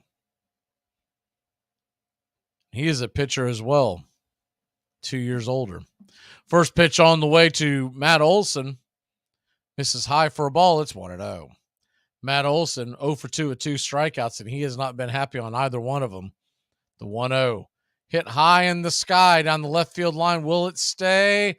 Yep, Profar will catch it in the corner and flip it to a fan for out number 3. So 3 up, 3 down. We head to the top of the 6th, and Schuster's going back out on the mound. Let's get him a quality start here in Braves country.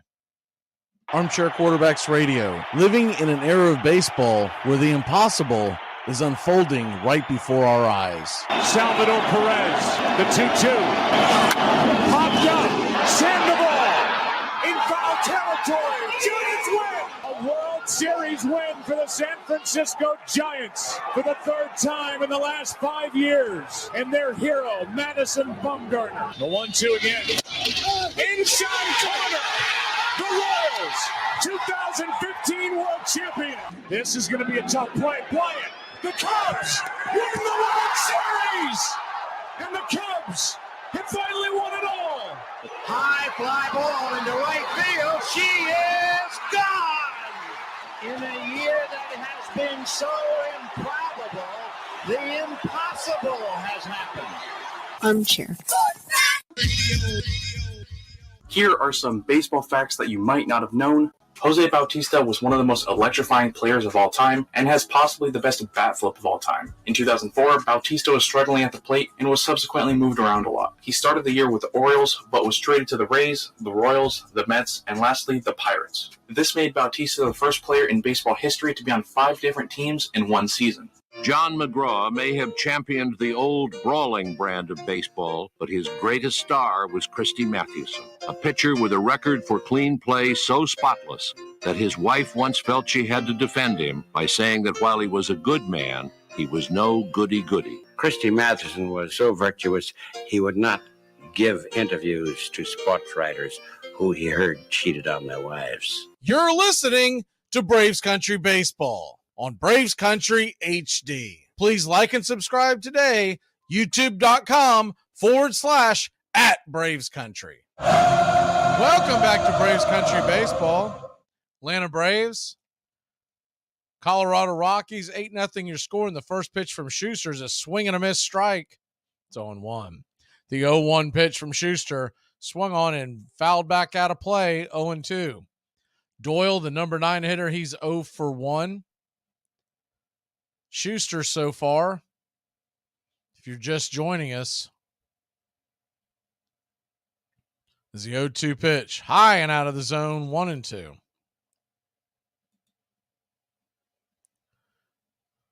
Jared Schuster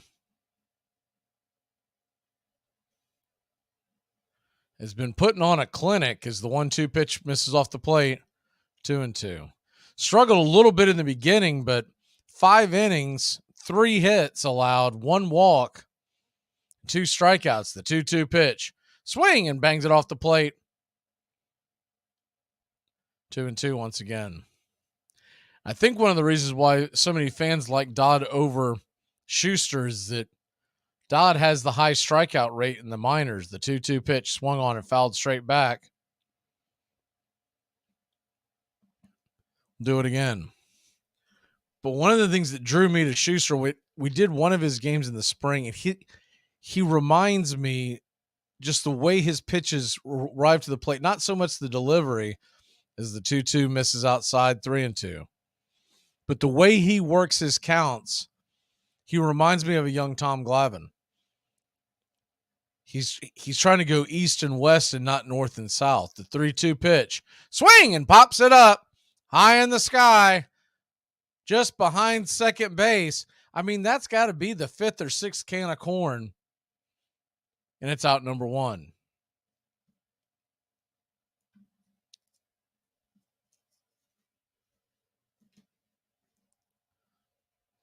I'm kind of glad to see or to hear that Vogelback hit a home run because the Mets will hang on to him for 3 more weeks after that. Profar will come to the plate. The first pitch on the way to Profar is inside for a ball. It's 1-0. Maybe they'll sign Vogelback to an extension tonight after the game. Watch Mets Twitter melt down. The 1-0 pitch. Down below the knees, 1-1.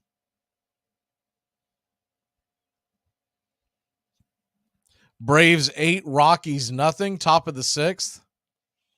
Good fun game here on a Friday night. The 2-0 pitch. Swing, and that ball is rifled foul down the third base line. It's 2-1.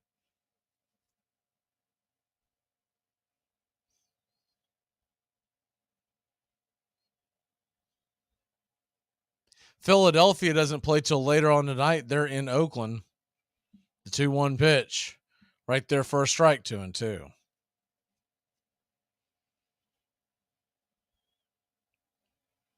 The 2-2 pitch on the way. Schuster lets it fly. Just got a piece of it. Profar stays alive. If you remember Jerkson Profar, he came from San Diego and held out all of the offseason, could never find a suitor, and then signed a 1-year deal with Colorado. The 2-2 pitch inside, ball 3. I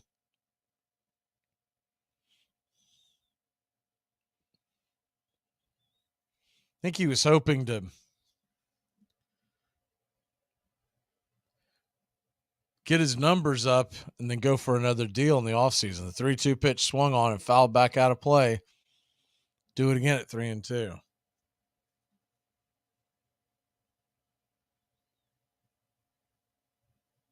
Mets lead at 5-1 in the bottom of the sixth.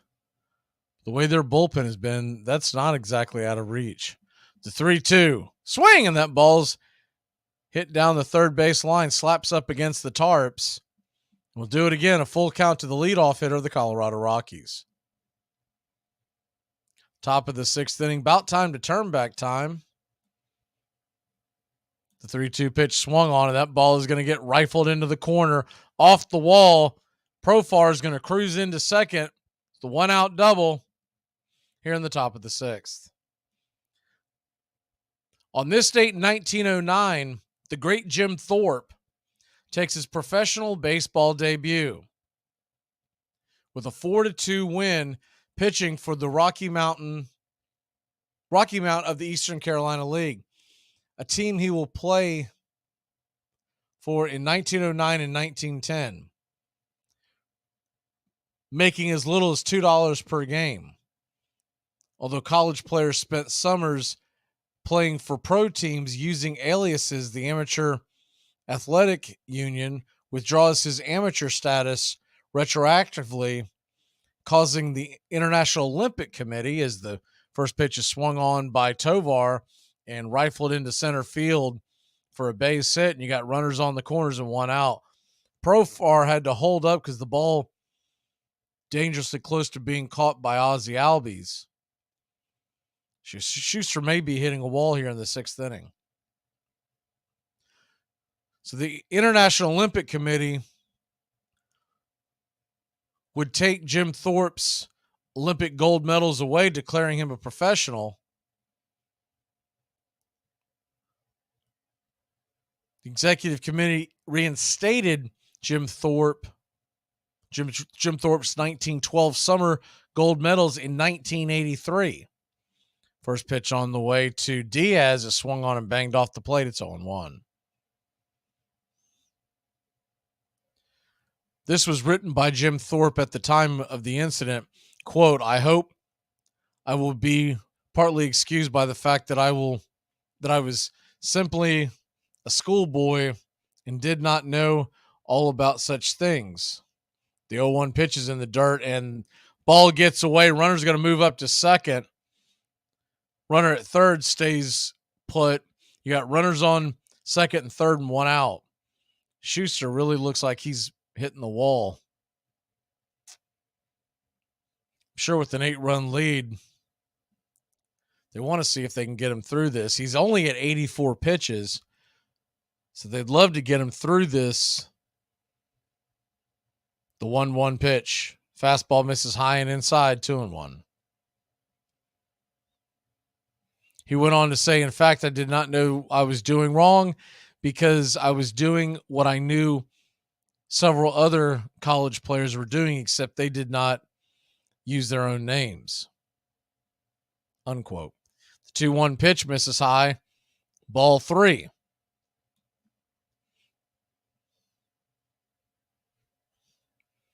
You know, that's all fine and dandy. They gave him his medals back in 83, but he'd been dead for about a decade or so. The 3-1 pitch. High and out inside, ball 4. He's loaded up the bases. You got to figure they're just starting to warm up Yates. Krantz is going to go out there to buy some time. On this date in 1893, at the Southeast Diamond of the Polo Grounds in New York, the Gothams, a team that will eventually be known as the New York Giants, offer free admission to escorted and unescorted women, making the promotion the first ladies' day in baseball history. Female fans see their hometown favorites beat the Cleveland Spiders, who will eventually turn into the Indians and then Guardians. So the Giants beat the Guardians 5-2 that day. Krantz is going to go back to the dugout after talking to Schuster. buying him some time, buying the bullpen some time, and maybe let him catch his breath. He'll face now Randall Grichuk, probably the best right-handed bat in this lineup. Bases loaded, 1 out. The first pitch on the way. Swing, and that ball is hit over towards short. RC has got it, fires it over to second. Ozzie tries to relay it to first, but not in time. So 6-4 in your scorebook, but the run does score. It's 8-1 Braves. Runners on the corners. 2 away. Kind of a slow developing play. He didn't hit the ball very hard to short, and Arcia had to challenge to charge the ball. And Grichuk does still run well. So that'll bring Nolan Jones to the plate, the rookie, lefty right matchup. Rookie matchup, and the first pitch is off the plate wide, 1-0. On this date, 1978, this is one of my favorite ones because I've seen this game, I don't know, close to a dozen times over the last few years. They play it all the time on every channel that I watch, the 1-0 pitch. Swing and a miss, 1-1.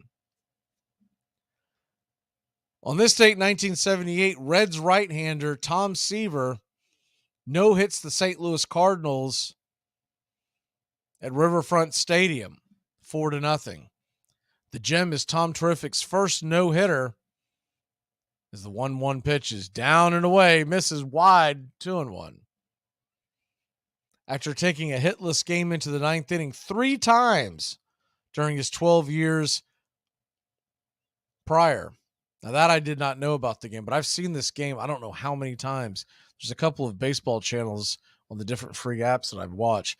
The 2-1 pitch in the dirt, ball gets away, and runner from first will move to second, but the runner at third is going to stay put. The ball got away far enough for Grichuk to move up, but it really didn't kick that far. When you're down 7 runs, there's no chance. They want you to get gunned down at the plate. I bet Washington would send them. We do have a turn back time for the Braves, and this is a good one. The 3-1 pitch off the plate wide, ball 4. The bases are loaded, and that's enough. Brian Snicker going to make a call to the bullpen. We'll do the same. Be back in a flash. Kirby Yates coming into the game with the bases juiced. Here are some baseball facts you might not have known. At Fenway Park, which is the home of the Boston Red Sox, there is a lone red seat in the right field bleachers. The seat signifies the longest home run ever hit in the ballpark.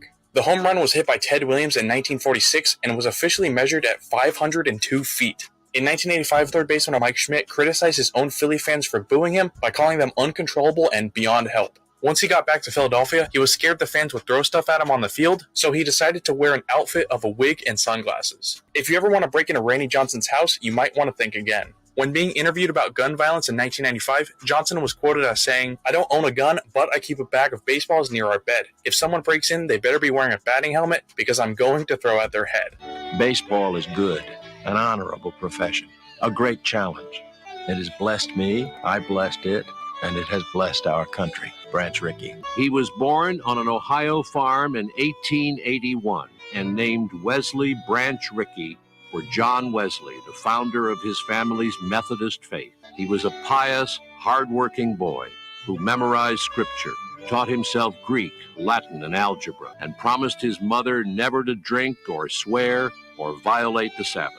But he was mad about baseball, learned to play in the backyard with a ball stitched by his mother, followed every move of the Cincinnati Reds, and became a good enough catcher with the Duck Run, Ohio team to consider a professional career. Still, the game was not a proper livelihood for a God-fearing young man, and so he abandoned baseball to teach school in Turkey Creek, Ohio. But Branch Rickey would one day become what one sports writer called the most original mind and the best organizer the game has ever produced. And in 1947, he would help make baseball, in truth, what it had always claimed to be, the national pastime.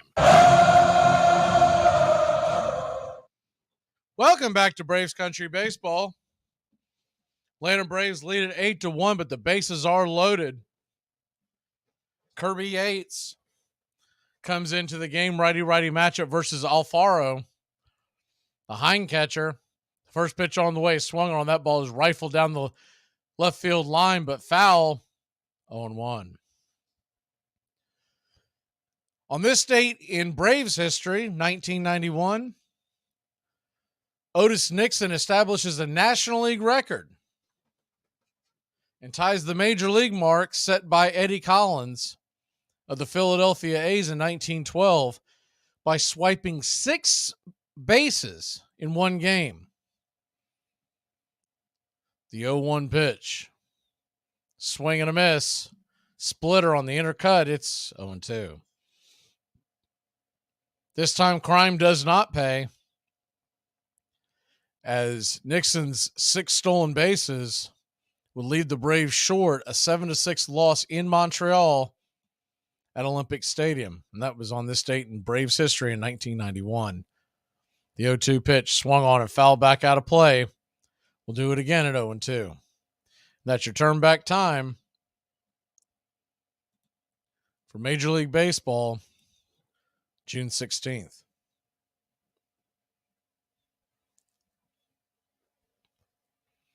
So you got bases loaded, 2 outs. An 0-2 pitch. The wind up, the deal. Swing! And that ball is hammered, fouling out of play. Just behind that one, it's 0-2.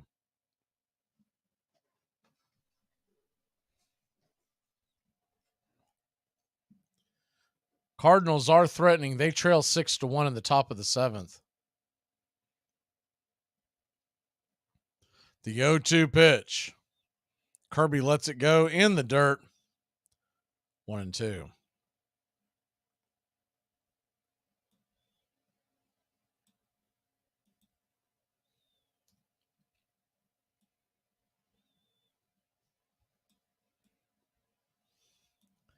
The 1-2 pitch. Yates leans and lets it fly. Swing and a miss. Strike 3. Got him. That gets out of the jam. So a tough matchup there, but Yates wins the battle. We'll be back in a flash. Braves lead at 8-1 heading to the bottom of the 6th. Sit sharp. I'm not playing your stupid game. Hey, Braves Country. Braves Country HD is bringing you Braves Country Baseball. Braves Country comes to you every Tuesday night and Friday night, and 2 bonus games every week. Hi, I'm Mac Magee, and we'll be bringing you play-by-play, pitch-by-pitch of your Atlanta Braves. It's free to listen. Please like and subscribe. YouTube.com/@Braves Country. Braves Country Baseball for the fans, by the fans. Here are some baseball facts you might not have known. The legendary Derek Jeter holds a pretty impressive record. He's played the most games at one defensive position without ever playing another, with 2,674 games at shortstop. Hall of Famer Jim Palmer is arguably the best Orioles pitcher ever. He had the most wins in the 70s and was remarkably good at limiting homers. Over his 19-year career in the league, Palmer never gave up a grand slam or allowed back-to-back home runs. Herman Long was a shortstop who played at the turn of the 20th century who set a record in 1889. The record he set was the most errors in a single season with 122, which he accomplished in just 136 games. For reference, the most errors by a player in 2021 was only 24. Armchair. 1889. If I cannot get my release, I must protect myself in another way. I'm over 40 and my fielding ain't so good, though I can still hit some. But I will say this, no man is going to sell my carcass unless I get half. Deacon White, Pittsburgh Alleghenies.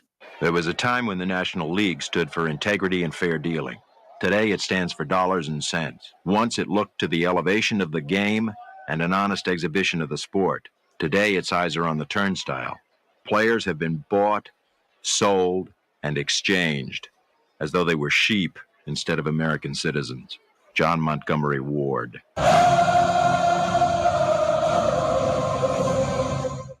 Welcome back to Braves Country Baseball. The Atlanta Braves lead the Colorado Rockies 8-1. The first pitch to Ozuna is right there for a strike. It's 0-1. Ozuna's 0 for 1 with a walk in the fourth. He scored a run. The 0-1 pitch. Swing! And that ball's belted high and deep into center field, going back on the track just before the wall. A loud out number 1 here in the bottom of the 6th. Doyle, the center fielder, had to go all the way back, had to start feeling for the wall. He was just a few feet in front of it. Probably the deepest part of the ballpark. So that'll bring Eddie Rosario to the plate. Rosario,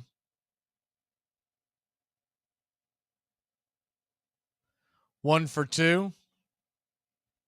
He belted one. The first pitch on the way is down below the knees for a ball. 1-0. Braves Rockies game 2. Game 3 will come your way. We'll have first pitch, play-by-play, pitch-by-pitch, 4:10 Eastern tomorrow. The 1-0 pitch in the dirt. Backhanded. 2-0. No one was on base, but if there was, it was actually a pretty good play by Alfaro. Lambert, I'm sure he'll be asked to do yeoman's work. Trailing 8-1, you don't want to wear out that bullpen if you're Colorado. The 2-0 pitch. Off the plate wide, 3-0.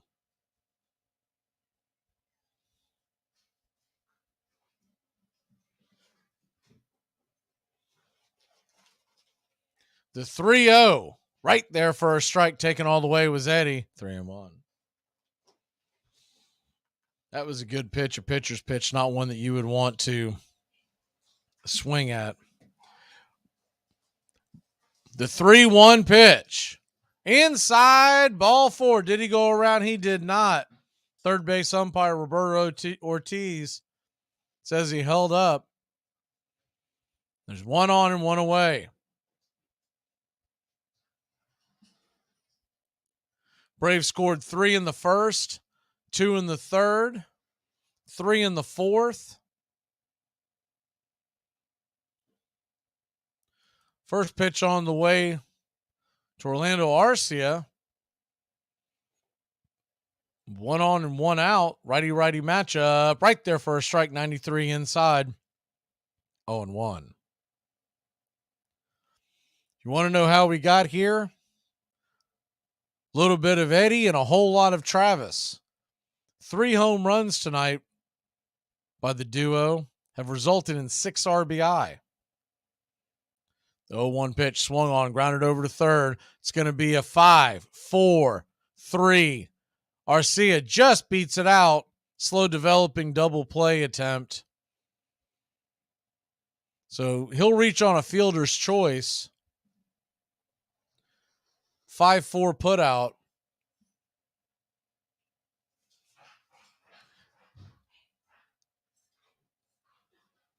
The other RBIs, if you're wondering, so we got 6 RBIs, 4 by Darnold's 2 home runs, 1 by Eddie's 2-run home run.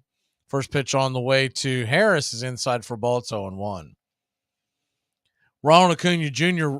banged into a double play, so he did not get credit for the RBI. He scored in the first inning on a wild pitch, so no RBI there either. The 0-1 pitch swung on. That ball's grounded over to second. Bobbles it, recovers. It's going to be a 4-3 put out to end the inning. So the Braves threaten but fail to score. We'll be back in a flash. Heading to the 7th. Braves lead it 8-1. You could be like, I'm so sad. And somebody's like, oh, but you're beautiful. I know, I'm depressed, not ugly. Armchair. Here are some baseball facts that you might not have known. Vladimir Guerrero Sr. was a hitting machine and is, of course, the father of superstar Vladimir Guerrero Jr. But did you know that Vlad Sr. was almost a Dodger twice? He spent 8 months at Dodger facilities as a rookie in 1993, but they decided not to sign him. Then, when Vlad was a free agent in 2004, Dodgers went after him again. In fact, the Dodgers were so close to signing Vlad that their executives were congratulating each other for seemingly closing the deal. But he signed with the Angels instead, which is the team that is on his hat in the Hall of Fame. To protect his family from disaster, Steve used his camera phone. Done. By taking pictures of his important documents, Steve can always have them stored online. Learn more simple disaster prep tips at ready.gov. A message from FEMA and the Ad Council. In 1905, John McGraw and his Giants won the National League pennant again. And this time, when Connie Mack's Philadelphia Athletics took the American League championship, he agreed to take them on in the World Series. His decision not to play the year before had cost his players $1,000 each, as much as one-half their yearly salaries. Mathewson, who had won 31 games that season, easily deceived the hitters on the Athletics in the series, pitching a record 3 shutouts in 6 days, 27 innings, and not a single run. The greatest pitching performance in World Series history. The Giants easily beat Philadelphia, 4-1. With Christy Mathewson, New York looked unbeatable. Mathewson was the greatest pitcher who ever lived. It was wonderful to watch him pitch when he wasn't pitching against you, Connie Mack.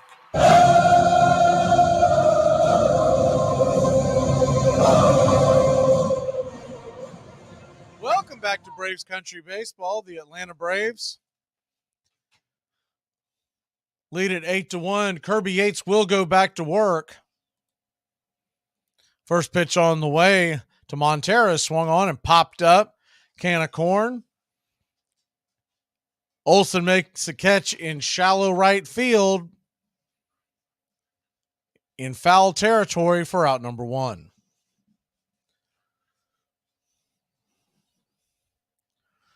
Last night, if you missed the game, A.J. Smith-Shawver, the SSAJ, went out there and threw 5 2/3, and then Tonkin came out and delivered 3 1/3.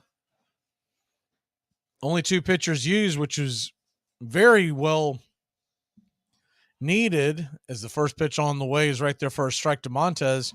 Curveball, it's 0-1. The 0-1 pitch. Swing and fouls it back. 0-2.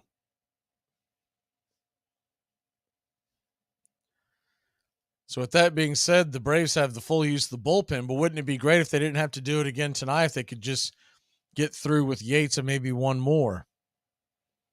The 0-2 pitch. Swung on and missed, strike 3. Sit him down. Absolute blazer on the outside part of the plate. 93, blew it right by him. Kirby Yates is really starting to pitch well. I know this may not be the biggest test, but it's good to see Yates hitting the zone. Last 4 or 5 outings, he's pitched much, much better.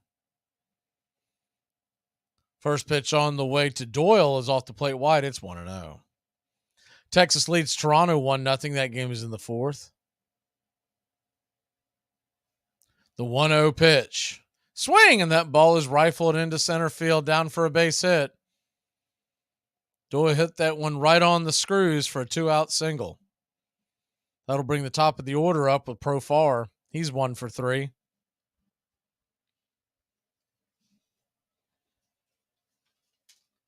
Top of the 7th. It is about that time for birthday time. Happy 46th birthday to Kerry Wood, the ex-Chicago Cub great.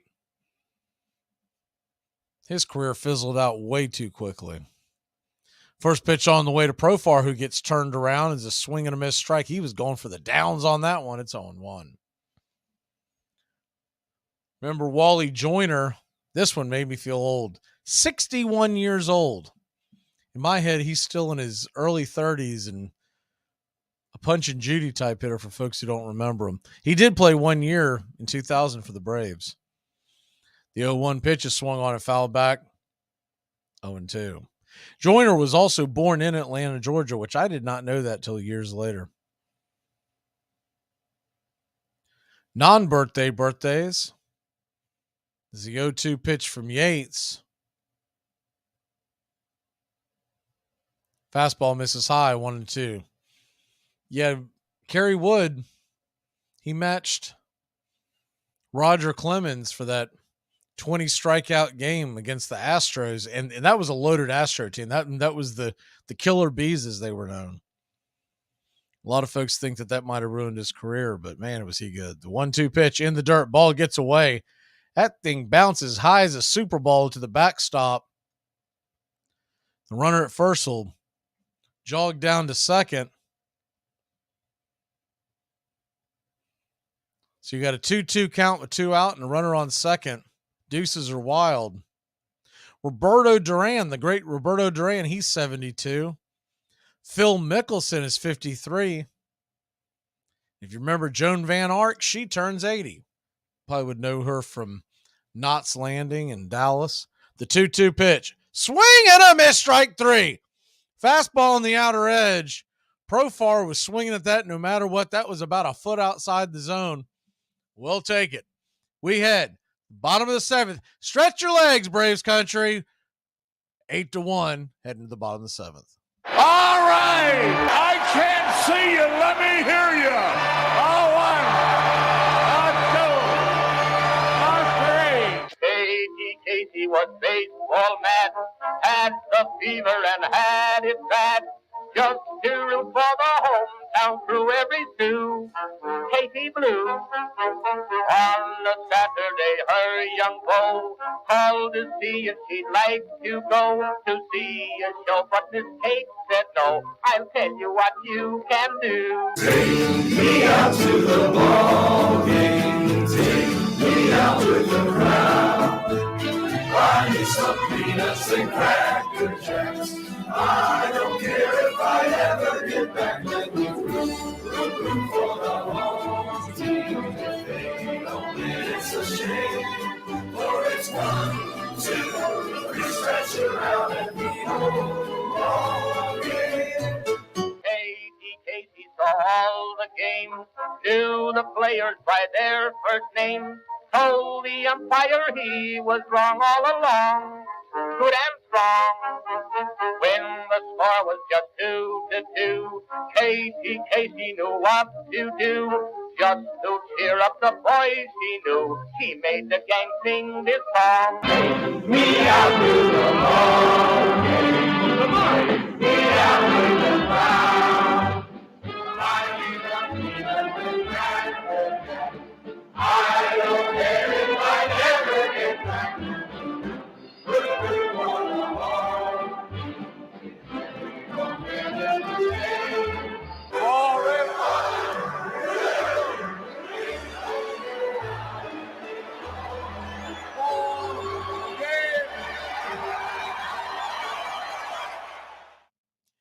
Welcome back to Braves Country Baseball. The Atlanta Braves lead it 8-1. Ronald Acuna Jr. comes to the plate.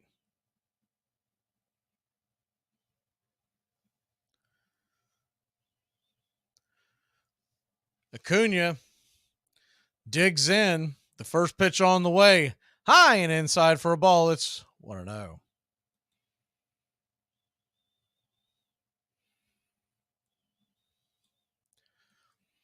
Ronald Acuna Jr. 0 for 2. Walk in the first, a run, a stolen base. Of course, he came home on that wild pitch that got it all going. The 1-0 pitch. Fastball, top of the zone, 1-1.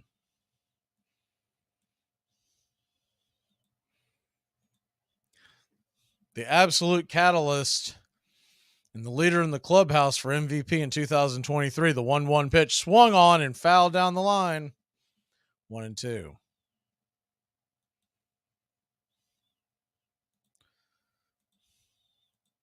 Tomorrow will be Bryce Elder on the hill.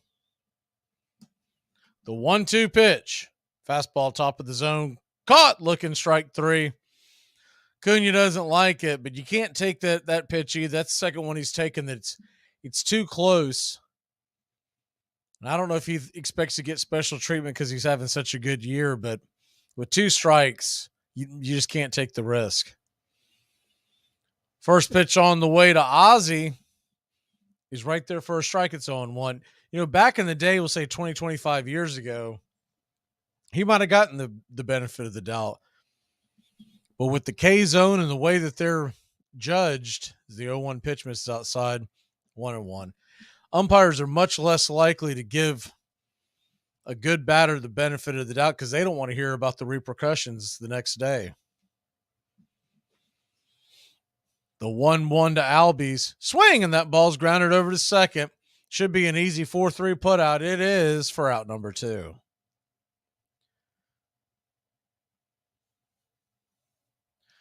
Braves looking to get the W tonight. Let's hit the scoreboard around Major League Baseball, the out-of-town scoreboard. Yankees and Red Sox, Boston, 13-4 in the 6th. Holy cow. Nats and Marlins are still tied up in the bottom of the 7th. It's 5-5. Rangers 1-0 over the Blue Jays in the 5th. Angels and Royals, it's 1-0 in Kansas City. First pitch on the way to Riley is right there for the strike at the knees. It's 0-1. Tigers 6-1 over the Twins. That's a surprising one. Joe Ryan was on the hill tonight. Brewers 3-0 over Pittsburgh in the 4th. The 1-1 down and away, or 0-1 down and away, it's 1-1. Reds and Astros still scoreless in the 5th. The 1-1 pitch. Swing, and that ball is rifled in. It's going to get down into the gap. Cutting it off is Grichuk. Austin Riley had to put on the brakes at first. They had him played pretty deep. He drilled that into the right center field gap. Grichuk kept it from getting to the wall. So a runner on first and 2 outs. Maybe that's what Travis d'Arnaud needs, is Riley standing on first. His prior 2 home runs. First pitch on the way to d'Arnaud. He's down below the knees. Did he go around? He did not. It's 1-0. Travis d'Arnaud, if you're just joining us, 2 2-run home runs. The 1-0 pitch. Swing, and it's a high chopper back to the mound. Bird's got it, flips it underhanded, and it's a 1-3 putout to end the inning. So the Braves put Riley on but can't get him around. We'll be back in a flash, heading to the top of the 8th. Atlanta leads it 8-1. Cool. Wizard versus nerd. Strike you down with my spell. No, science is the answer. Northern Tool and Equipment. My girlfriend has given me a pet name. I'm afraid to ask. Snuggle Muffin. No, it isn't. And she uses it in public. Okay, so give your girlfriend a pet name she'll hate, like Thunder Chunky. I couldn't do that.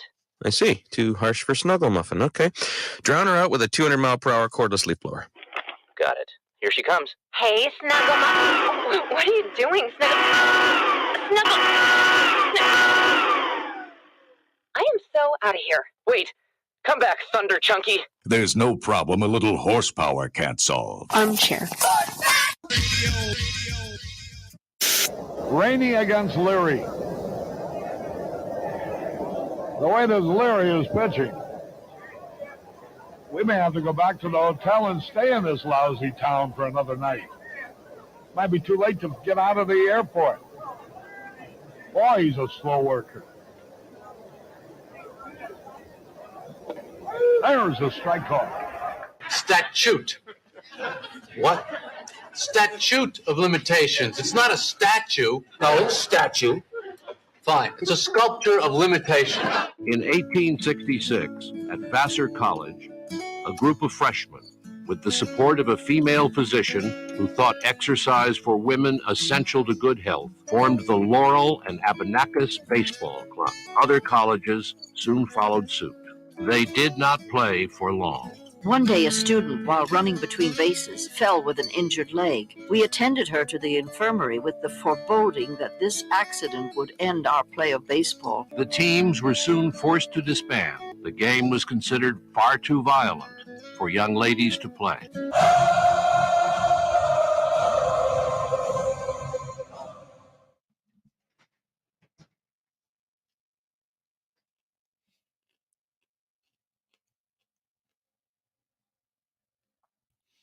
Welcome back to Braves Country Baseball. Ben Hiller will make his Atlanta Brave debut.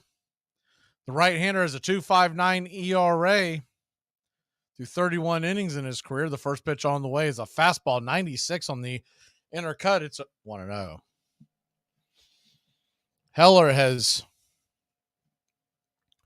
battled injury his entire career. The 1-0 pitch rifles it down the line, foul, 1-1. Ben Heller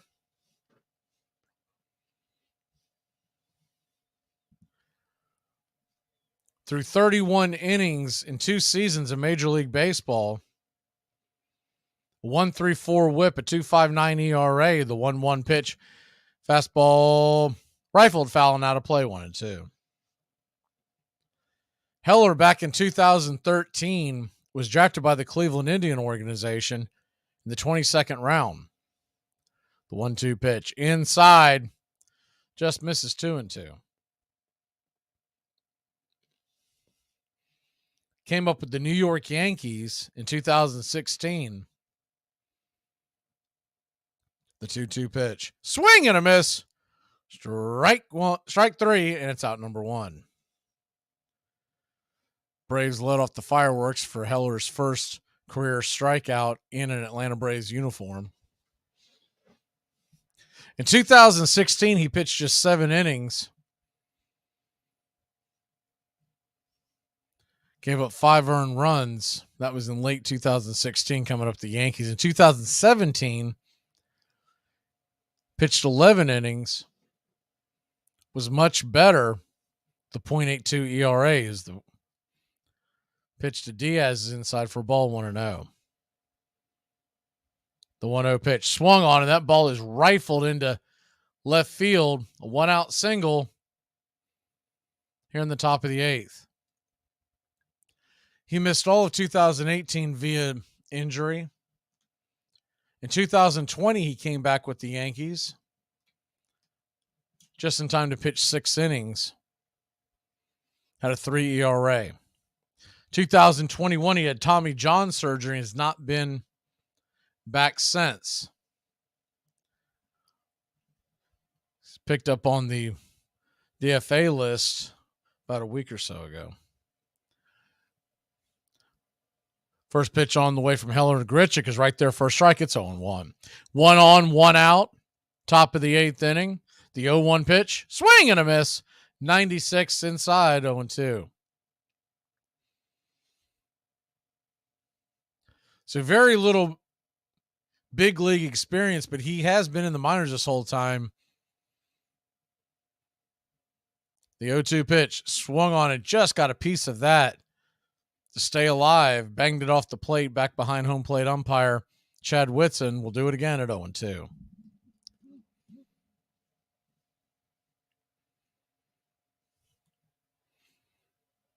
Heller is from Milwaukee, Wisconsin. The 0-2 pitch.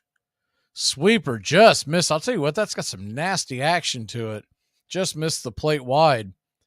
1-2. I'm surprised Grichuk was able to hold off of that. It started around his belt and bent into the other batter box. The 1-2 misses inside, 2-2.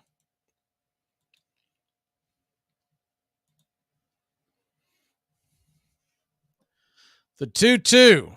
Swing and a miss, strike 3. 96 mile an hour sinker. Nasty action on that one. There's 2 away.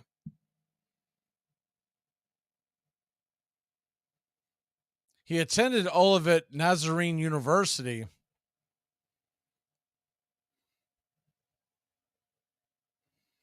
And if you're unfamiliar with that, it's a top-tier Christian college. It's the first pitch on the way to Jones, misses outside, 1-0.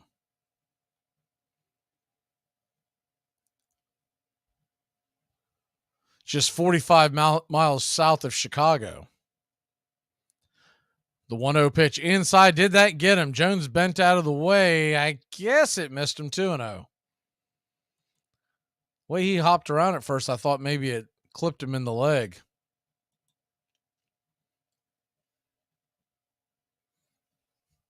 So not very good control on that pitch, but all in all, he's looked pretty good so far, Heller. The 2-0. Inside, ball 3-0. Of course, he's not going to be asked to do any high leverage stuff. You won't see him in that situation early on. Braves just needed another arm, and the last thing they need is the 3-0 pitch is right there for a strike, 96 right down the pipe. It's 3-1. Snicker talked about it the other day. Chavez went on the IL mainly because he could barely walk the next day, and they looked at it as they couldn't be without a reliever as a 3-1 misses down below ball 4. For what looked like it'd be 4 or 5 days before he'd be able to get back to work, and they just looked at it as they got to put him on the IL. They hope it's a short stint.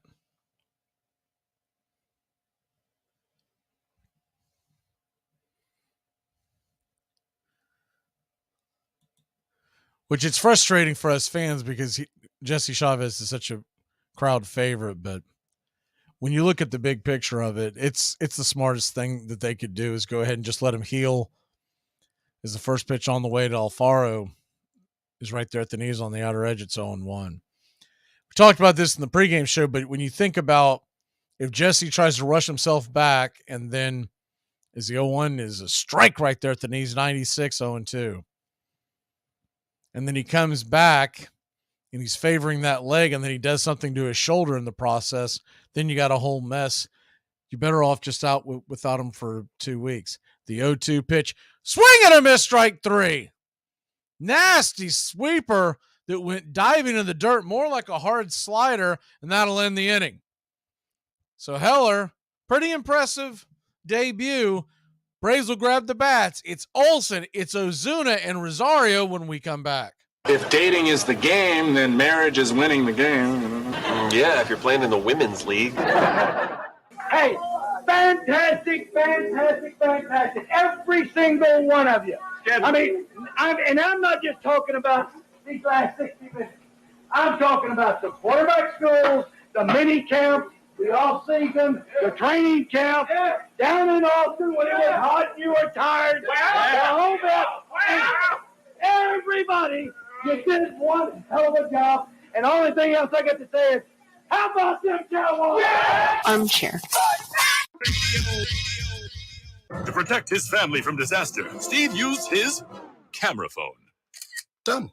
By taking pictures of his important documents, Steve can always have them stored online. Learn more simple disaster prep tips at ready.gov. A message from FEMA and the Ad Council.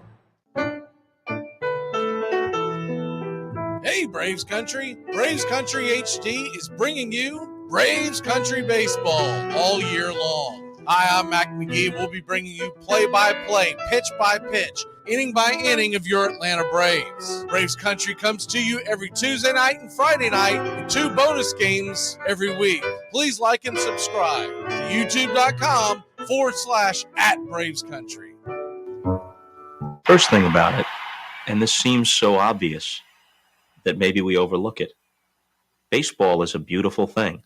It's more beautiful in an old park that's asymmetrical and quirky, but even in a dome with artificial turf, it's beautiful.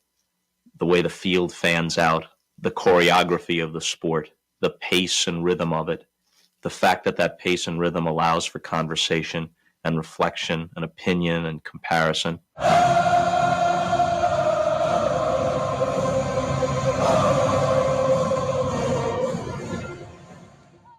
Welcome back to Braves Country Baseball.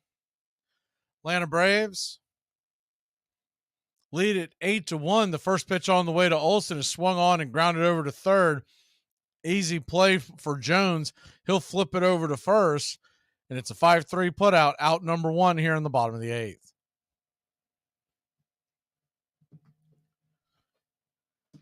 Braves lead it 8-1. Olsen early swinging.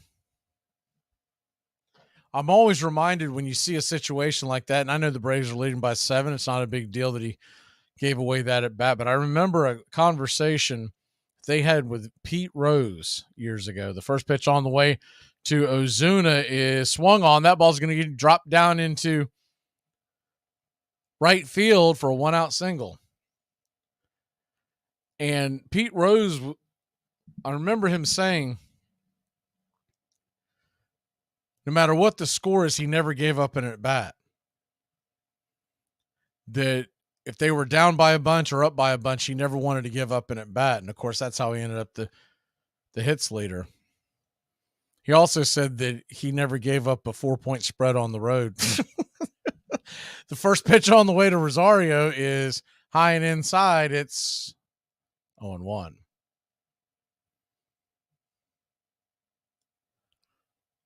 The 0-1 pitch to Rosario, 1 on, 1 out.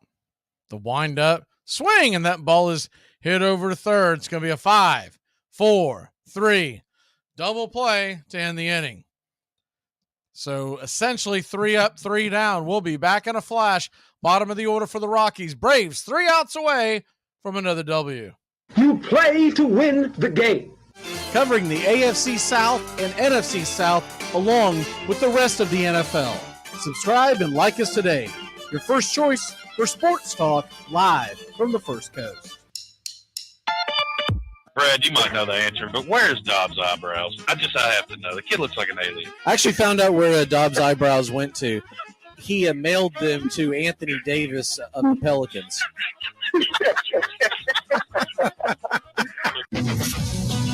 I'm Amy Lawrence, and I'm up late, always, after hours hanging out with you on CBS Sports Radio. Check it out, 2 a.m. Eastern, 11 p.m. Pacific. Before we start eating, just go around the table and say what we're thankful for. I'm thankful that in 4 minutes the Cowboys game is going to be on, and everyone is going to shut up. Okay, it kind of needs to be about family. I'm thankful that in 4 minutes the Cowboys game is going to be on, and my family is going to shut up. By 1800, town ball and its many variations were played nearly everywhere. On their way back from the Pacific Ocean, Lewis and Clark played a game of base with the Nez Perce Indians as they prepared to cross the Bitterroot Mountains. In the 1830s, on the western frontier of Missouri, ball was the favorite sport of Joseph Smith, the founder of a new religious sect called the Mormon. But back east in Cooperstown, New York, city fathers passed an ordinance restricting play after merchants complained about too many broken windows. Meanwhile, in New York City, they were starting to play a brand new version of the game. You're listening to Braves Country Baseball on Braves Country HD. Please like and subscribe today, youtube.com/@Braves Country.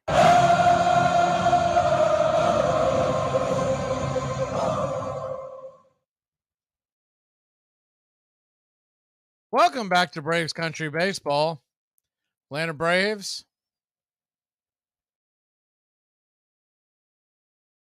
lead at 8-1. The first pitch on the way from Heller, who's back there out there on the mound, is swing and a miss. It's 0-1. Quickly back to work. The 0-1 pitch swung on and banged foul off the leg of Montero, who's 0-2, righty-righty matchup.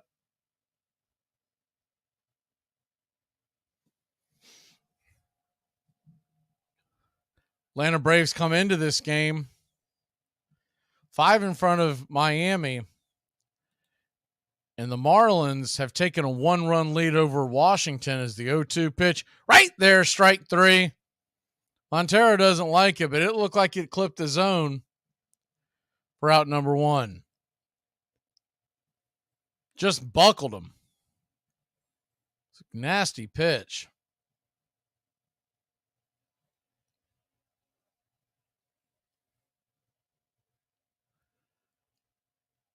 Marlins lead the Nationals 6-5. That game is in the 8th. First pitch on the way to Montez is right there for a strike. It's 0-1. The 0-1 pitch. Swing and a miss. Chase that one off the edge, 0-2. Red Sox 14-4 over the Yankees in the 7th. Blue Jays 2-1 over the Rangers. 6th inning. Going to the 6th, Angels and Royals in a low-scoring one. Bit of a shocker. It's 1-0. The 0-2 pitch swung on and banged foul. 0-2. Brewers 4-1 over the Pirates. That game is in the 5th. Reds and Astros still scoreless in the 6th inning.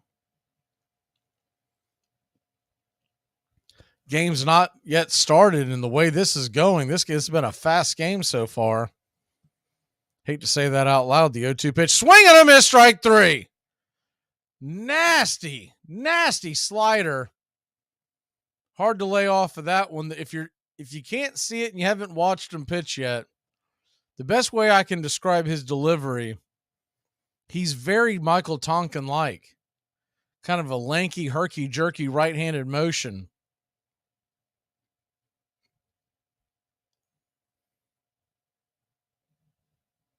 So far, so good.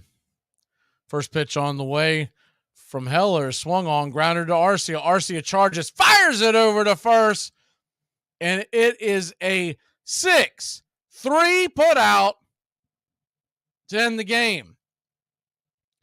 Braves win. Braves win. Your Atlanta Braves win. 8-1 your score.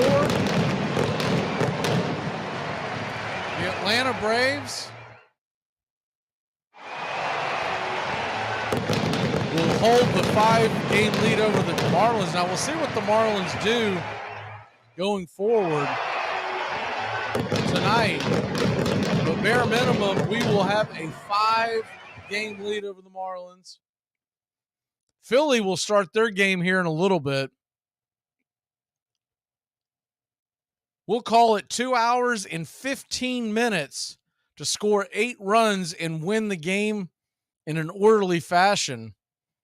Braves will be back at it tomorrow. 4:10 first pitch. We'll have pitch by pitch, play by play of your Atlanta Braves. Scheduled tomorrow is Seabold for the Rockies. Bryce Elder Day for your Atlanta Braves. He'll come in 4-1 with a 2.69 ERA, Elder. Seabold is 1-2 with a 4.7, so a good chance to win Game 3 tomorrow and win the series. Pre-game show will come on at 3:30. We'll go over tonight's game and a couple other things we got planned for tomorrow's pre-game show and get you ready for Game 3. And hopefully we'll get more of the same. I mean, we win the first one 8-3, the second one 8-1. Can we win tomorrow 8-1? Because that's the trend. So we'll go ahead and get out of here and play a little music as we celebrate another Braves win on a Friday night. Braves Country, please like and subscribe today if you haven't already. Braves Country Baseball, Friday night edition. Braves win 8-0. And real quick, we'll hit the stats. The win will go to Jared Schuster. He went 5 2/3, 1 earned run and 2 Ks, 3 walks allowed. A sellout, 41,214 in the building. And I know it's a Friday night, but that's impressive because in June, it is usually difficult to sell out baseball stadiums because so many families go on vacation. So a sellout against a bad Rockies team. How about that? They're calling it officially 2 hours and 14 minutes. So there you go with that. And the Atlanta Braves win it. No save for this game no save was available. Dinelson Lamet will fall to 1-4, 4 innings, 8 earned runs, 5 Ks, and 5 walks. He is dangerously close to getting DFA'd. I mean, 5 walks. Oof.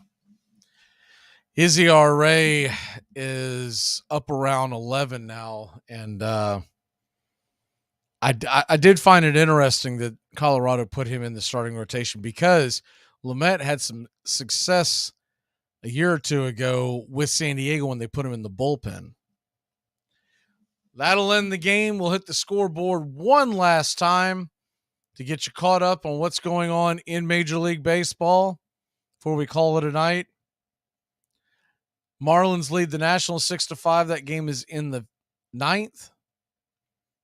Mets 6-1. That is a final over the Cardinals. Red Sox lead the Yankees by 10. Blue Jays and Rangers 2-1 in the 6th. Angels and Royals 2-0 in the 6th. Reds and Astros, that is still scoreless. The young kid Abbott on the mound for the Reds tonight. I'm interested to see what he ended up doing. He had 5 or 6 walks his last time out, but he still has not given up an earned run. So that's an interesting development there as the Reds are bringing up all their young kids. Tigers 6-1 over the Twins in the 6th. Brewers lead the Pirates 4-1. Still about 4 innings left in that one. And all the other games have yet to start other than the early game today. Cubs beat the Orioles 10-3. Have a great night, Braves country. Braves win. Braves win. Your Atlanta Braves win.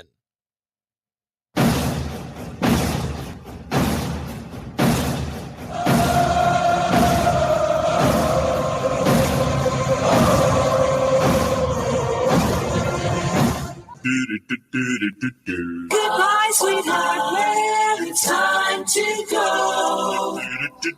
We're back tomorrow with another show. Well, unless we're fired, we'll talk to you then. Goodbye, sweetheart, goodbye. Goodbye. Guys and gals, it's time to go. We'll see you on the next show. Same back time, same back channel. Thanks for listening to Braves Country Baseball. With Mac Magee, we're proud to bring you year number 3. Braves Country Baseball comes your way Tuesdays and Friday nights and 2 more bonus games for a total of 4 games a week. You can also catch Braves Country, our daily sports talk show. We go live 3 to 5, 99.1 FM WQEE, Metro Atlanta. Other CBS, ESPN, and independent affiliates nationwide, and simulcast on youtube.com/@BravesCountry. Find Braves Country HD today wherever you stream. Your first choice for Southern sports and the deepest bench in sports talk. Something of the 5th of September. Something of the 5th of September. She said a lot that I can't remember. Something of the 5th. Can I get another cigarette, please? Can I get another cigarette, please? Yeah, I know I live to regret it. Just give me another cigarette, please. Can I get another cigarette, please?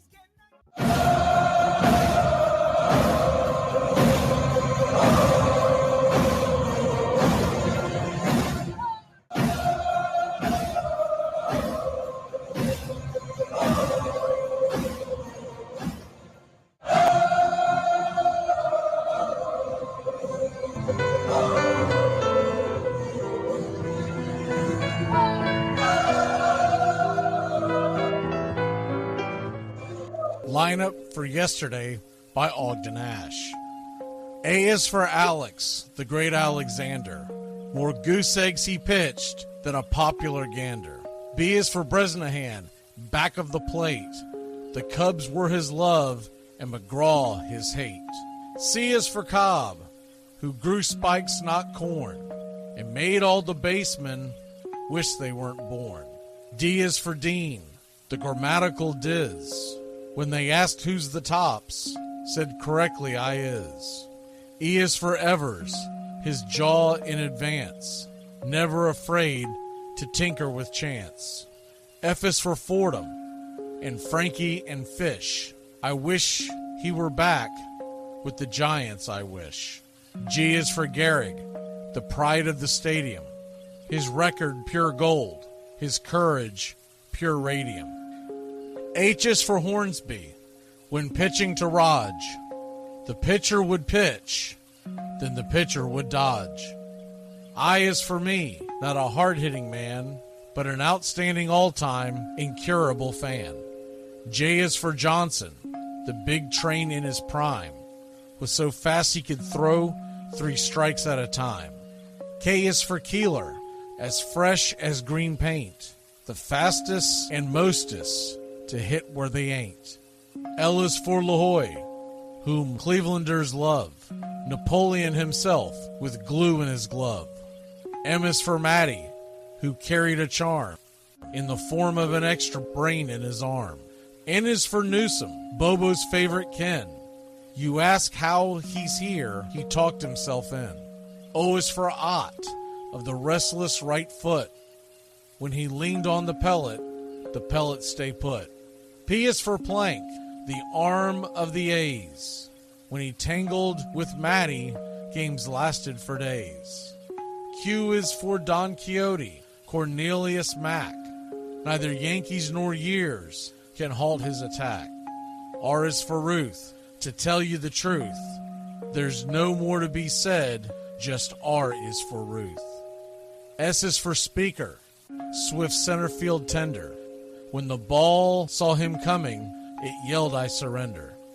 T is for Terry, the giant from Memphis, whose 400 average you can't overemphasize. U would be Ubel if Carl wore a Cockney, but we say Hubble in baseball like football in Rockney. V is for Vance, the Dodgers' very own Dazzy. None of his rivals could throw as fast as he. W, Wagner, the bow-legged beauty, short, close to all traffic with Honus on duty. X is the first of two X's in Fox, who was right behind Ruth with his powerful socks. Y is for Young, the magnificent sigh. People battled against him, but I never knew why. Z is for Zenith, the summit of fame. These men are up there. These men are the game. Lineup for yesterday, Ogden Ash, January 1949, Sport Magazine.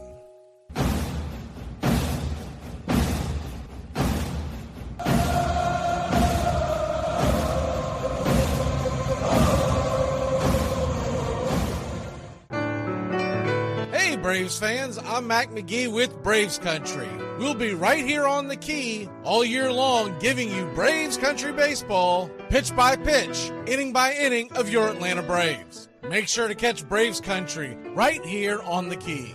We go live 3 to 5, and we'll keep you up to date on the upcoming schedule for Braves Country. That's Braves Country HD and Braves Country baseball right here on the key.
Casey at the Bat by Ernest Lawrence Thayer.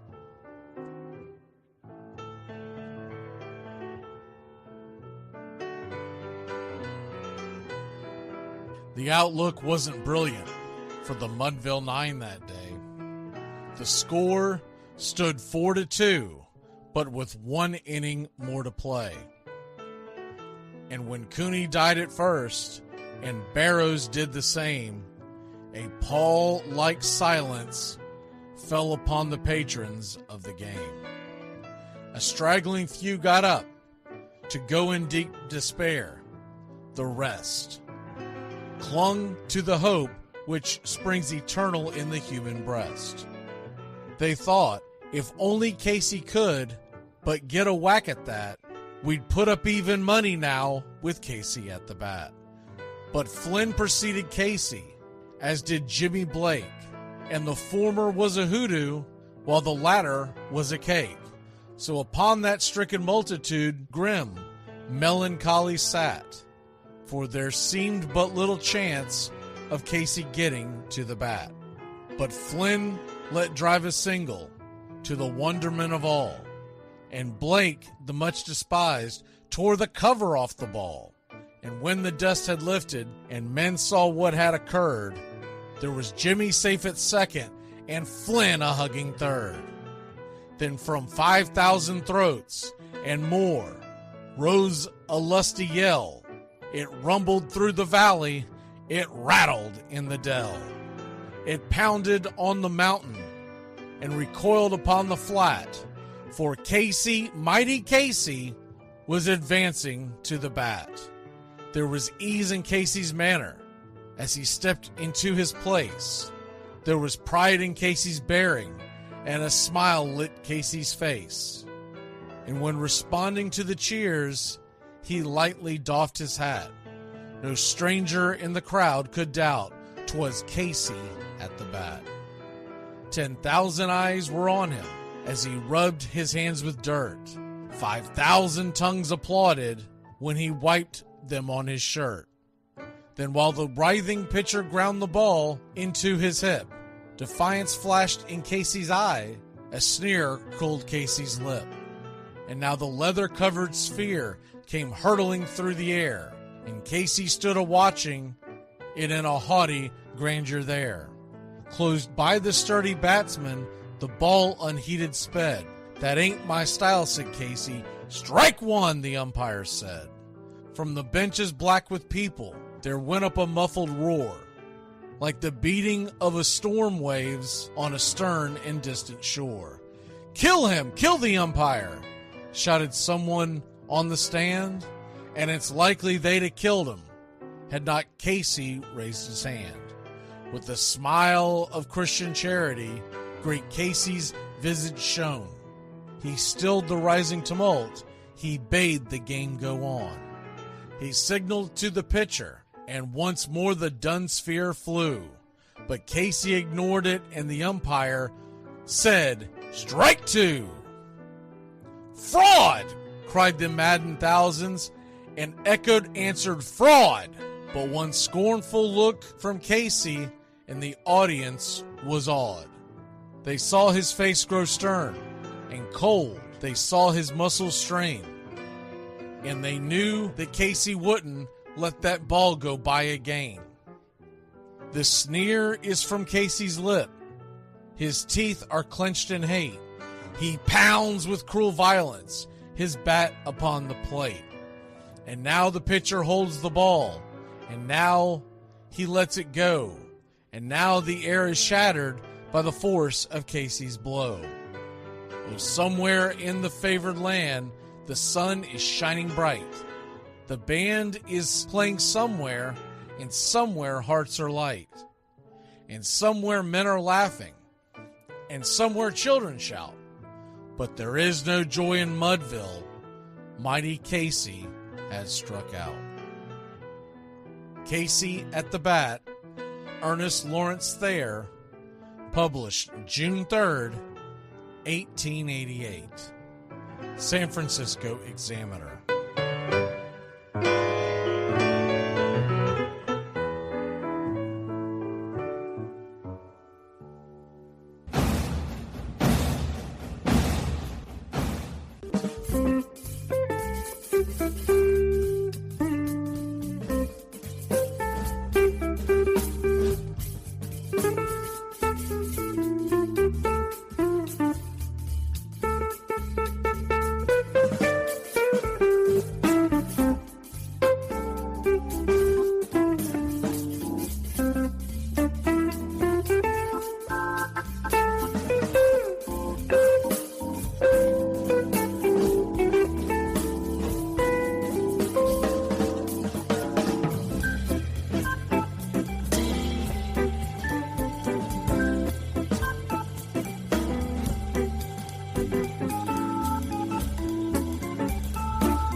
it.